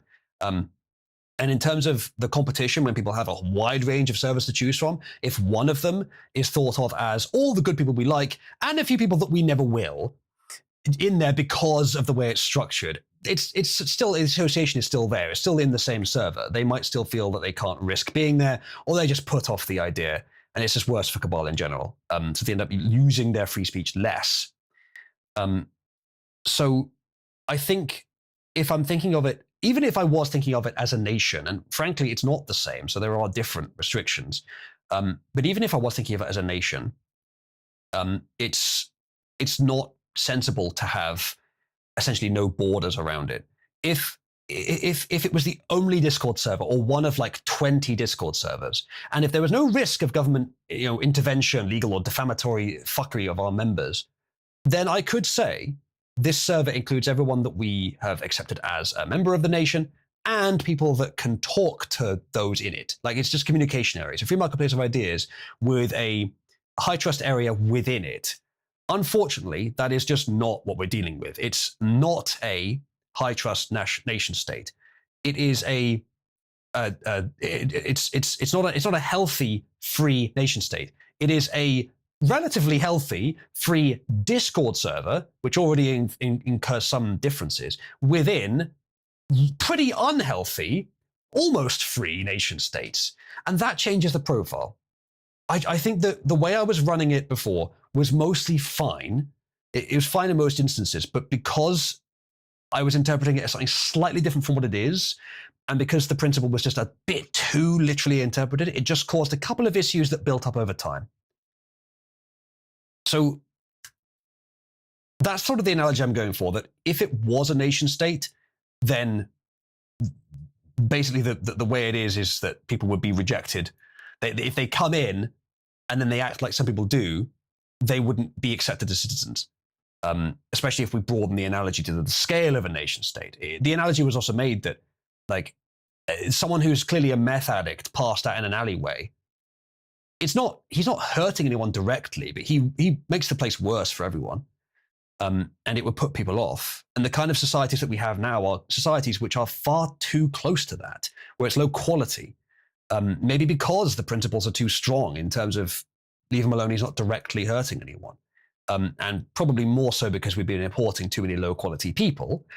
But again, people are going to think of Cabal as a single entity, where if you're in there, you are in some sense accepted. So it's theoretically the same as importing in terms of perception to some people, and probably to a lot of people. So the vote was more so for high trust in the poll, but there were still quite a lot of people that voted free speech instead. Now, again, the poll may have misled people into thinking that we were going to ban way more than we did, way more than we ever intended to. I don't think there's any more bans to come.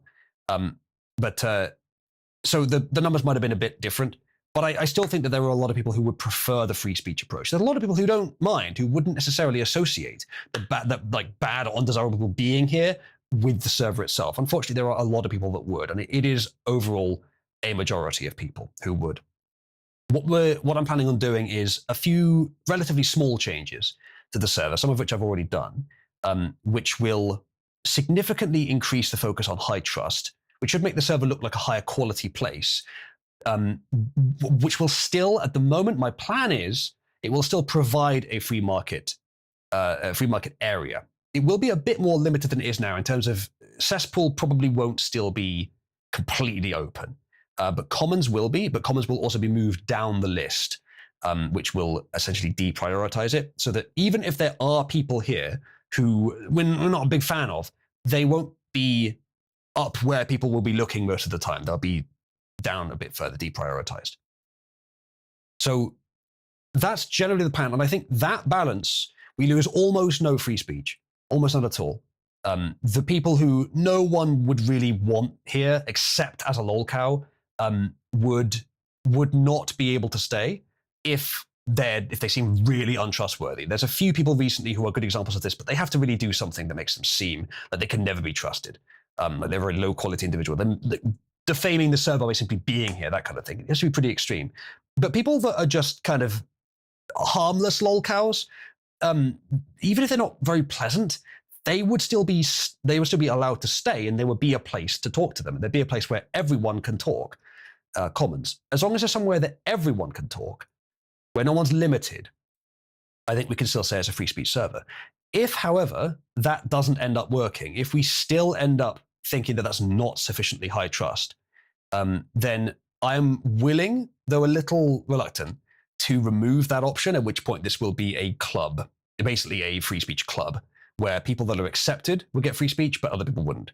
And I'm not too happy with that idea. But if it's either do that and protect people from their government so that we keep the active members in here, or don't do that, stand on principle, and a lot of people leave. I'm open to both options there. The world is changing, unfortunately, and in order to aid what I think is the best for humanity, I need to be willing to adjust with it. And I think these adjustments are quite small. They will affect almost none of you in a negative way, and many of you positively, I expect. But I think it is necessary. I do think that the small principle shift is justified, and a lot of things are justified as a result of that down the line. But I don't think anyone is going to be banned or even disadvantaged from this point onwards. Mafako says, haven't the locals kind of gone wrong at some point? Not sure what you mean by that exactly. Paddy was making Ravenblade an overlord. Wolf is recommending that I give him back Modigator. Ravenblade, for the crime of saying the words, I heard he was making Ravenblade an overlord. Did you forget to do that on your other account? You are being granted the closest thing we have to an overlord role, which is Modigator. There you go. You've been granted Modigator. Well done. Yeah. I think Mofaku, they always end up being a problem after some time. If we were living in healthy societies, then there wouldn't be as much need for a free speech area. But like the way I've been running Cabal up until now, it's not wrong. I think it's just slightly off what it needs to be, what is best for its members, what is best for our cause. But if it were again, like if it's a tough time where free speech is needed, then arguably you need to be a little careful with trust in the environment. I mean, like if under the free speech, the free speech first policy, there were like 10,000 Indians joined the server, 10,000 Dalit Indians, the lowest class. Now, if they joined all at once, I could say that's a raid, that's spam, ban them immediately. But if they joined one per day, couldn't really say that's a raid. What justification would I have to remove them? Now, I could reorganize a server so that they're only present in one channel, but then that channel would be completely unusable. And they'd still be here in the server. You'd still associate the server with them. And maybe it would be entertaining to see them there. But, I mean, would people have... people who have roles would have free speech enough in other channels, but people that don't have roles would completely lose their free speech, essentially, because that channel would be completely consumed by a plague. So it is a difficult question. I think it's one of those things where just saying full literal free speech is an easy thing to say, and I think it's a relatively difficult standard to keep to. And it's been difficult over the years to keep to it, even though I think it's been pretty much right.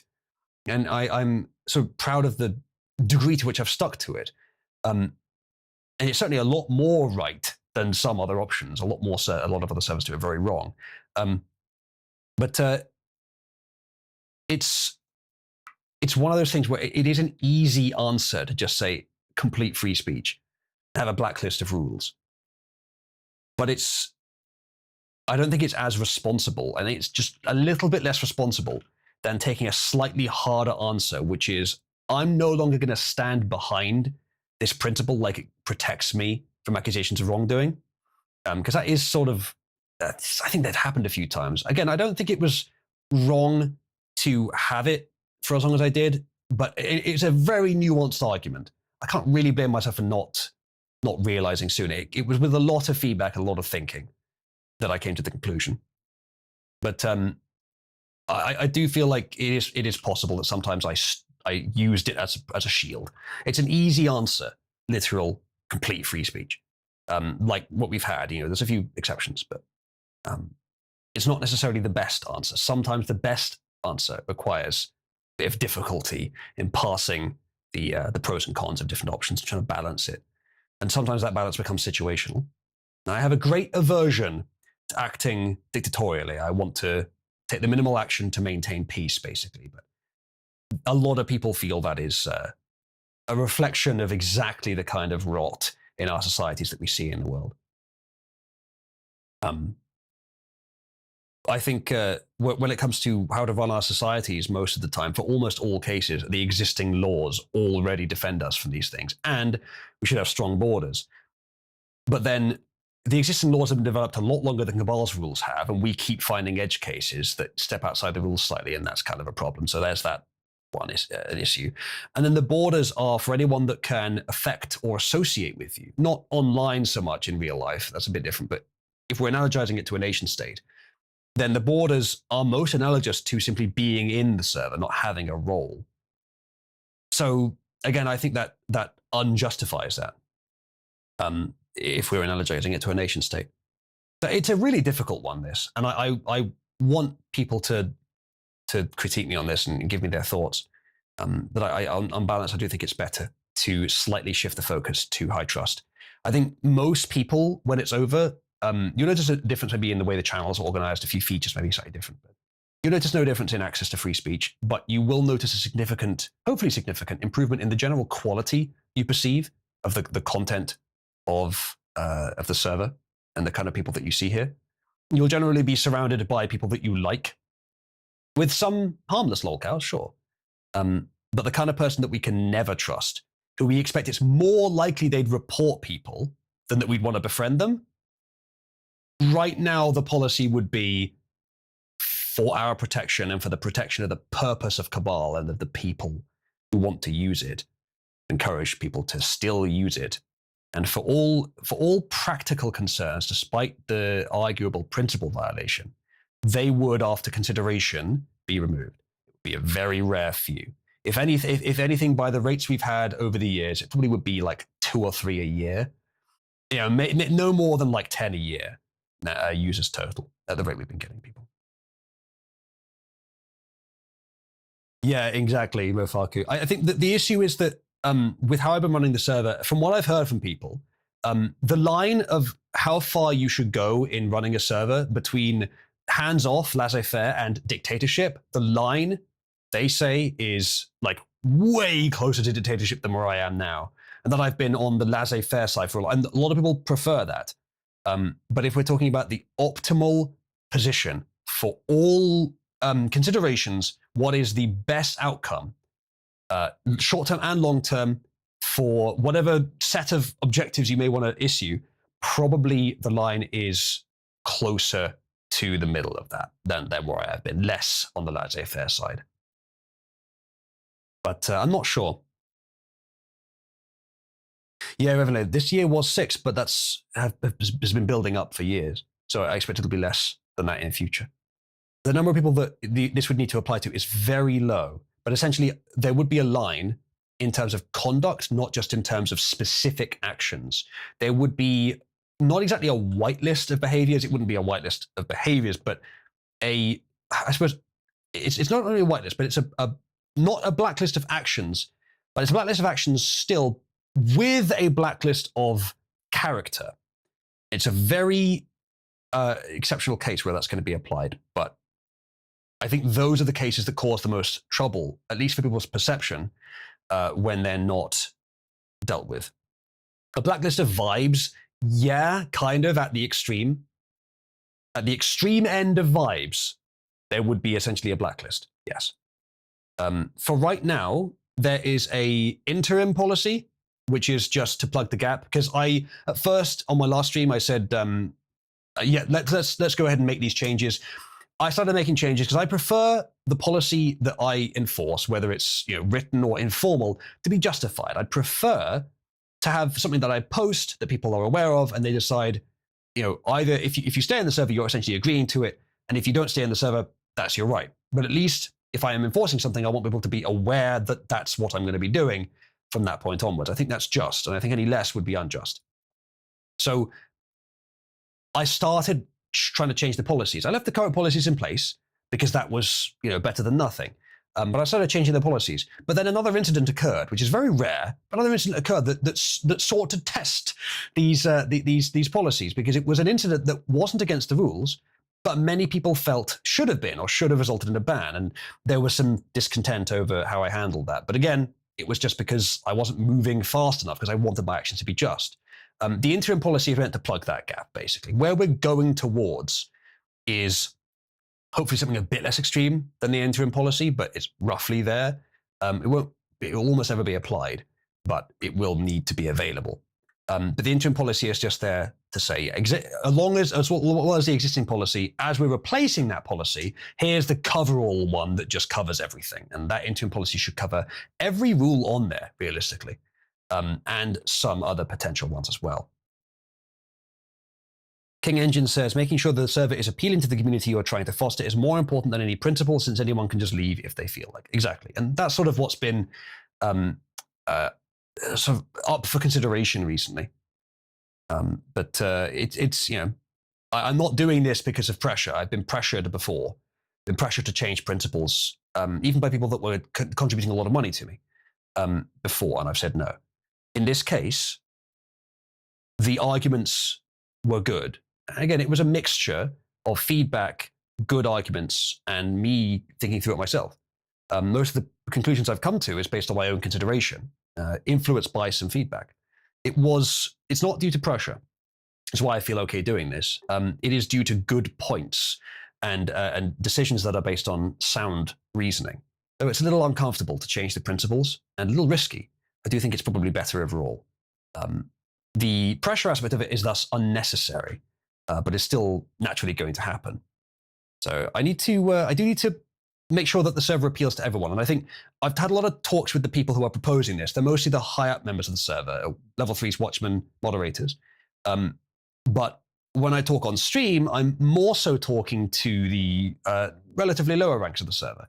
I need to make sure that what I'm doing appeals to both groups, which is why I think they were disappointed I wasn't moving quite fast enough for them. It's because I want it to be justified, because I can't just listen to one group. I've got to listen to and make sure it's justified by both groups, which means I have to declare it beforehand, maybe even let it be reviewed beforehand. The interim policy is just a way to deal with that in the meantime. No, Reverend Blade. Not everyone in the world, you understand, but everyone who is presently integrated, let's say, or as many of them as possible.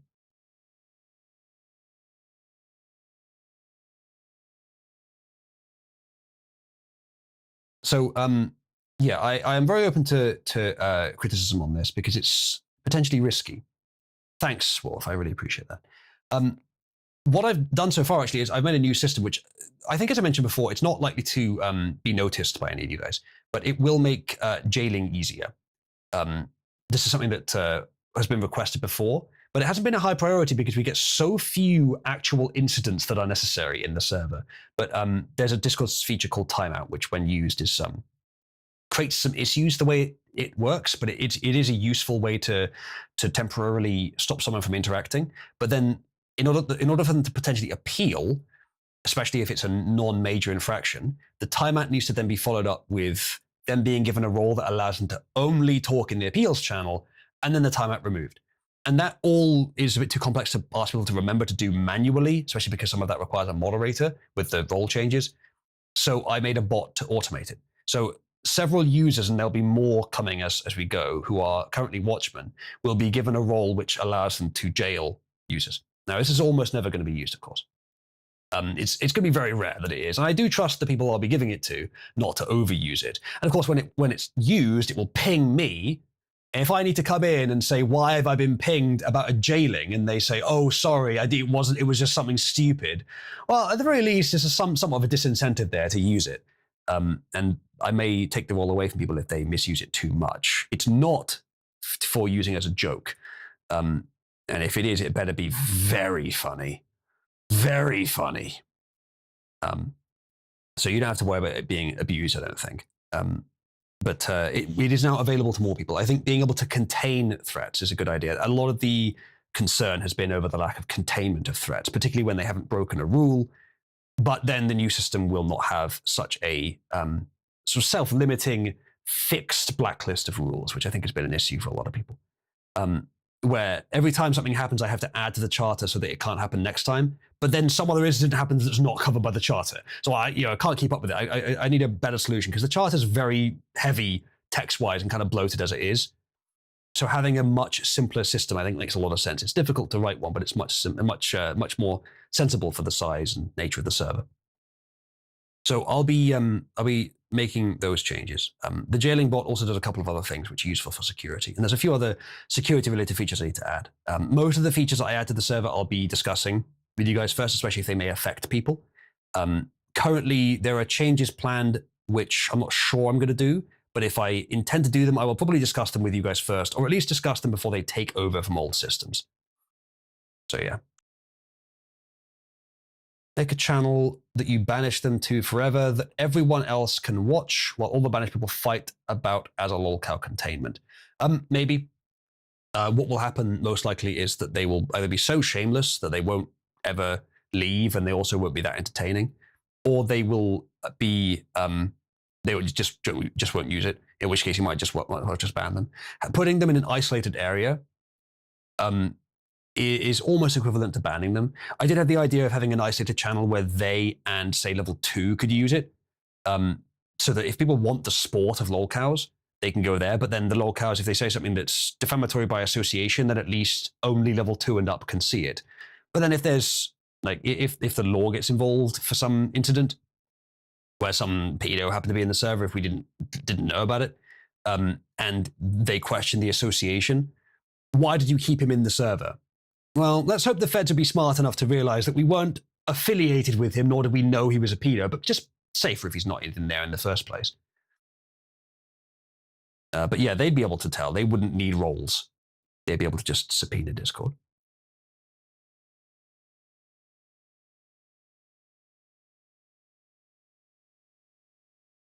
So yeah, there's a lot of potential risks and hazards. And to be honest, I've been running the server for years without thinking too much about those risks and hazards. Just thinking like, well, if I'm arrested, then I can defend what I've done. But if they were to ask me like, okay, but why did you keep this guy in the server? He appeared to be a pedo. I mean, there's only so far I can go with saying I support everyone's free speech. Because ultimately, are pedos allowed to have opinions and express them? Yeah, but if we know they're pedos, they should be in prison or something else. If they are advocating for pedophilic stuff, I don't want to associate with them. I don't want them near me. I would be obligated under free speech principles to provide them that, but that's kind of the problem. Who's that helping? And that's just it. If you've got principles, it's very good, and sometimes even if you can't perceive why a principle is good, it is actually better for the long-term good of a place or the thing you're applying it to. And that's often the case, is principles are how you build for long-term. It's often subtle, also hard to see why they're good, but they sometimes are, if they're a good principle, like free speech. But it's also up to us, and this is the sort of advanced level, to recognize when actually that principle, even though it's a good principle and generally does build for the long term, the specific way it's being used here in this specific case, as odd as it may be, you're applying it too strongly to the point that it's actually slightly worse overall than if you applied it a bit less strongly for every benefit, for every goal. And so that's kind of what we're talking about.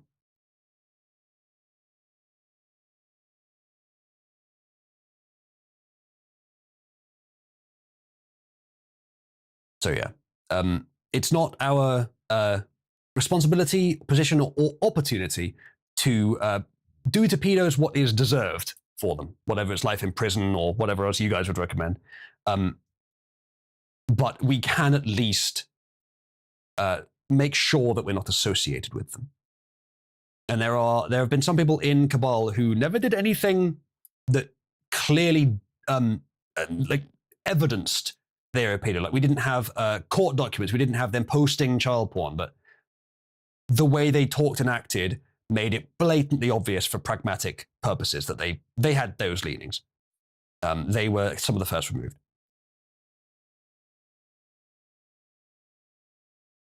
And that was one case where I think where the free speech principles were overall detrimental. Yeah, Achilles, see, that's an issue, is that the risk of us being arrested for having a pedophile in the server is lower than the risk of us saying the N-word. I agree. But I don't mind defending saying naughty words on the internet. I do mind defending being associated with a pedo. I would not want to do that. And this has been said by others as well. So the thing is as well, it would enhance it, if they could pin you with that as well. But then again, if they wanted to, they could pin you with a Windows 95 laptop with 600 gig of child porn. So ultimately, if they want to, they can do that.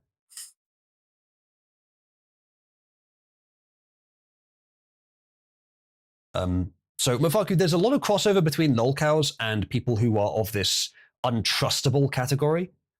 But it's not always the same. There are lolcows who are trustable. I think Cybersmith is trustable. Regardless, he is a bit silly, and he is a lolcow in many ways. He is still a good person, I think, at base. He is actually of a high trust character generally, despite some of his opinions. But there have been several others in the server who are also lolcows, but are of an untrustable character. So, yeah, those are the people who we would consider for this. But there's going to be deliberation in these cases. There's going to be consultation. There might even be votes held to make sure that we're doing the right thing. It's not going to be knee-jerk.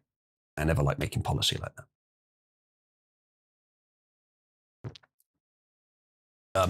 I may also be giving moderator ban permissions by means that means they can't empty the server. Many of you probably assume they already had ban. Most servers do that.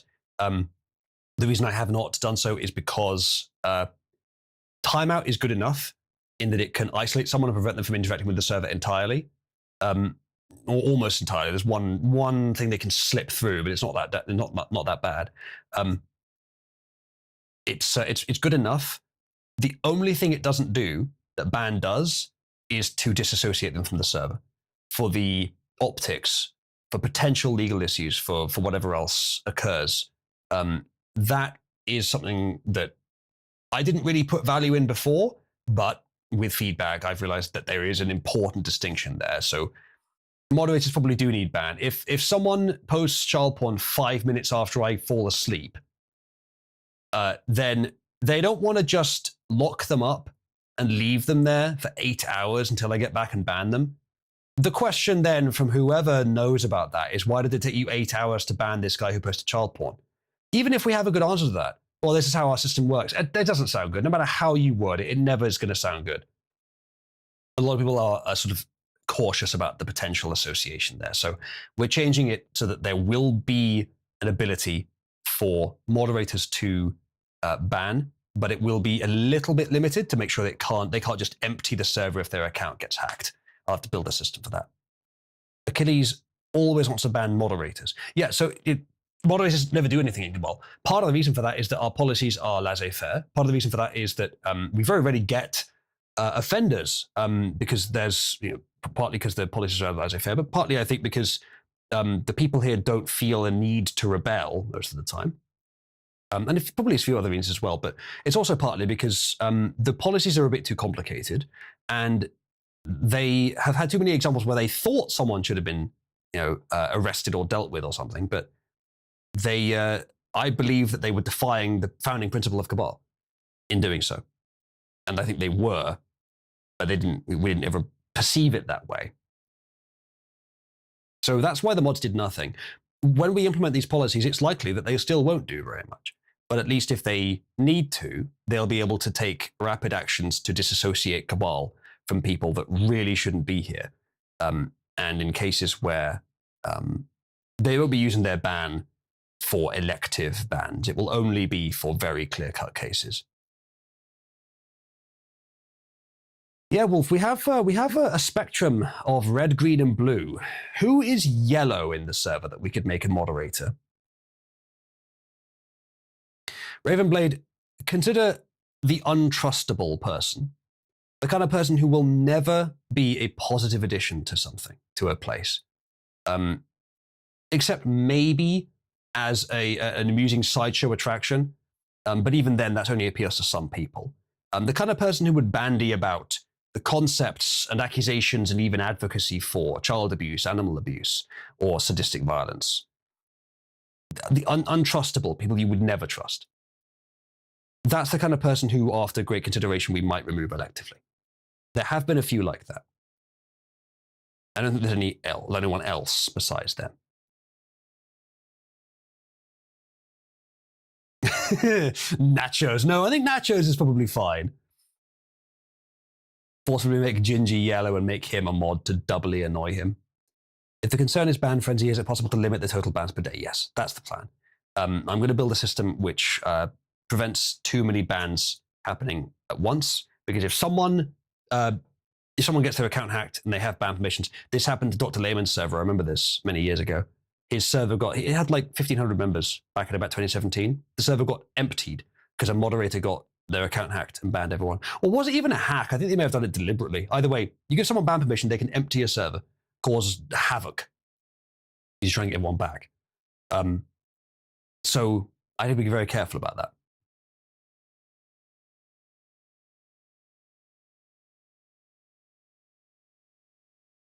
Okay.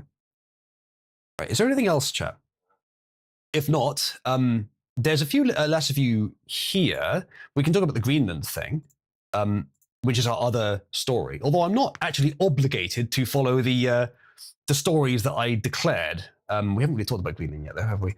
I tell you what, I think I'll just start going through stuff, and when I get to something which is a major story, then I'll do another recorded segment. Because the idea is do at least 2 recorded segments every stream, and then I can have 1 upload per day. The issue recently has been, on Tuesday I didn't do a stream, so there's been, I think, 2, maybe 3 days that's going to be missed. So I aim to get 1 per day. Once I get into the swing of it, it'll be 1 per day on that channel. Right. Let's see what we've got open then. Back to politics now, chat. So the average US budget deficit has been 1.7 trillion per year. Simultaneously, the US is losing at least 1.5 trillion a year to fraud. So the real question is, how much of our national debt is really just fraud?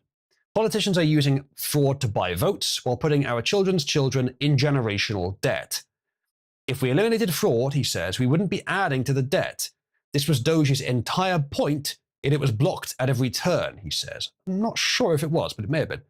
He says this is just sickening. Yeah.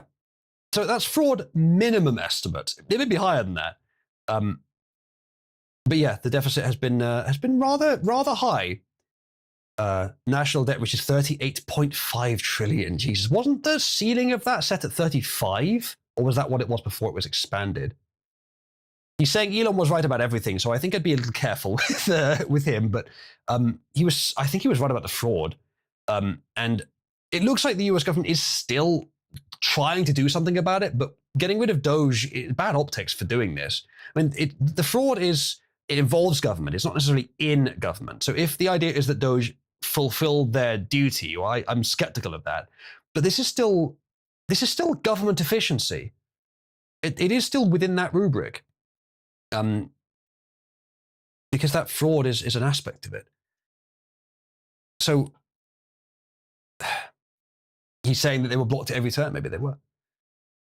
Yeah, it's different from when she is here. That's true. Aiden didn't attack me with a pizza today. Are we going to start talking about Greek time travel and Jupiter causing solar elections or something? That was quite funny, yeah. Next time we have Cybersmith on, we'll certainly talk about those things. Here we have a post, I believe, from AA. So I'll go to this first. So Trump's interest in consuming Canada and Greenland is an exact copy of Technocracy Inc.'s 1933 plan to build a technate, black and white map. This initiative was pushed by Elon Musk's grandfather, Joshua Haldeman. Technocracy represents dictatorship by a scientific priesthood. We know roughly what technocracy is, and we know, or at least believe strongly, that it's a pretty bad idea. This notion that Trump posting the US flag covering Canada as well, that means that he's asking for a globalist technocracy just because he's trying to obtain Greenland, and he's joking about obtaining Canada, maybe joking. This is a bit of a stretch. It's a bit of a stretch to assume that the two things are so directly related. I'm sure that you could find maps of a similar nature to this, which are not connected. The fact that it was a plan of people, I'm sorry, 96 years ago, or a little under that, about 92 years ago. The fact that it was a plan of people 92 years ago means that it's so far removed from the modern day that even if the same basic ideas have flowed through somehow, it's not like it's the same conspiracy. And the implementation is likely to be very, very different. Now, that said, the question is moot anyway. Why do we care if it resembles an idea proposed by people 90 years ago? What we care about is whether it's a good idea. Using the record of history to say, well, these people liked it, so it must be bad. That's dumb reasoning, and that's what you do if you have nothing else. The answer of whether it's a good idea or not is right now, it probably is a good idea. Canada is in such a dire state that they probably would be better off under US rule. Not certainly, but probably. And Greenland, I'm not sure, but there's so few of them there. There's not many people to ask. And for world peace, it might be the better choice. So I think the point is completely moot. And so when you look at something like this, it's like, okay, that's interesting, but there's not much point to it. And you see AA saying interesting. Interesting, yes, maybe a little bit, but I think he might be implying that there is something to this, some reason to notice it, that he is blasting this, trying to make sure people see it. Why? I don't think there's much to it, eh? Even if there was, you should make the argument for why it's a bad idea. Maybe he does elsewhere, but this is not, it doesn't make the argument that it's a bad idea. Anyway, just a minor point. On Greenland specifically, I don't know enough really to say whether it is militarily strategic. I actually don't know of a different reason why Trump might want it, something for which that is a pretense. Maybe oil? I mean, certainly Venezuela, but the thing is the US has oil reserves that it isn't using. So I don't know if it's that. Let's go to the next thing. Minneapolis cancels school Thursday and Friday due to safety concerns. So some kid in the 6th grade who gets 2 days off because George Floyd decided to try and run over a federal agent. I think most of you know this, but let's just make it clear. These 2 days off are not due to safety concerns. These 2 days off are to manifest the appearance of safety concerns. These 2 days off are a way for an institution to imply the importance of safety concerns by taking actions they then justify on that basis. If I were to say Cabal shutting down for 2 days on the basis of insert something here, a lot of you would believe it was actually happening, depending on how seriously I stated it. A lot of you would believe, whoa, that must be serious for USU to shut Cabal down, Jesus. That's what they're doing here. And they're not doing it they're not shutting down workplaces. No. They're shutting down schools. This is evil. Now, unless there's something more I'm missing, unless there's any reason to think that schools are at threat, I don't think there are many schools that contain dangerous illegals. Right? Now, maybe some that have their kids in them, the kids of dangerous illegals, maybe. But in those cases, they're not likely to put up much of a fight, not likely to cause violence. But of course, these guys think that ICE causes the violence, but they don't. The teacher's getting paid. The reason to do this is to raise fear in the children. Despite what's his face, Tim Walz's pontifications earlier about Trump being the one that's trying to raise fear, you are attempting to propagandize fear into children by implying that they need to be away from school because it's unsafe to be on the street because of ICE. That's absurd. But that's what he's doing, I think. Again, unless I miss something. Someone says they need to free the teachers' unions up to protest. That could be it too, yeah. Stu says, might also to pump up protester numbers, as you said, as was just said, yeah.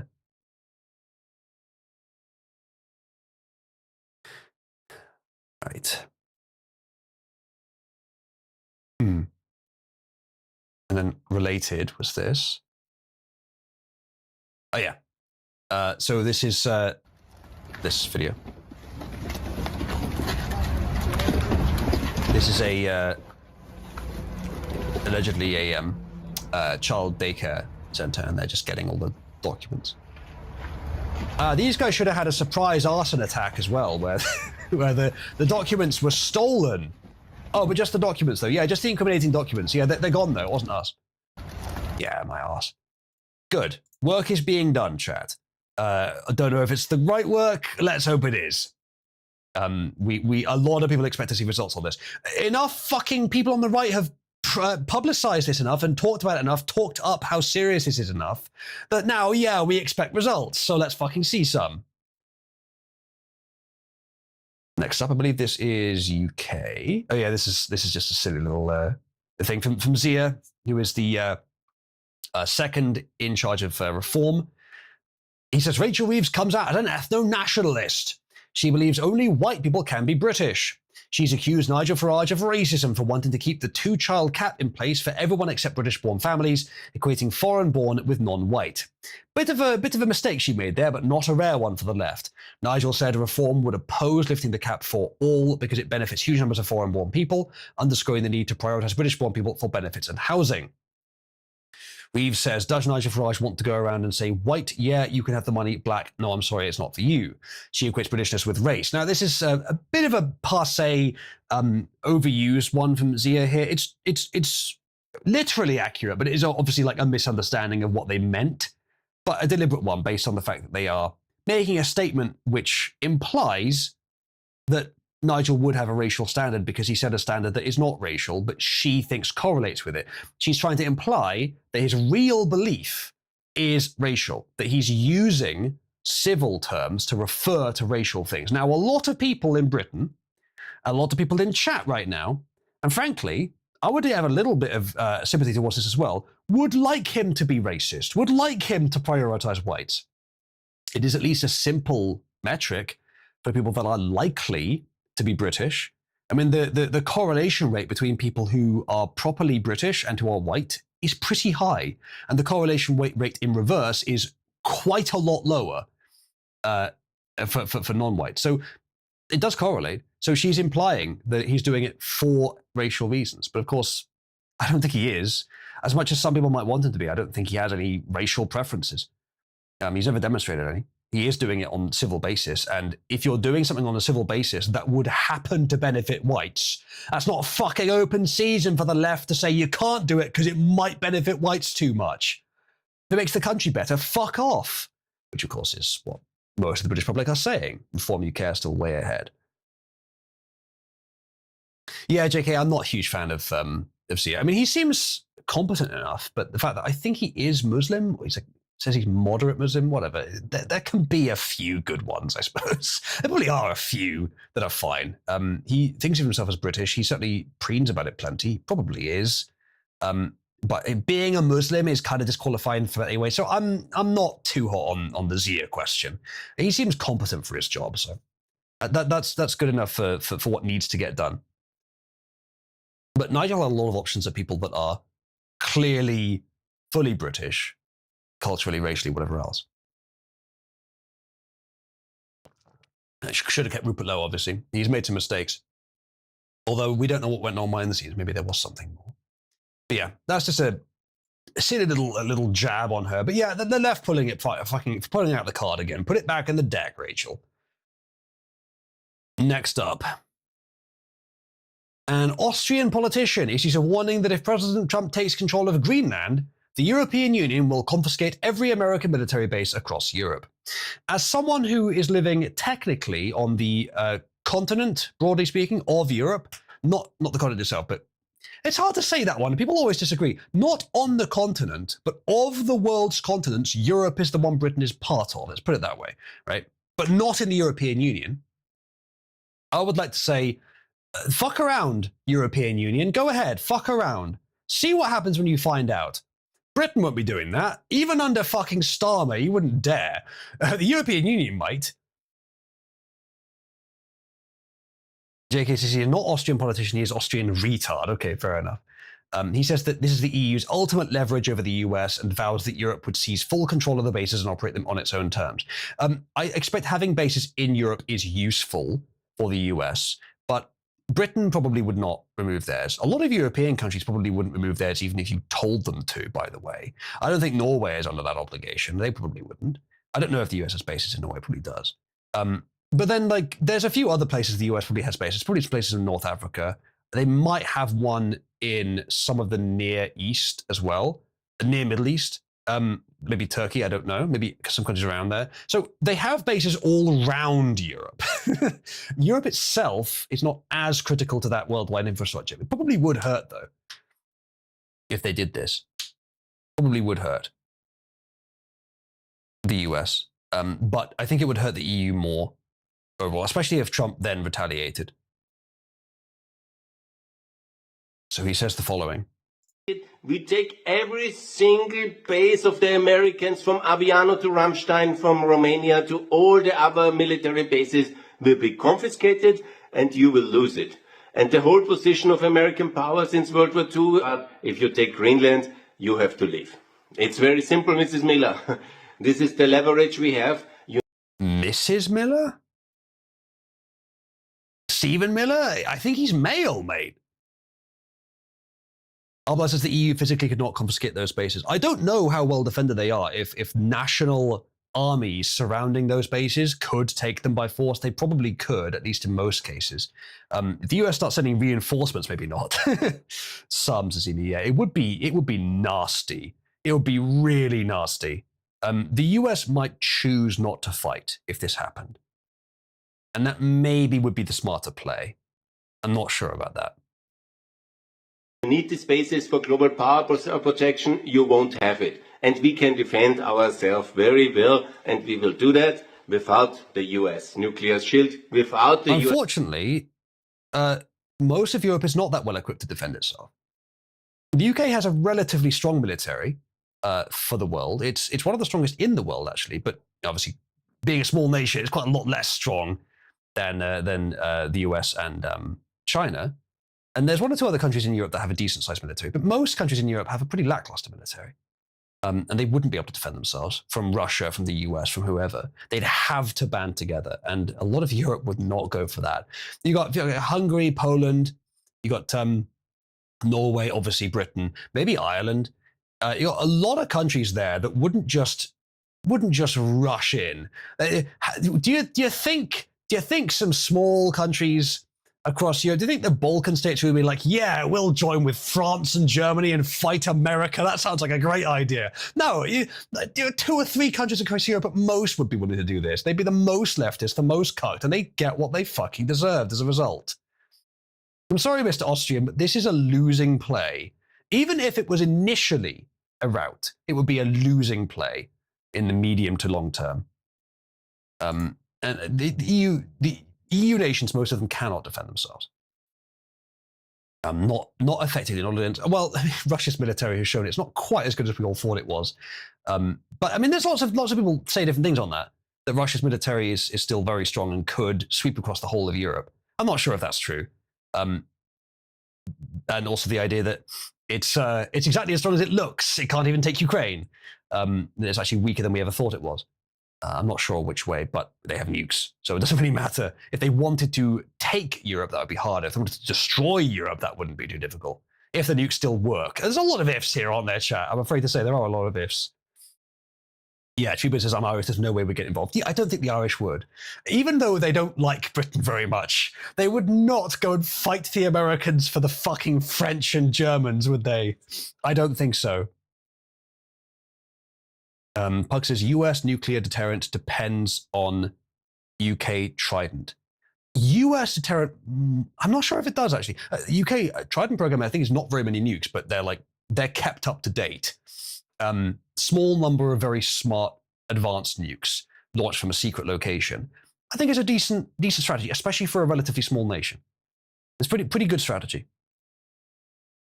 Eastern Europe is too focused on Russia to... Yeah, exactly. There's so many other priorities in Europe besides going to war with America because they took a fucking block of ice no one lives on, 10,000 residents. Yeah, no one's going to do this. Even if fucking Austria, Belgium, France, and Germany, maybe the Netherlands, did do this, even if all of them did, almost no one else would join them. Almost no one else would join them. Yeah, EMU possibly. I mean, like, the US would be justified to do that. The UK might even help them. I mean, not under Starmer. Starmer would just stay out of it, I think. He's timid enough to be smart about that. But maybe under Farage or someone better, they would actually be like, yeah, we're going to support the US in this one. It would be right to do so if the EU just fucking seizes them.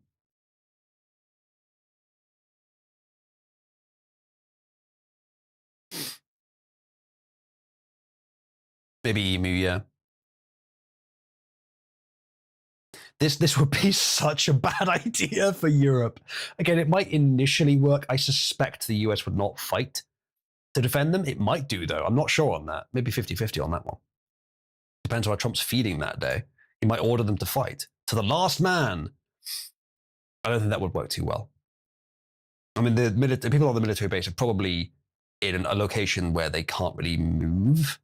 And so they're really sitting ducks for like long-range stuff. I think those military bases are built on the assumption that they're in friendly countries. If that suddenly changes, they probably just need to leave. Maybe they dissolve into the population. I don't know.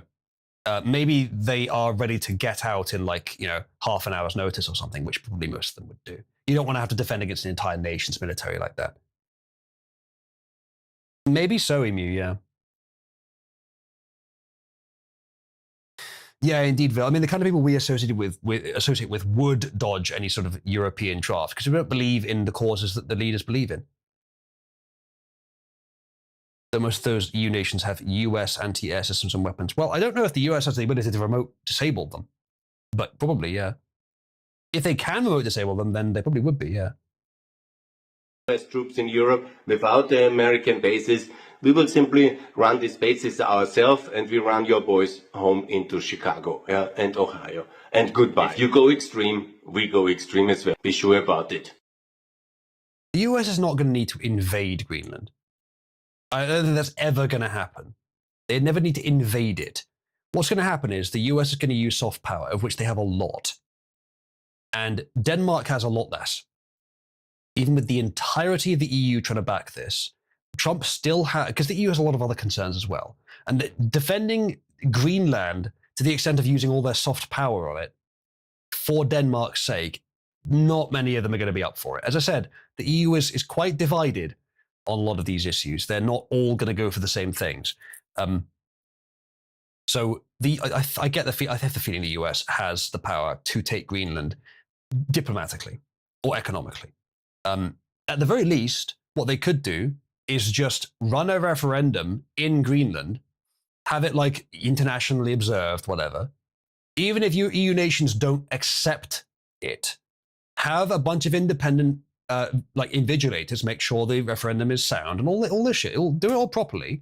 Ask the people of Greenland what they'd rather do after giving them a fair look at what Trump would wants to do for Greenland, and ask them, do you want to be part of the US or Denmark? Probably a lot of them would say the US. I think there was a poll a while ago, and again, we can't be sure how valid these are, but I think there was a poll a while ago that said the majority actually would want to be in the US. So you ask that. And then if it's the majority say yes, you declare Greenland as US territory. And there's no, by the way, there's no particular reason it belongs to Denmark. It's just by international recognition. If Trump were to say tomorrow, Denmark belongs to us, it would arguably be an act of war. I think it would be an act of war. There's all kinds of things you could say about it, all kinds of furore, all kinds of kicking and screaming and shouting and gnashing of teeth. But he doesn't have to put one boot on the ground. He doesn't have to do anything. He doesn't want, I mean, he does want military bases there ultimately, but he doesn't initially need to invade to claim it. It then becomes contested territory. But then if no one responds, if no one says, well, you can't do that, we're declaring war, we'll defend it to the last man. If no one does that, then it is his. The US has the power to internationally recognize for itself that it owns somewhere. Ultimately, it is diplomacy that will slow it down beyond that. Now, declaring that you now own it, and then it may tip the enemy, the Denmark and the EU off, that they want to then just send soldiers there to defend it. At which point you may have to fight them for it if you want to put your own bases there.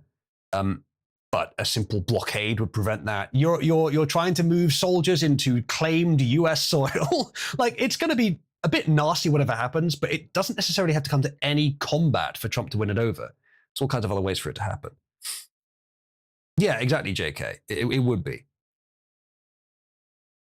I don't know, like, I'm just speculating here, but there's loads of ways it could go that don't require actual force. Besides which, Trump could probably buy it if Denmark's willing to sell it, or through soft power acquire it. Good night, Red. I think I maybe won't do a second recording. Maybe we're going for 4.5 hours, chat. Maybe that one recording will be enough for now. And we're 4.5 hours. I'd expect there to be less of you here. Goodness me. So we've now covered the Greenland thing at least a little bit. So I have fulfilled the obligation of the stream. I think perhaps I will end there. That's good. That's good, Mafaku. So I think we'll wrap up the stream here, and maybe I will put something on after the stream. Do we still have Somnavox here? No. In that case, maybe after the stream I'll put on a few episodes of Archer, which we've been watching recently. Everyone likes Archer. It's a very good show. Okay. I'll have to look at that. All right, good. Thank you for joining me, everyone. I will see you again on Saturday. The plan is T's and S's for my stream. Tuesday, Thursday, Saturday, Sunday. So I'll see you on Saturday at the normal time. It was 9 p.m. UK time. And we'll continue with the streams. Hopefully you guys don't mind this recording session format. I'm going to keep doing it. I think it's probably going to work fine. Good night, Wolf. All right. Thank you for watching, chat. I'll see you then. Good night.